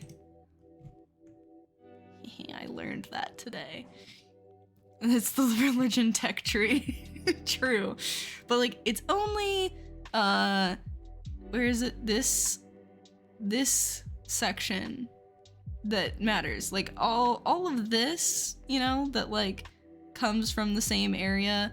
It's just this little specific area that we like. Judeo-Christian values is a nice way to say Christian supremacy. Yeah, it is. I do think that I can agree with that. Shit. That is, in fact, the city on the hill that believes in each other enough for us to fight for that future. Senator Scott, thank you. We're going to turn now to the challenge. Okay, so like he seems like he's a good public speaker, but I feel like he just kind of said a lot of nothing. It just sounded nice because he's got like a nice speaking cadence, I guess. Like so far, they all suck, obviously. But the guy in the middle, right? I think it was him. I don't remember his name. The Mr. Low Energy, more energy. Like he seemed like he was making the best points. Still not great, but put him in a box and shush him.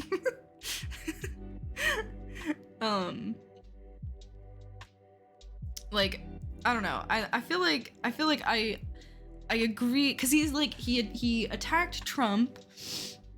He pointed out the lack of conversation, I guess, around their excuse me, around their like a discussion of foreign policy and Trump's stuff with foreign policy.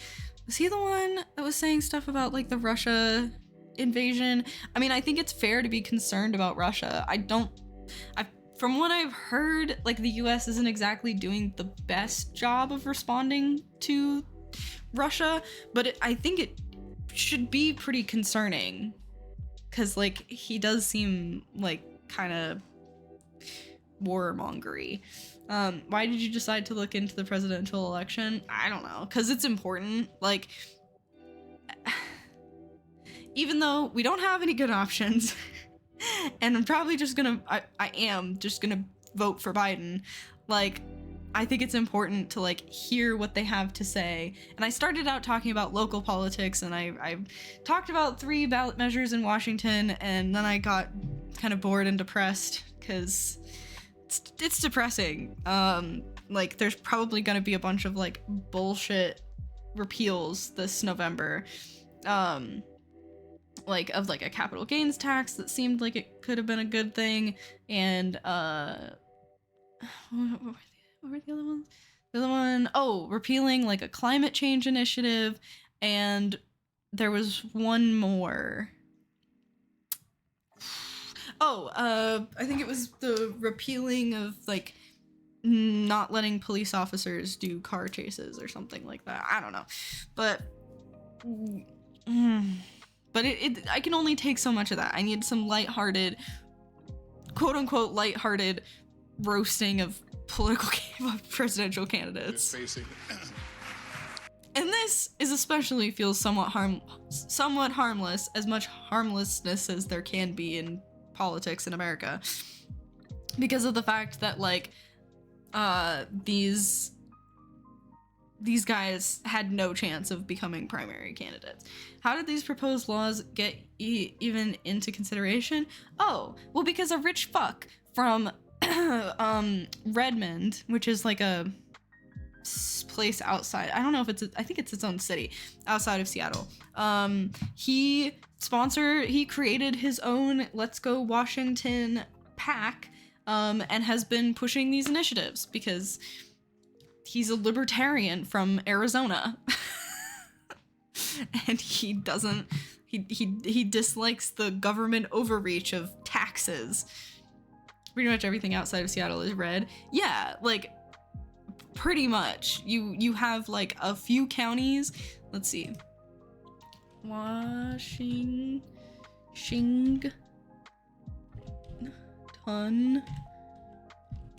County, red, blue. I don't know how else to search this. Yeah, like this. This is pretty much the breakdown, right? So King County is where Seattle is. This is like Tacoma and Olympia down here, which is our capital. The up here is stuff that no one cares about really. Maybe Bellingham or something. I'm not sure. But like this breakdown is pretty accurate, I think. Like it leaned, so like this area, this is like the Seattle area with like some smaller towns, which a lot of these smaller towns in these counties are still pretty red. Like when you talk to people, but they also have towns in them that are blue. It's like everything is like the more people, the more blue, the less people, the more red. Like this one over here is where I guess Spokane's up here, but I think Spokane is actually down here more, and that's like Spokane County, but maybe I'm wrong.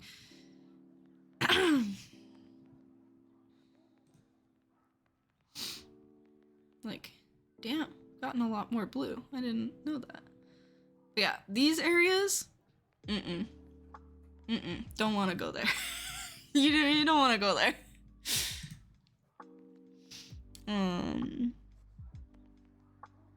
Some rich person's behind the proposals. Yeah, pretty much. The next commander-in-chief, you'll all be fielding questions first from me and the Republican Jewish Coalition, and then from Kristen and Hugh. So as we continue forward, the Israel-Hamas war is barely a month old. Tonight, Israeli troops are fighting inside Gaza City with over 2... I don't want it. Okay, we're gonna see. We're gonna try, all right, to not get super into the Israel-Palestine conflict. All right, guys, we're not gonna get super into it. We're gonna see what these guys have to say. We're probably gonna disagree with them. I don't want to dive too deep into that because that's a whole rabbit hole. I want to be able to watch what else they have to say. 200 hostages who remain captive there, and civilian casualties mount inside Gaza. As President of the United States, what would you be urging Israeli Prime Minister Benjamin Netanyahu to do at this moment? Governor DeSantis. I would be telling Bibi, finish the job once and for all with these butchers, Hamas. They're terrorists. Okay, I'm sorry.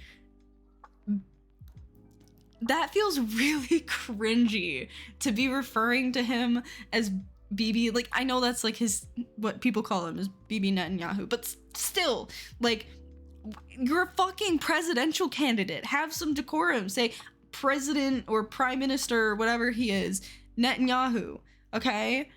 It feels weird to refer to him on a first name basis. Like, at least say Netanyahu instead of Bibi. Like, I don't know. It's so weird. It's so weird. I don't like that. Immediate cringe points. People, they would wipe every Jew off the globe if they could. He cannot live with that threat right by his country. That Hamas should release every hostage and they should unconditionally surrender. I'm sick of hearing the media, I'm sick of hearing other people blame Israel just for defending itself. We will stand with Israel in word and in deed, in public and in private. And I can tell you, as governor, I actually did something about it. Biden's neglect has been atrocious. Baby Netanyahu. Like, fuck, what was I gonna say? Oh my god, my brain.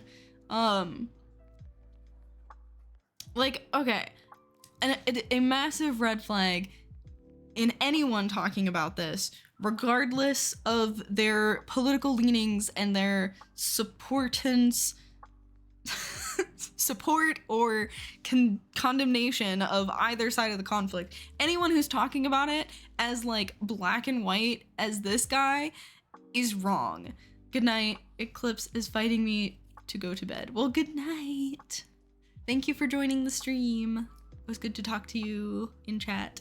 Bye. It's just there is a lot of nuance to the situation, regardless of which side you support.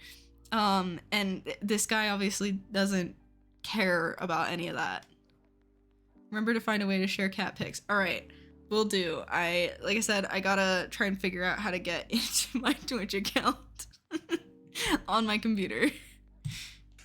We had Floridians that were over there after the attack. He left them stranded. They couldn't get flights out. So I scrambled resources in Florida. I sent planes over to Israel, and I brought back over 700 people to safety. There could have been more.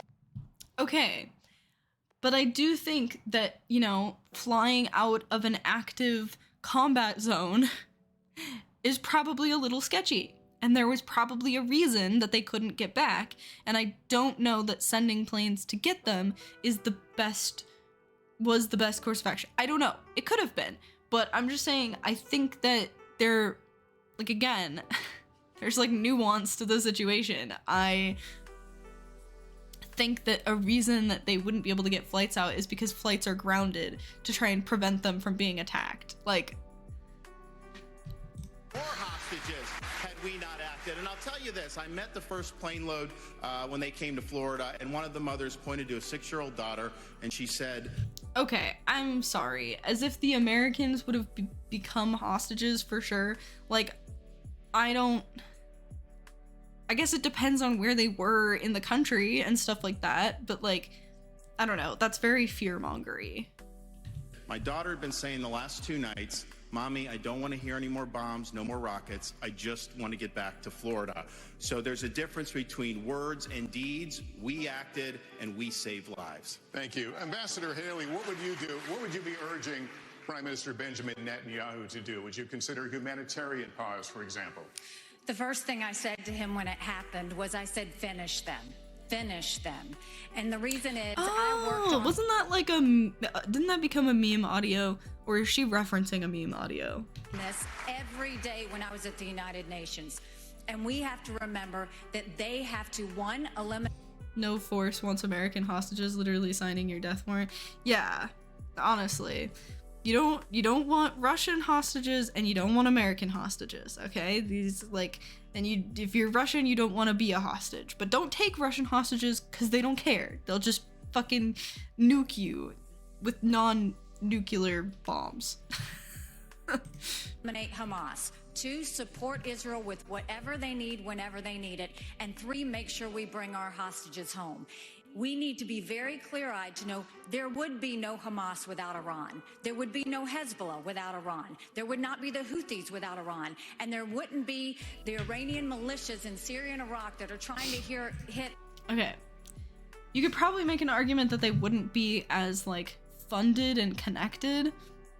But I do think that saying, like, there would be no Hamas or... what was the other one? Hezbollah? Without Iran... I don't know that that's true. I feel like, again, that's a very... there would be no Hamas without Israel. God damn. I like that. That was a good one. But, like, I don't think you can say that it wouldn't be there without Iran. Like, again, these people have no nuance for the situation at all. Our military men and women, if it hadn't been for Iran. And who is funding Iran right now? China is buying oil from Iran. Russia is getting drones and missiles from Iran. And there is an unholy alliance. We need to be clear-eyed. The last thing we need to do is to... Is Russia really buying, like, weapons and drones from Iran? Because that seems like sad if that's true, like, for Russia. Is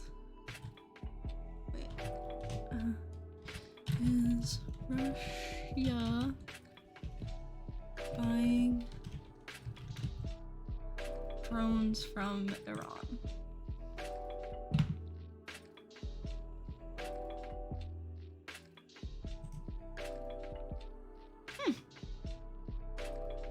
Interesting. I would not have guessed that.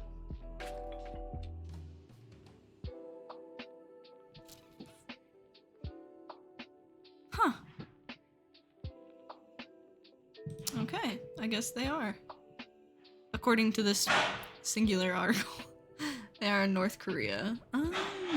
Everybody's buying oil from Iran. They have a lot of oil. What do you want people to do? Not buy the oil? Yeah, well, when you have like a limited resource, people are gonna buy it from whoever is selling it, regardless of their nation and or their nation's like ideologies.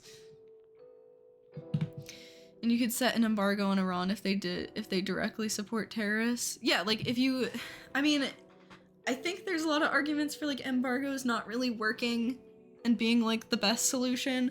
But like you can definitely do things other than what does she even want? Would she want us to go to war with Iran? Like, tell Israel what to do. The only thing we should be doing is supporting them and eliminating Hamas. It is not that Israel needs America. Like, shouldn't these people be against us getting in conflict? Like, I mean, okay, obviously the reason that they care about this conflict is because Christian Americans have like a fucking, they're just really horny for Israel. Like because of, I'm pretty sure it's because of their like doomsday prophet and stuff like that, prophecy. But like conservatives, people who are against government spending, people who are against government overreach, shouldn't you be against foreign intervention? Like, I don't know. I don't really want us to be doing that much foreign intervention. Or I think we should be very selective and strategic and calm as much as possible with our foreign intervention and not just like haphazardly, you know, policing the world. Embargoes can work, just not on a nation like Iran. Is it because Iran doesn't really rely on like US interactions and stuff? I'm just curious. They definitely work. Look at the effect on Russia after the start of the Ukraine war. She's using a lot of words, posturing that she'll make America number one or keep them number one. Oh, excuse me. America needs Israel. They are the tip of the spear when it comes to this Islamic terrorism, and we need to make sure that we have their backs in that process. All right. Thank you. Mr. Ramaswamy. Mr. Ramaswamy, any daylight between you and the candidates we just heard on this issue on what you would tell the president? That's also like kind of a fucked up position to put Israel in, I feel like. Like, you know, oh, they're the tip of the spear. And it's like, I don't know that I'd want to be the tip of the spear for US's foreign intervention. Like, that doesn't seem like a good position to be in as a nation, to be the tip of the spear for someone else, you know, which kind of just, again, goes to show, like, that Republicans' interests in Israel are very self-centered. Like, again, I feel like, I don't know, people get really... Understandably, I myself get very hot and bothered and upset by the conversation surrounding the Israel-Palestine conflict, okay? That being said, I feel like there is a lot that you can criticize and understand and have issues with the whole conversation without even getting into the Hamas is right, Israel is right kind of conversation. You know, like the way that Republicans and a lot of Americans disingenuously care about the conflict, both on the left and the right. I think both of them probably, but mostly on the right. From my perspective, the more harmful stuff comes from the right, I guess, because it's like actually giving government funding to Israel. Sorry, I got distracted by the lock on my window.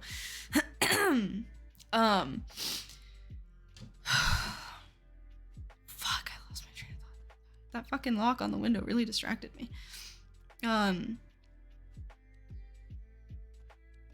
But like, I don't know. I feel like we should be able to agree that like the way that like these people talk about the conflict is so self-centered and so like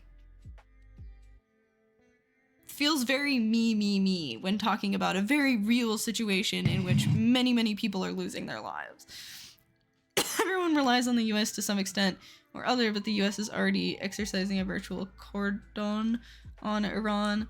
The last trade deal they had with the US or EU was in 2004, I think. It just caused them to grow closer to other trading. Yeah, it's just, I don't know, it's like alienating them to get closer to like Russia and China and stuff like that. Like, I don't know. It doesn't seem like the best way, because I feel like because trade comes with it a lot of like cultural diffusion, I think is the word for it, right? And so like if we want Iran to have values that align more with us, then trading with them more would be a reasonable, seems like the best way to do that, right? Is to like make them more reliant on us so that they want to be more like us. Similar, excuse me, to like, isn't that kind of what happened with like a lot of Asian countries? So like Japan and Korea, but Japan is the one that comes to mind the most to me, because like they are very dependent on like US trade and stuff like that, and so they're like very into American culture, and I feel like you could probably do the same kind of thing with like Russia and Iran. Hopefully I'll catch another stream whenever that is. Oh, thank you for stopping in. I hope you get the sleep that you need and have a good night. Bye. Minister. Not in terms of what I would tell the Prime Minister, no. In fact, I would go one step further. The founding vision of Israel was based on the idea that they don't want to depend on anybody else's sympathy or direction in defending themselves. So what I would tell Bibi is that Israel has the right and the responsibility to defend itself. I would tell him to smoke those terrorists on his southern border, and then I'll tell him as President of the United States, I'll be smoking the terrorists on our southern border. That's his responsibility. This is our responsibility. That's how we move forward. But I want to be careful to avoid making the mistakes from the neocon establishment of the past. Corrupt politicians in both parties spent trillions, killed millions, made billions for themselves in places like Iraq and Afghanistan, fighting wars that sent... Okay, this is what I was talking about with what I expect from like libertarian Republicans, is like this kind of thing. And I also don't agree with this, but I think this is a much more ideologically consistent position to have, if that makes sense. Therefore, I guess I kind of like it a little bit better, because again, at least it makes sense, you know, that like, yeah, if you don't like taxes and you don't like government overreach, then you shouldn't like us giving money to Israel, you know? Yes and no, in my opinion. We don't want to support secret weapons dealing across the world, but we do want them to buy more into our culture, of course. We had a lot closer ties to Iran during the Obama presidency with the nuclear trade deal, where we allowed them to trade a lot more with us while giving up access to inspect nuclear reactors to make sure they weren't making nukes. We could do something similar with their weapons deals. Yeah, like that just seems, I don't know, it seems like a smart decision to me to like just try to grow closer to those kind, you know, keep your friends close and your enemies closer kind of thing, is like actually has some pretty logical sense to it. It's a very catchy phrase for a reason. Thousands of our sons and daughters, people my age, to die in wars that did not advance anyone's interests, adding $7 trillion to our national debt. And Joe Biden sold off our foreign policy. Joe Biden's son, Hunter Biden, got a $5 million bribe from Ukraine. That's why we're sending $200 billion back to that same country. Like, to clarify, I don't agree with him, but I'm here for the energy, I guess, because I appreciate the fact that, like, again, it seems more consistent with what I think coming from like a Republican libertarian ideology would make sense. Like, I'm kind of here for this from him. Cultural exchange happens to a significant degree via education. If the next generation of your country's leaders are educated in the US, they might become more amenable to quote unquote American values. Yeah. Yeah, that makes sense. I think incentivizing exchange programs could be good, right? Then, in that case.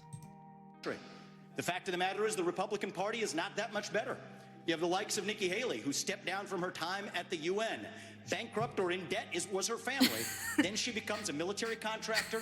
She joins the board of Boeing and otherwise, and is now a multimillionaire. So I think that that's wrong when Republicans do it or Democrats do it. That's the choice we face. Do you want a leader from a different generation who's going to put this country first? Or do you want Dick Cheney in 3-inch heels? All right, In Mr. which case we've got two of them on stage. Oh shit! Go off! Go off!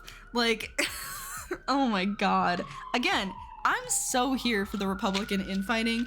The Democrats do so much fucking petty infighting shit. I need more of this. I need to see more Republicans roasting each other. He is being quite sexist. He is being very, like, he's being quite out of pocket for a politician, but I'm kind of here for it. Like, you know? Dick Cheney in 3-inch heels is wild. It's so mean. I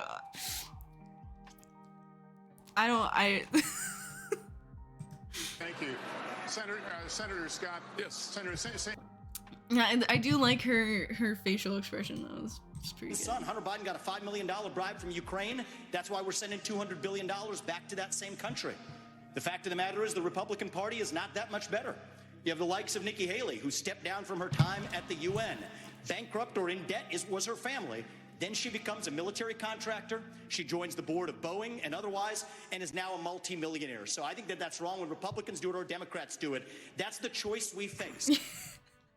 I don't know, I think it's really interesting that a lot of female politicians, especially Republican politicians, go for like the Wonder Woman look.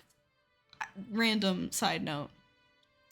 One thing I don't understand is time and time again the states controlled by Republicans are the poorest ones, but still Americans vote for them on the national and state level.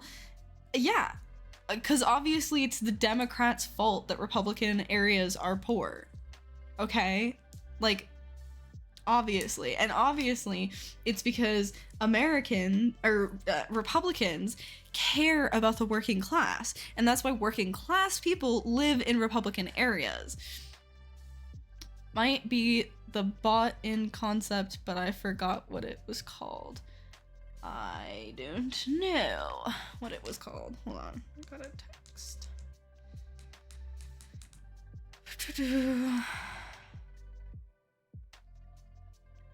Ooh. Ooh, I have work drama. I'm gonna read this really quickly, guys. Sorry about that.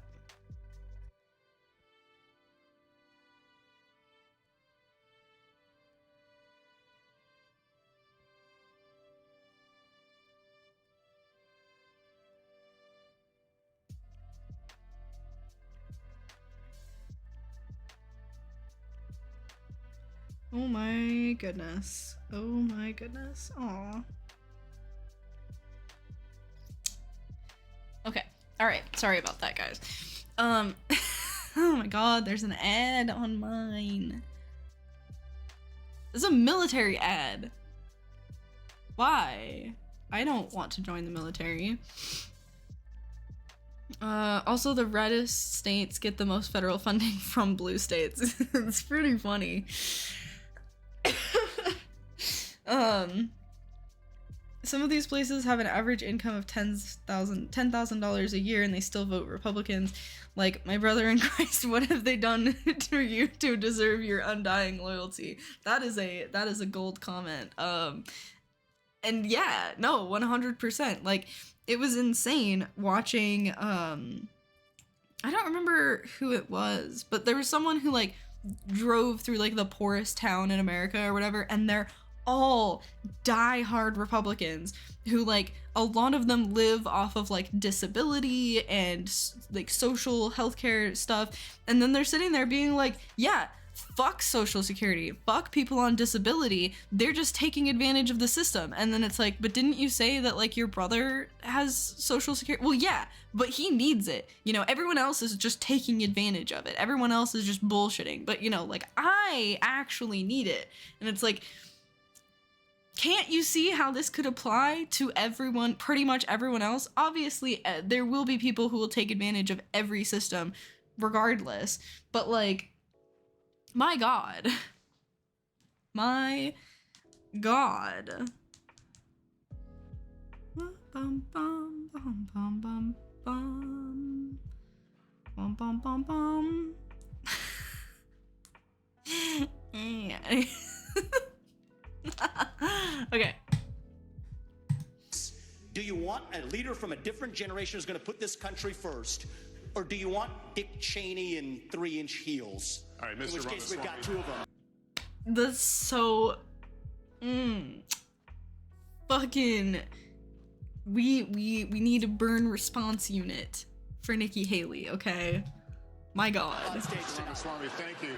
Senator Scott, yes. Senator, same question to you about, you're the president, you're on the phone in the Oval Office with the prime... 3 and Shields. Why are the subtitles like this? Minister, you tell him what? The subtitles got his name right, and they couldn't do inch heels. That's really funny. Oh my God. Well, number one, I would tell Prime Minister Netanyahu, not only do you have the responsibility and the right to wipe Hamas off of the map, we will support you. We will be there with you. We'll stand shoulder to shoulder. There will be no daylight. But I would change the station a little bit, though, and head back home to America. I would say to President Biden, diplomacy only is a weak strategy. Appeasement leads to war. From President Obama to President Biden.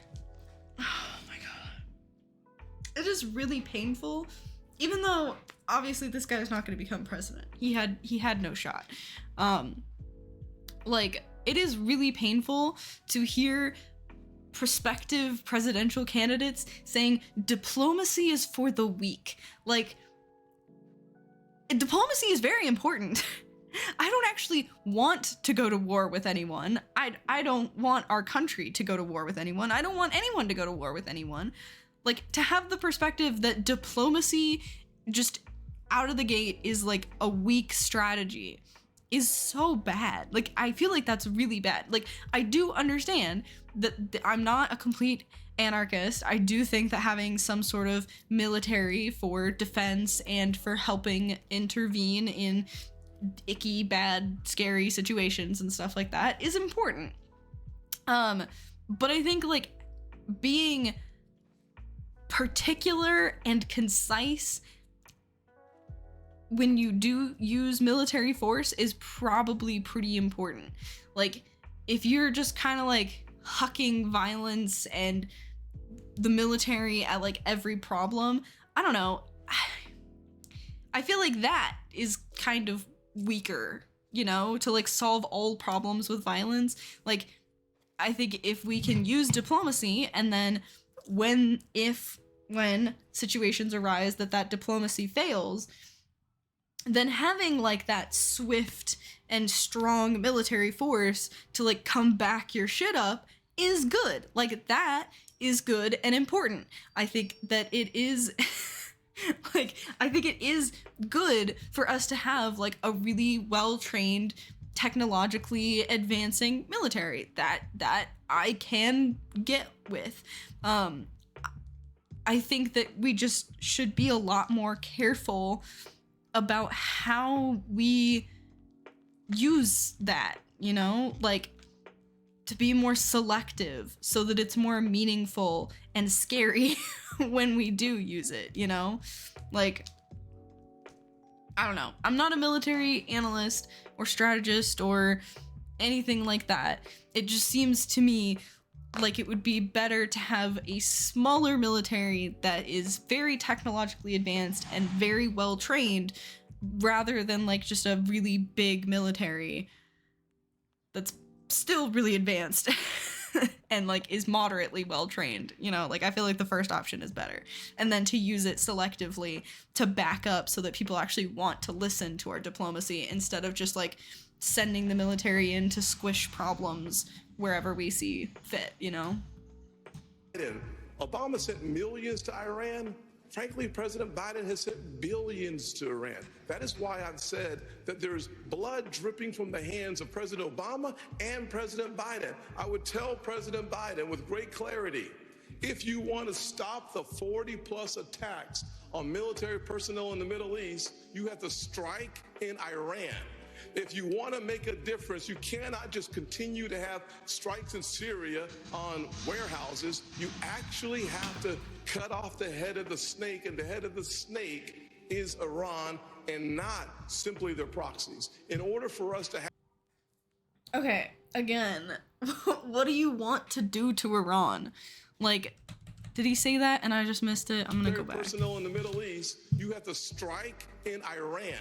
If you want to make a difference, you cannot just continue to have strikes in Syria on warehouses. You actually have to cut off the head of the snake, and the head of the snake is Iran and not simply their proxies. In order for us to have a powerful response from America, we have to be in a position of strength. As President of the United States, my foreign policy is simple. You cannot negotiate with evil. You have to destroy it. All right, Senator. Oh my God, that's such a like cartoonish way of looking at the world. We cannot negotiate with evil. And it's like, look, don't get me wrong. I do think that there are certain people out there who are maybe evil, but like, in order to solve problems, you have to actually understand where those problems come from, what motivates people. Like, you can't just say every person who joins Hamas is just evil. Like, I do not agree with Hamas. I do not support them. We condemn, okay? That being said, people join it for a fucking reason. Like, you have to understand that reason, and you have to deal with that. You can't just label them all evil. Like, Jesus Christ. Evil is literally ambiguous from one person to the next. Yeah, exactly. Because, like, the people who join Hamas are probably doing it because they think that the United States and Israel are evil. And it's all relative. And it's just, but we can look at the situation and say, hey, this isn't productive. This isn't good. We want to stop people from doing this. How can we do this in the best way possible? But just calling them evil isn't going to fix that problem. It's, again, a very cartoon way of looking at things. And, like, old cartoons, because new cartoons are starting to understand that nuance. Like, I'm sorry, this man needs to watch some...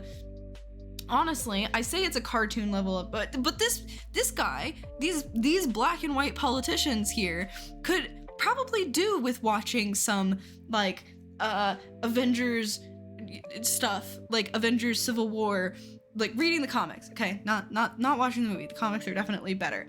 Watch some Clone Wars, okay? There's some really great episodes about the nuances of war and the death that comes along with that in Clone Wars. The episode with Ahsoka and Padme that's a two-parter absolutely blew my mind as a fucking child and was really fucking good. I don't know. I think in Invincible, I just got done watching that, the 2 seasons that are out, and that's a really good one to discuss, like, what is good, what is evil, because you can see, like, the perspective of, like, the evil characters and stuff like that. Like, you need the nuance. Man needs to watch Steven Universe. I mean, I haven't seen Steven Universe, so I don't know, but I probably agree with you if I did watch it. Scott, thank you. Governor Christie, I want to get you to weigh in here. Look, Lester, these problems are so big and serious that the first thing I would say to Prime Minister Netanyahu is pretty simple. America is here, no matter what it is. I do love that opening for it.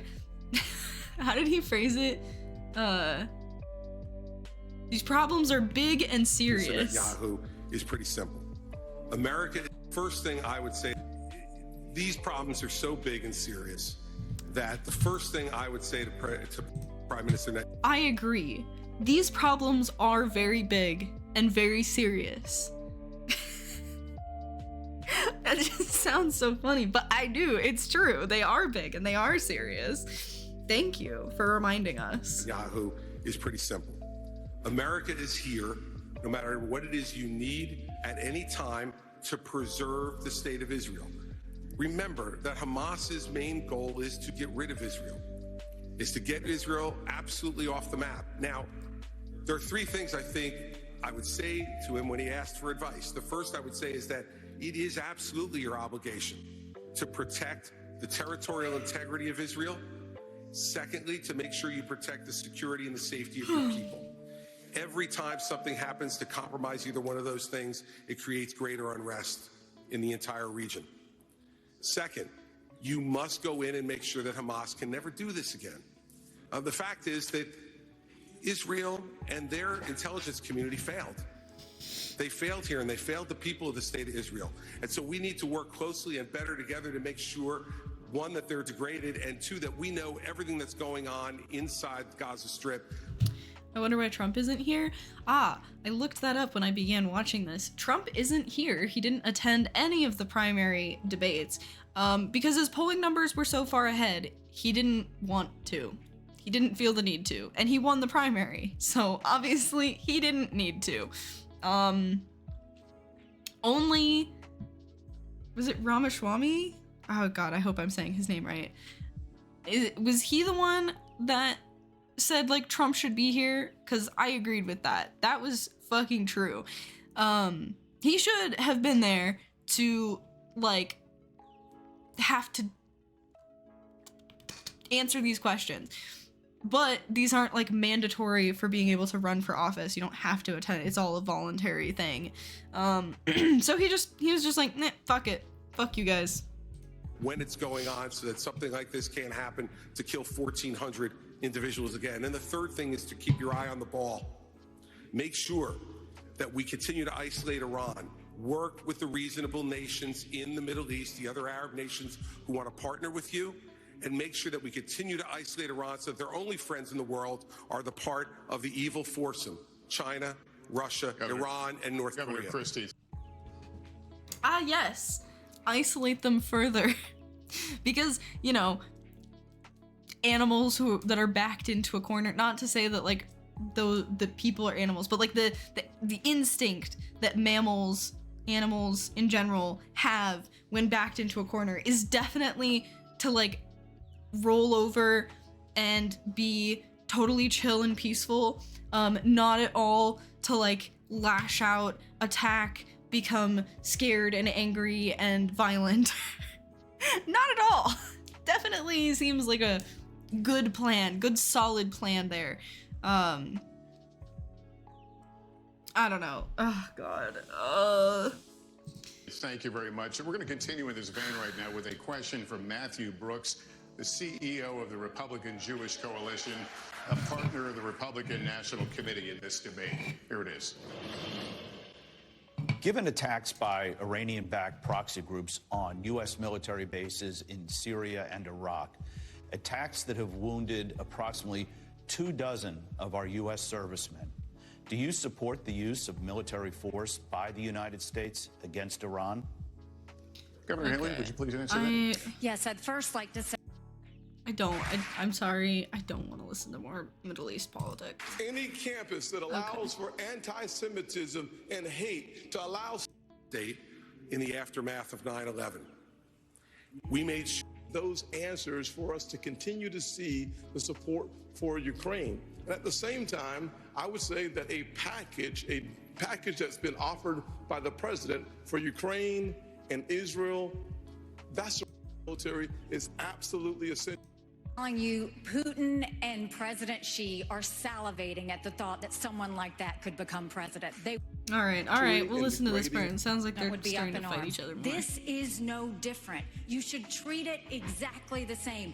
Anti-Semitism is just as awful as racism, and we've got to make sure they're protected. And for everybody that's protesting on these college campuses in favor of Hamas, let me remind you something. Hamas said death to Israel and death to America. They hate and would kill you too. And the idea that they're talking about genocide for the Jewish people, that's not the values of America. That's not us. We're better than that. We don't need... Okay. It's just fear mongering. I mean, like, don't get me wrong. I don't believe in the things that Hamas espouses. At the same time, like, the way that she's phrasing everything, it just comes across as like really fear-mongery and not like there's no real substance to what she's saying. She's just saying they're bad and scary and you should remember that. And it's like, okay, cool, I'll remember that. What do you want to do about it? Need to celebrate terrorists. We don't need to celebrate genocide. We don't need to celebrate violence towards anybody. We need to go back and soul search in our country and remember what we are about. And we are about taking care of people, not going and making them live in fear because some other terrorist activity says they want to destroy them. Ambassador, thank you. Kristen. Lester, thank you. This is another question for the entire field, so you will all get a chance to respond. But Senator Scott, I'd like to start with you. The United States has given Ukraine financial and military support since the war began more than 600 days ago. President Zelensky told me on Sunday, if Russia isn't stopped now, quote, the price will be higher for the United States, and Americans would be forced to, quote, send your sons and daughters to defend NATO countries. Senator Scott, where do you stand on more funding for Ukraine? I certainly have been very supportive of Ukraine. I believe that ultimately we should make sure that the President of the United States states what is America's national vital interest in Ukraine. It is actually in degrading the Russian military. We've been very effective using our resources and our weaponry and the incredibly high price of Ukrainian blood to achieve that objective. Every day we get closer to the degradation of the Russian military, and that's good news. But the American people are frustrated that they do not have a president who reminds us and tells us, where's the accountability? Where are those dollars? How are those dollars being spent? We need those answers for us to continue to see the support for Ukraine. And at the same time, I would say that a package that's been offered by the president for Ukraine and Israel, that's the wrong approach. We need to focus specifically on providing Israel with the $14 billion that they need so that we show the world that we are 100% undeniably standing shoulder to shoulder with Israel. And then as we turn away from that direct support for Israel, we should go to our southern border and close our southern border with the resources. Oh my God. Did he even answer the question? Wasn't the question if he would send more aid to Ukraine? Like, is he saying no, he would send all the support to Israel instead? Like, I hate that they do not answer the fucking questions that are asked. What does he mean? How are those dollars being spent? They're being spent on weapons and munition, like nobody's building swimming pools during wartime. I mean, I guess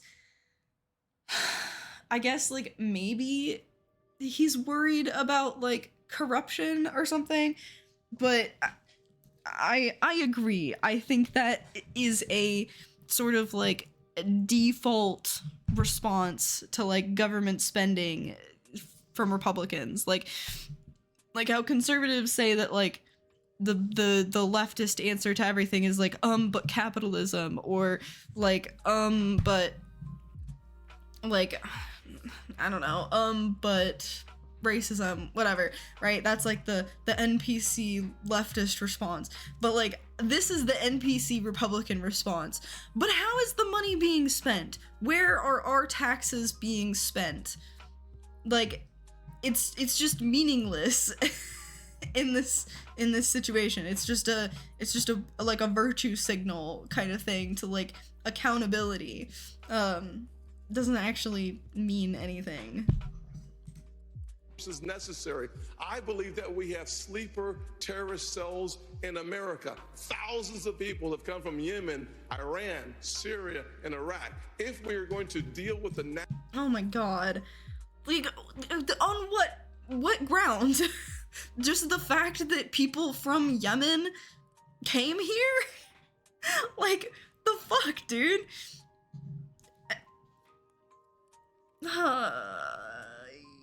I'm pretty sure that, like, a lot of, like, I don't know. I don't know. That's just baseless. That's just a baseless assumption. Like, if I was going to say something like that, if I was going to make a claim like that, like, I would at least want to say, like, according to the FBI statistics, we had 4 terrorist cells discovered that came into the US from our southern border, from Yemen or whatever. Like, couldn't you at least have something? You know, like, you can phrase that more concisely. Like, it's like saying every Mexican is a member of a drug cartel. It makes very little sense, but it's a quintessentially Republican to say things that make very little sense. Yes, that's very true. It's very accurate. It is like saying, ah, you're from Mexico? You in the cartel? Like, ah, you're from Yemen. You a terrorist? There's a really good video about this from this guy, I forgot. But basically we have munitions we spend money on 40 years ago. They're just keeping in some bunker that will expire in 10 years. That's the shit that goes over to countries we support first, like Ukraine and Israel. We don't send direct cash deposits, and the munitions were going to go bad anyways. It's literally cheaper for us to send it to them than pay for maintenance on it. I did not know that. I will take your word for it.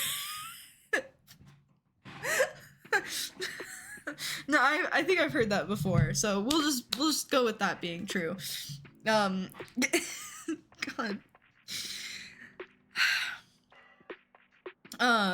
But like, fuck, I got distracted. Oh my god. So many little things keep distracting my brain. This is what ADHD feels like, I realize. I forget that. But like, I don't know. It's a very dumb thing to say. Dumb thing said. National security emergency at our border. We have to do it now. Senator Scott, thank you. But just to be very clear, if you were president, if you were in the Oval Office today, would you sign off on more military funding for Ukraine, or would you discontinue it? Bottom line is we have to first have the level of accountability that allows. Oh my god.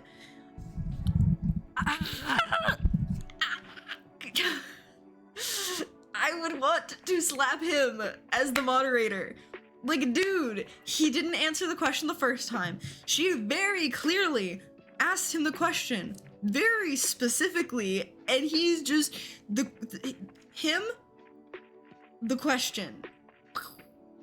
I don't know how to do that, but like, oh my god, that pisses me off. People to understand where the resources have gone. Number one. Number two, after we have that responsibility taken care of and accountability, then we have an opportunity to look at the overall strategy that helps us degrade the Russian military while we use our resources, and frankly, keeping our NATO partners safe from the Russian military is absolutely essential, as you are.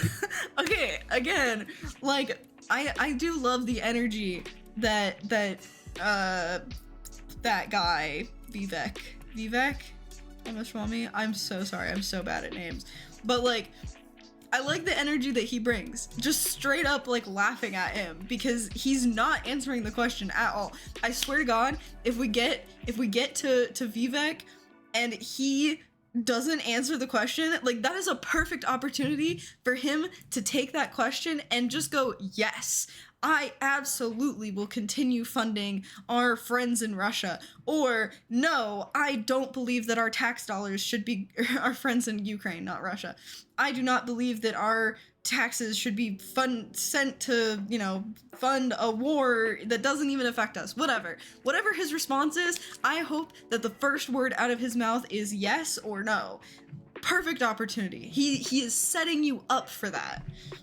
Understand Article 5 would require to support and to defend NATO, our troops on the ground. The fastest way for us to eliminate that possibility is for us to destroy, to the extent possible, the Considering his political views, friends in Russia makes more sense. I mean, yeah, if he's super into like Elon Musk and Tucker Carlson, yeah, he probably does like Russia a good amount. Russian military. By doing so, we actually achieve the objective of keeping our military home. Oh my God. How long was that?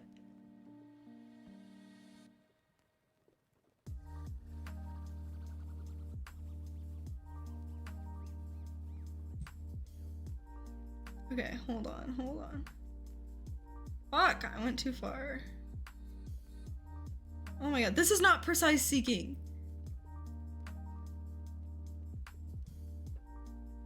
Fuck, now I lost our place. For Ukraine. And at the same time, I don't know, but I'm just gonna say, like, that's at least a minute of not answering. I would say that I need to hydrate. Go get water.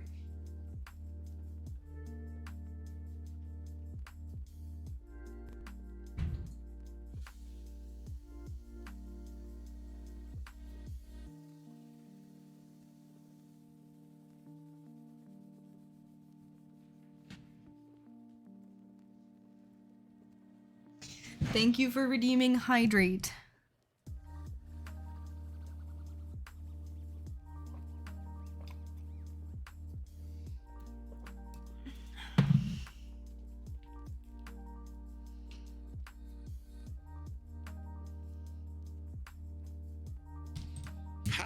a package that's been offered by the president for Ukraine and Israel. That's the wrong approach. We need to focus specifically on providing Israel with the $14 billion that they need so that we show the world that we are 100% undeniably standing shoulder to shoulder with Israel. And then as we turn away from that direct support for Israel, we should go to our southern border and close our southern border with the resources necessary. I believe that we have sleeper terrorist cells in America. Thousands of people have come from Yemen, Iran, Syria, and Iraq. If we are going to deal with the national security emergency at our border, we have to do it now. Senator Scott, thank you. But just to be very clear, if you were president, if you were in the Oval Office today, would you sign off on more military funding for Ukraine, or would you discontinue it? Bottom line is we have... Okay, wait. We're at 34:15. All right, he's starting his response to the second asking of the question at 34:15. Let's see how he does, okay? How long it takes. Have the level of accountability that allows the American people to understand where the resources have gone. Number one. Number two, after we have that responsibility taken care of and accountability, then we have an opportunity to look at the overall strategy that helps us degrade the Russian military while we use our resources, and frankly, keeping our NATO partners safe from the Russian military is absolutely essential. As you understand, Article 5 would require to support and to defend NATO, our troops on the ground. The fastest way for us to eliminate that possibility is for us to destroy, to the extent possible, the Russian military. By doing so, we actually achieve the objective of keeping our military home. And that's good news. Thank you, Senator Scott. Mr. Ramaswamy, are you... Don't say thank you. He didn't answer the fucking question.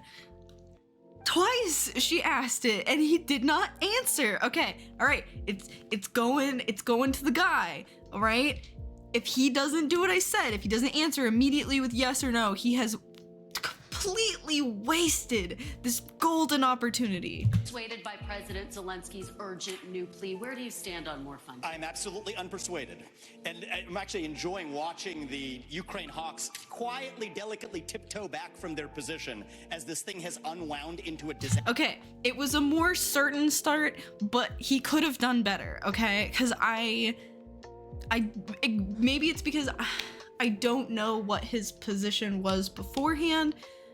It sounds like his position was against funding more conflict in Ukraine, but I don't know for sure. He should have been clearer and said, I am absolutely not persuaded to provide more funding. He just needed that little bit more, but still, much stronger response, a lot less wishy-washy feeling. Disaster. The first half of this race, I was the only person standing for it. Now they're actually quietly coming around to being more cautious, as they should. Level with the American people here. Ukraine is not a paragon of democracy. This is a country that has banned 11 opposition parties. It has consolidated all media into one state TV media arm. That's not democratic. It has threatened not to hold elections this year unless the U.S. forks over more money. That is not democratic. It has celebrated a Nazi in its ranks, the comedian in cargo pants, a man called Zelensky, doing it in their own ranks. That is not democratic. More facts for you that you won't hear from the mainstream in either party or the mainstream media. Look, he does the thing. Like, he literally does the things. Like, I don't know if he's doing it intentionally. Like, it could be an intentional, like, copying of Trump's mannerisms to try and appeal to his audience.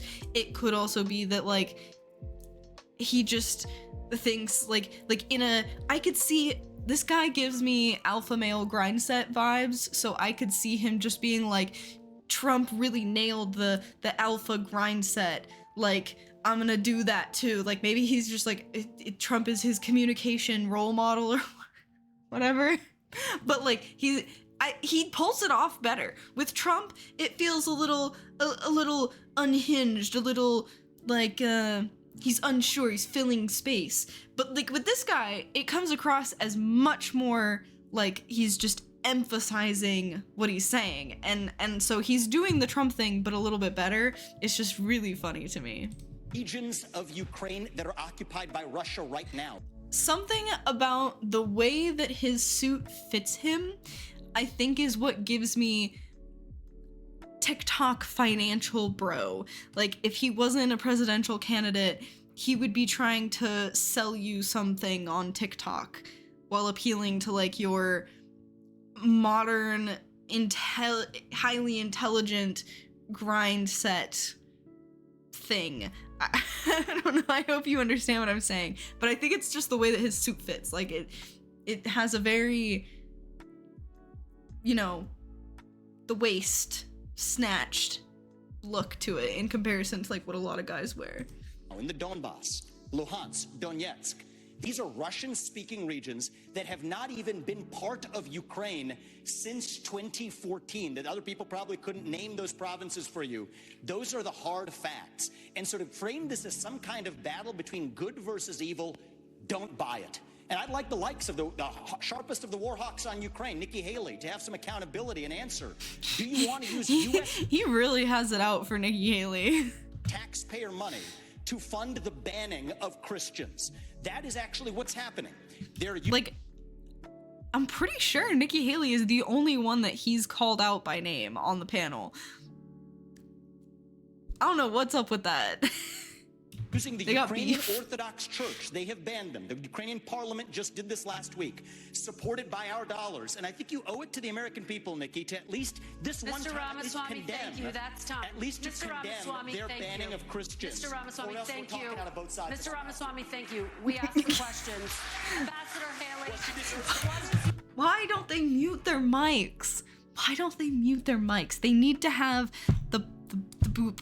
Like, to just be like, all right, that's it. That's your time. We told you to shut up. You didn't. Mic gone. Your take on more funding for Ukraine. I am telling you, Putin and President Xi are salivating at the thought that someone like that could become president. They would love to see. The fact of the matter is she doesn't answer So this is what I will tell you. We're driving Russia into China's hands because of You these had your foolish time to policies. talk. The ambassador has the floor. Thank Ambassador you. The Keith. first thing I'll tell you is we all remember what that thug did when he invaded Ukraine. We all know that 500,000 people have died because of Putin. And here is a freedom-loving, pro-American country that is fighting for its survival and its democracy. No, I don't think we should give them cash. I think we should give them the equipment and the ammunition to win. And I'll tell you, if Biden had done it when they first asked for it, this war would be over. But I don't know how accurate saying Ukraine is a, what did she say, American loving democracy. Like, I don't know how accurate that is. I'm sure it is more pro-America and pro-democracy than Russia. But also, I don't know, that feels very weird. I don't know why, like, her response. let's also remember this. When you left Afghanistan in shambles and left them with a ton of weapons and money, it's not that we left, it's how we left. When you look at Ukraine, don't think for a second, now everybody wants to move away from Ukraine. They'll want to move away from Israel a year from now. America can never... I mean, Ukraine wants to join EU and NATO, but I didn't hear what she said.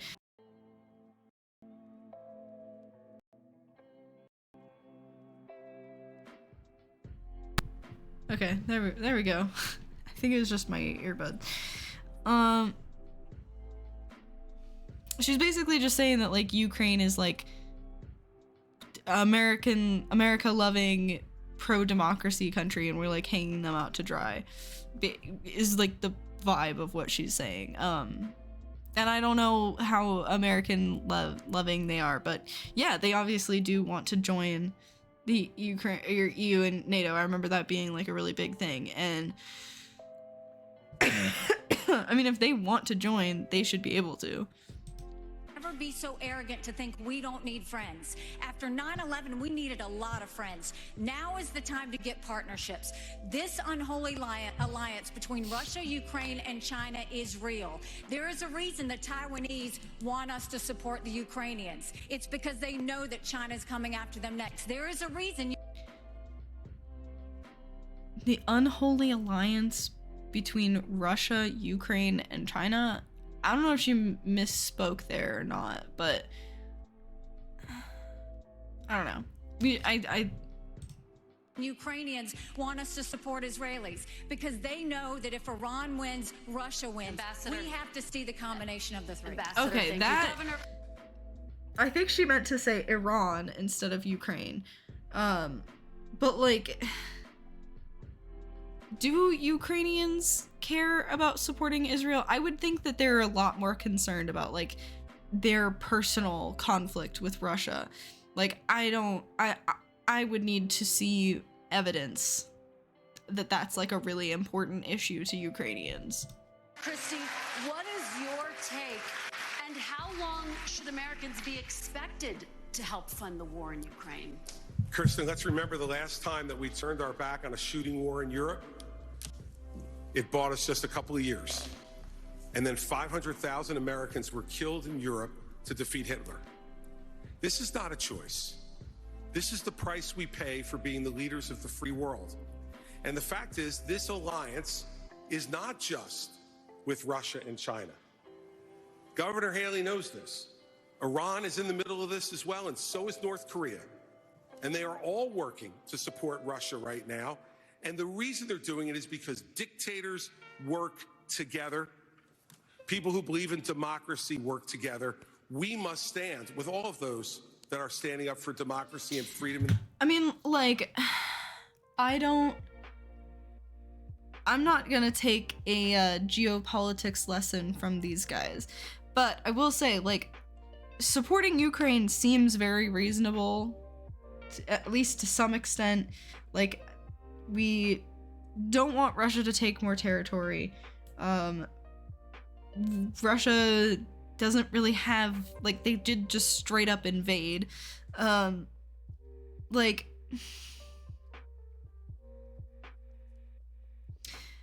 I don't know to what extent we should support Ukraine. I don't have a good answer. I would want to hear someone more educated on the situation talk about it and tell me what to think. But I do think that, like, supporting Ukraine just makes sense. Like, I don't know. I don't. Yeah. In this world. And by the way, let's remind everybody of this. In 1992, this country made a promise to Ukraine. We said if you return nuclear missiles that were part of the old Soviet Union to Russia and they invade you, we will protect you. An American promise that's 31 years old is no different than an American promise that's made tonight on this stage. We need to stand by it. And those of us who forget history are doomed to repeat it. And I'd like to respond. And the absolute giving in to dictators, which is being suggested on this stage, just shows the immaturity of the approach. Governor Christie, thank you. Governor DeSantis, I'd like you to weigh in on this idea. Are you concerned that this could become a wider war if Putin is not stopped now? Well, any suggestion by Zelensky or anyone else that we're going to eventually have U.S. troops there, I can tell the American people when I'm president, that will not happen. We are not going to send your sons and daughters to Ukraine. I am going to send troops to our southern border. If you look at the threats that we face, terrorists have come in through our southern border. They keep saying that, but, like, what are they talking about? It's so ambiguous that it's like, well, I was just thinking, like, okay, well, I could look it up. But if I look up terrorists come across US border, like, they could be talking about literally any situation, like, and they could just be saying that, hoping that you'll look it up to see that there was a terrorist thing. Like, they should be citing a particular, are they talking about a particular incident, or are they just saying it, hoping that it's, like, vague enough to be true? You know what I mean? I'm going to shut it down. I'm going to have the military, and I'm going to deport the people who've come, particularly under Biden, who've come from the Middle East, come from all these places. Now, Biden wants a... Just gonna deport Middle Eastern people. Like, my God. My God. That's just... Oh. Because that's not even saying I'm gonna deport terrorists. That's just saying I'm gonna deport people who have come from the Middle East under Biden's presidency. That just... $105 billion. 60, most of that's Ukraine. Just straight up discrimination. Like... including some of it going to pay pensions for bureaucrats and salaries. That is a totally ridiculous use of American tax dollars. He says he has money for border to try to do, and the media repeat that. When you look at it, what most of the money is money to process more illegal aliens into this country. How is that solving the problem? That's making the problem worse. And what does he do for the Indo-Pacific? A pittance. That is the top threat that we face. We need to bring this war to an end. We need the Europeans to step up and do their fair share. And we need to get serious about the top threat that this country faces, which is the Chinese Communist Party. So if I may Thank you, Governor. That was a lot. I mean,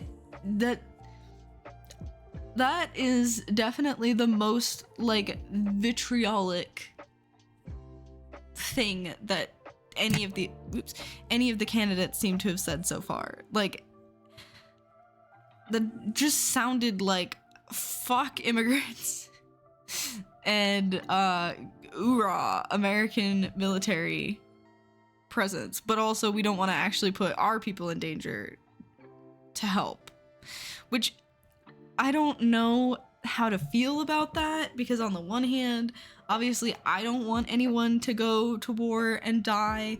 At the same time, that is kind of what our military is for. That's kind of like what you're signing up for. And if it's to support one of our allies from an invasion that especially these people see as like a massive threat to the world, like seems like that wouldn't be the worst place to send troops to support them. Not saying I'm in favor of sending troops to Ukraine. I don't know. But I think it is, again, that very like selfish view of world conflicts that like we wanna do things to help, but only as long as it negatively affects someone else and it doesn't negatively affect us, which I do understand, wanting to try and not negatively affect yourselves as much as possible, but also that's kind of what happens when you have wars. Like, it's a war. People are gonna die. Like, if you really believe in like Ukrainian freedom and protecting like the world from Russia, then you should support sending troops there, right? To the Ukraine question. In fact, we are going to go from the hot wars in Ukraine and Gaza and Israel to what many people are calling the new Cold War with China. And I remind the audience that it's important for our visitors at home to be able to hear you, and especially for the people in Beijing to hear you. Many Republicans believe that putting our troops in Ukraine would be pretty much World War III, which is why we don't have that obligation that we would for countries in NATO. Okay, cool. I think that is a good argument for not putting troops in Ukraine. Like I don't have anything else to say to that. That sounds like a good argument to not do that. the Chinese Communist Party and General Secretary Xi is an existential threat to the United States. The flashpoint is Taiwan. For decades and decades, the American military, but primarily the United States Navy, has deterred an attack from China to the island state of Taiwan. But Ronald Reagan's Navy of 600 ships is gone. Now, the question to you is, and I'll start with you, Ambassador Haley, because you were in President Trump's cabinet.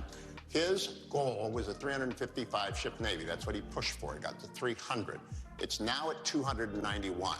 Is that big enough to deter and, if necessary, defeat an invasion of Taiwan? China has the largest naval fleet in the world. They have 350 ships. They'll have 400 ships in 2 years. We won't even have 350 ships in 2 decades. China has built up their military. It's not just land, air, and sea. They're doing cyber. They're doing artificial intelligence. They're doing space. America needs to modernize our military. We need to do everything we can. The first thing is you go and you make sure you have the backs of Ukraine. That's why the Taiwanese want us to support Ukraine, because they know that sends the biggest message to China.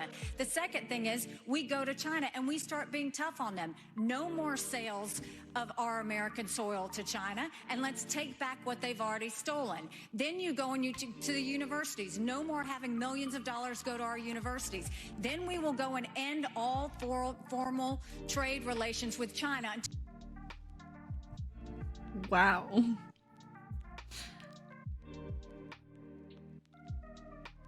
I'm sorry, did she just... Then you go and to the universities. No more having millions of dollars go to our universities. Then we will go and end all formal trade relations with China until they stop murdering Americans from fentanyl, something Ron has yet to say that he...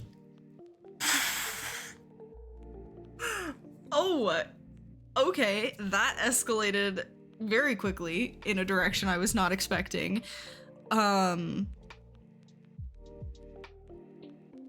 That is insane. Like, that's actually unhinged to end all formal trade relations with China until they stop murdering our citizens with fentanyl. Where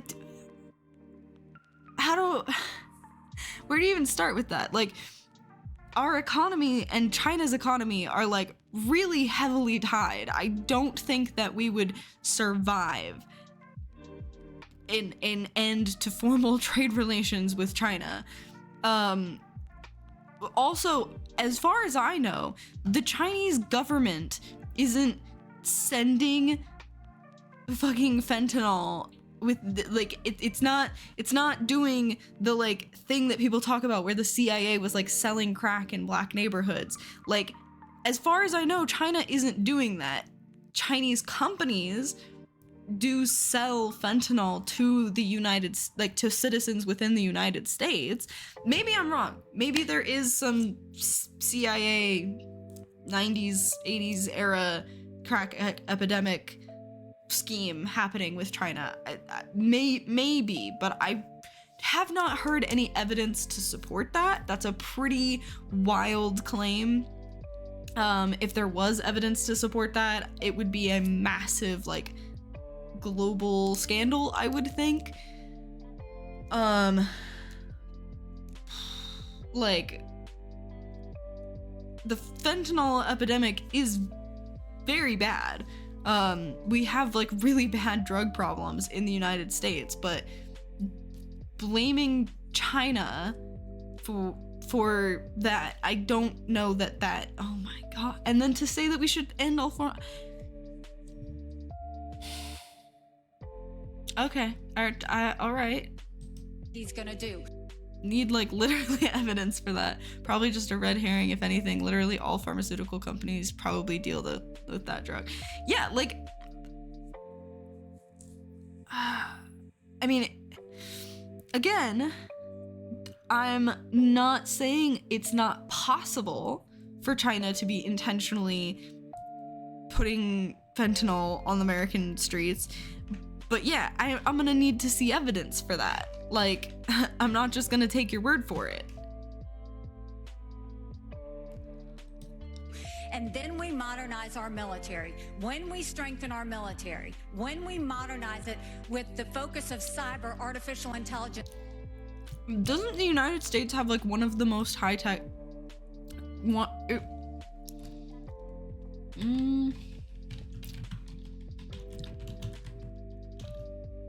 most high-tech military. United States of America. The most cutting-edge military technology in the world was found in the United States of America, France, China, Russia, and the United Kingdom.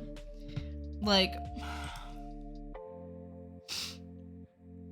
the United States military budget is, like, leagues, literal leagues above any other nation. Like, we have, like, one of the strongest tech sectors in the world. Like, I'm sorry, but this idea that, like, we need to modernize our military, we're falling behind, like, we're not. We're not falling behind. We're doing fine. Probably better than fine. I don't think we need to worry about Russia and China catching up to us militarily. Like, China has the tofu dredge buildings that are called tofu dredges because they fall apart like tofu. Like, I think China has plenty of problems to deal with, and I don't think that developing AI to attack the United States is, like, their number one priority. They'd be really, really stupid for that to be their number one priority. Like, I do understand being concerned about Russia trying to do that kind of stuff. Like, I don't think they can, but they seem much more willing to try. Like, China relies on the United States a fuck ton for their economy. Like, I don't understand, like, the Republicans needing to, like, warmonger with Russia and China. Like, again, Russia is somewhat more understandable because Putin is very war hungry, and is, like, actively invading territory. Maybe China's actively invading territory as well. Like, I haven't heard about the Tibet situation in a long time, but, like, as far as I know, they're not, like, boots on the ground in combat. Like, the stuff with Taiwan is, like, well, that's just been going on for a really, really long time. Hong Kong is what I was thinking of, where that was, like, a voting kind of thing. But I think the stuff in Taiwan is also, like, a voting situation that, like, they are, like, trying to pass legislation, and they have, like God,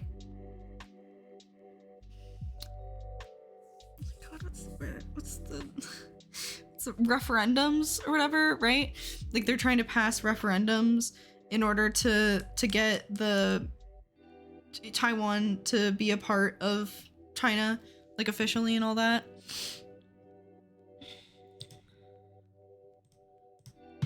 In space, when we make sure that we have the back Large swaths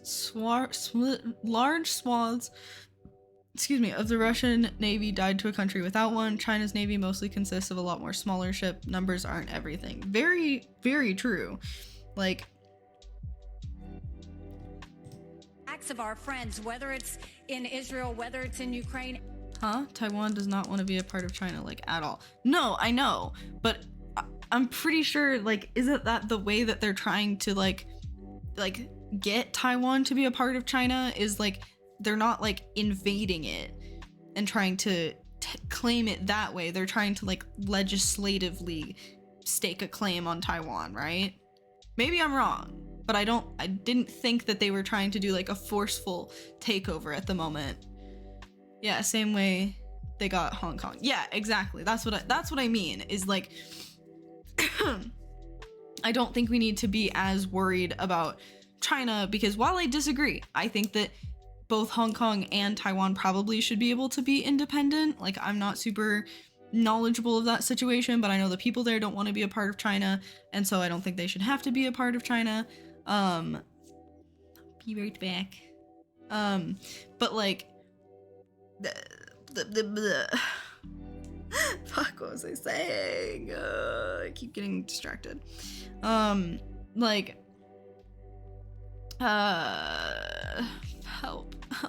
what was I saying?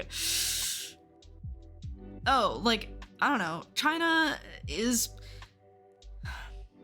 China seems to have a more 21st century approach to conquering the world, which is to dominate through economic connections and political influence and making countries reliant upon their production, like the stuff they have to offer. And while that is still, in my opinion, conquering the world and not a good thing, I would prefer that they do it that way, or try to do it that way, than trying to do it the way that, like, Russia is, of, like, just conquering, like, physically with military power, you know?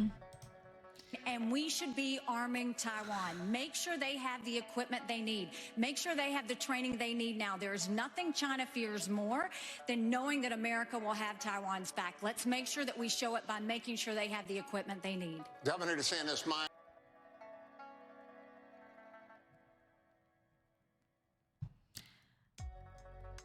That seems like a good way to escalate the conflict. I don't know. my question is specifically about the Navy. It's at 291. It's going to go down perhaps as low as 280. Is it enough? And what would you build if you were going to build more? Not enough. We have to have the ability to back up a strategy of denial. Oh, excuse me.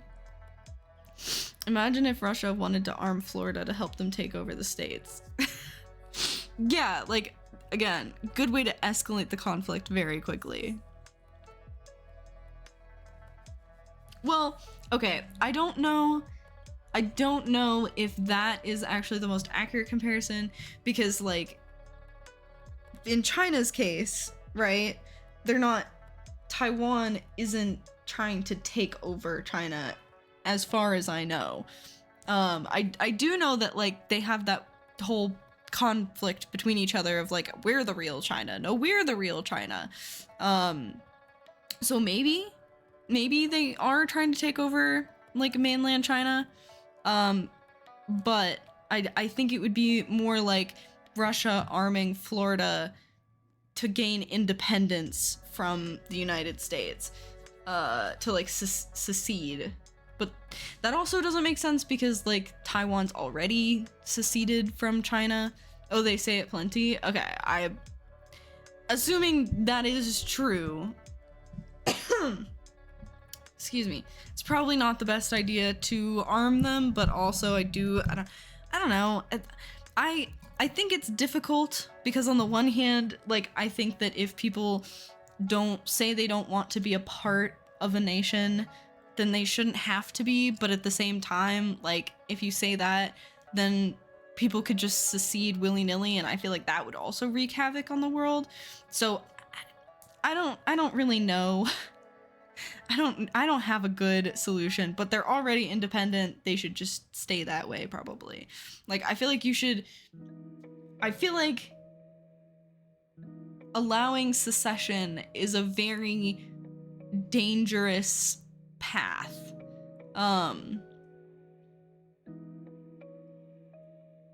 Because I feel like that, again, could wreak a lot of havoc. I don't know. Of President Xi's ambitions. And if China is able to be the world's leading superpower, that will affect you and your family in ways that are going to be very bad. They will export authoritarianism all around the world as the cost of doing business. They will impose things like social credit scores and internet monitoring. So this is, to this generation, what the Soviet Union was to the post-World War II generation. I've already released a plan. We're going to get to 355 ships at the end of the first term, 385 ships at the end of the second term, but we're going to have a path to 600 ships over the next 20 years. I think the future of freedom is going to be determined in the Indo-Pacific. We have a strategy not just military, but decoupling from the economy and fighting them here at home with their cultural. You know, Ambassador Haley said somehow I wasn't doing. She welcomed them into South Carolina, gave them land near a military base, wrote the Chinese ambassador a love letter saying what a great friend they were. That was like their #1 way to do economic development. She looks so pissed. So pissed. Oh my god. Hold on 1 second, guys. Sorry. Oh my god, no, stop. Where? Aww. My sister is graduating high school soon. Very cool. So I just got pictures. Anyway, I hate listening to Ron DeSantis talk. I would much rather this debate consists of the Tim Scott guy, the low energy guy, and Vivek guy. I think that those three, that'd be much more interesting. I just don't like Ron DeSantis, and I just don't like Nikki Haley. In Florida, I banned China from buying land in this state, and we kicked out on our universities, and we kicked the Confucius Institutes out of our universities. We've recognized the threat, and we've... Oh yeah, that's great. That's great. Get rid of learning institutions that we disagree with ideologically. That very American, very freedom, free speech. Acted swiftly and decisively. Senator Scott, you've been in the Congress since 2011. Defense spending has fallen over that entire period. I just I just see Lizard Man. The way that Ron DeSantis does that. Time. Where are we going to get the money, and what would you build, and what kind of ships to deter China from attacking Taiwan? Well, two major problems with the question. Number one, we do not have currently a defense industrial bank to allow us to have the kind of production that we need in order to keep America safe. Frankly, if we are not prepared to fight and engage in 3 continents at the same time, think about where we are today. Oh my god. That is an insane level of military preparedness. Jesus. In the Middle East, we are in the midst of trying to back our strongest ally. In Eastern Europe, we've seen our resources and our weaponry help degrade the Russian military. The Indo-Pacific, we have real challenges. The long-term threat is China. Immediate threat is our southern border. In order for us to have the military to fight 3 different countries. Oh my goodness. Okay. Alrighty.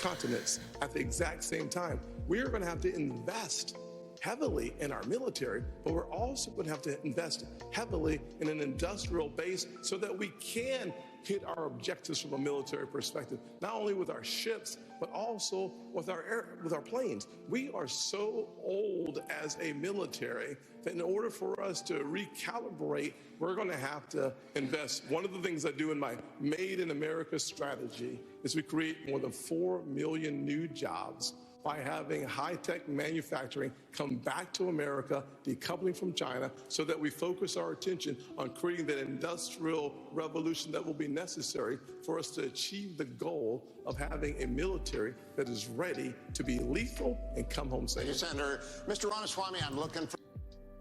Oh my god. That guy just talks a lot while saying absolutely nothing.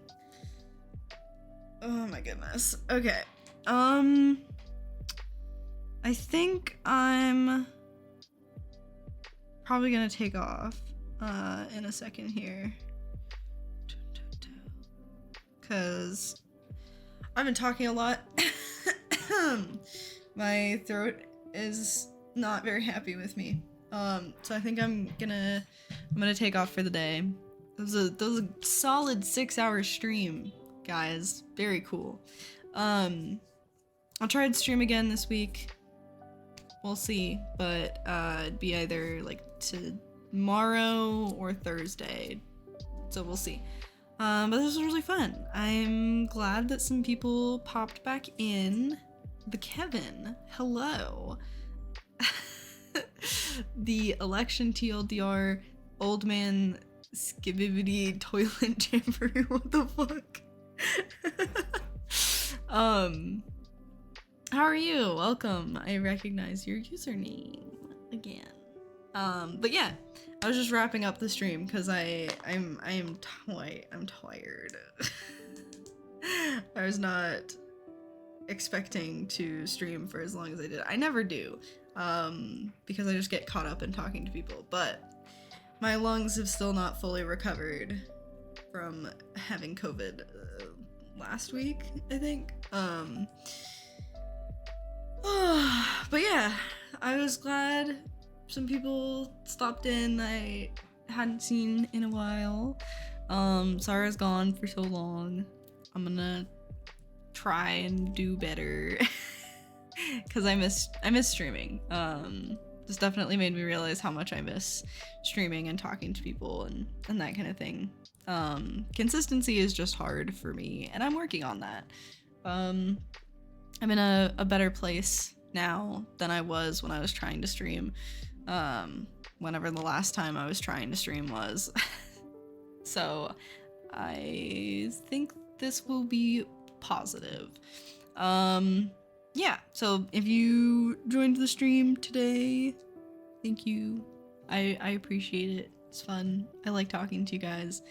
So yeah, have a good rest of your day, and I will see you all sometime in this. Feel better soon, amiga. Thank you. I appreciate that. But yeah, like I said, try to stream in the next couple days, because this was very cool, very fun. I enjoyed. All right, have a good one, everyone. Let me remember how to end the stream. Okay. What is your name? My name is Cheshire Cat. That's the name of the channel. So, but my name is Jinx. I don't know. I'm so tired. I'm so brain dead now. Anyway, I'm gonna try and start saving my streams because I like having them saved. So this one will I'll start uploading it onto YouTube in case anyone wants to watch 6 hours of me talking for some absurd reason. All right. Well, have a good day, everybody. Bye.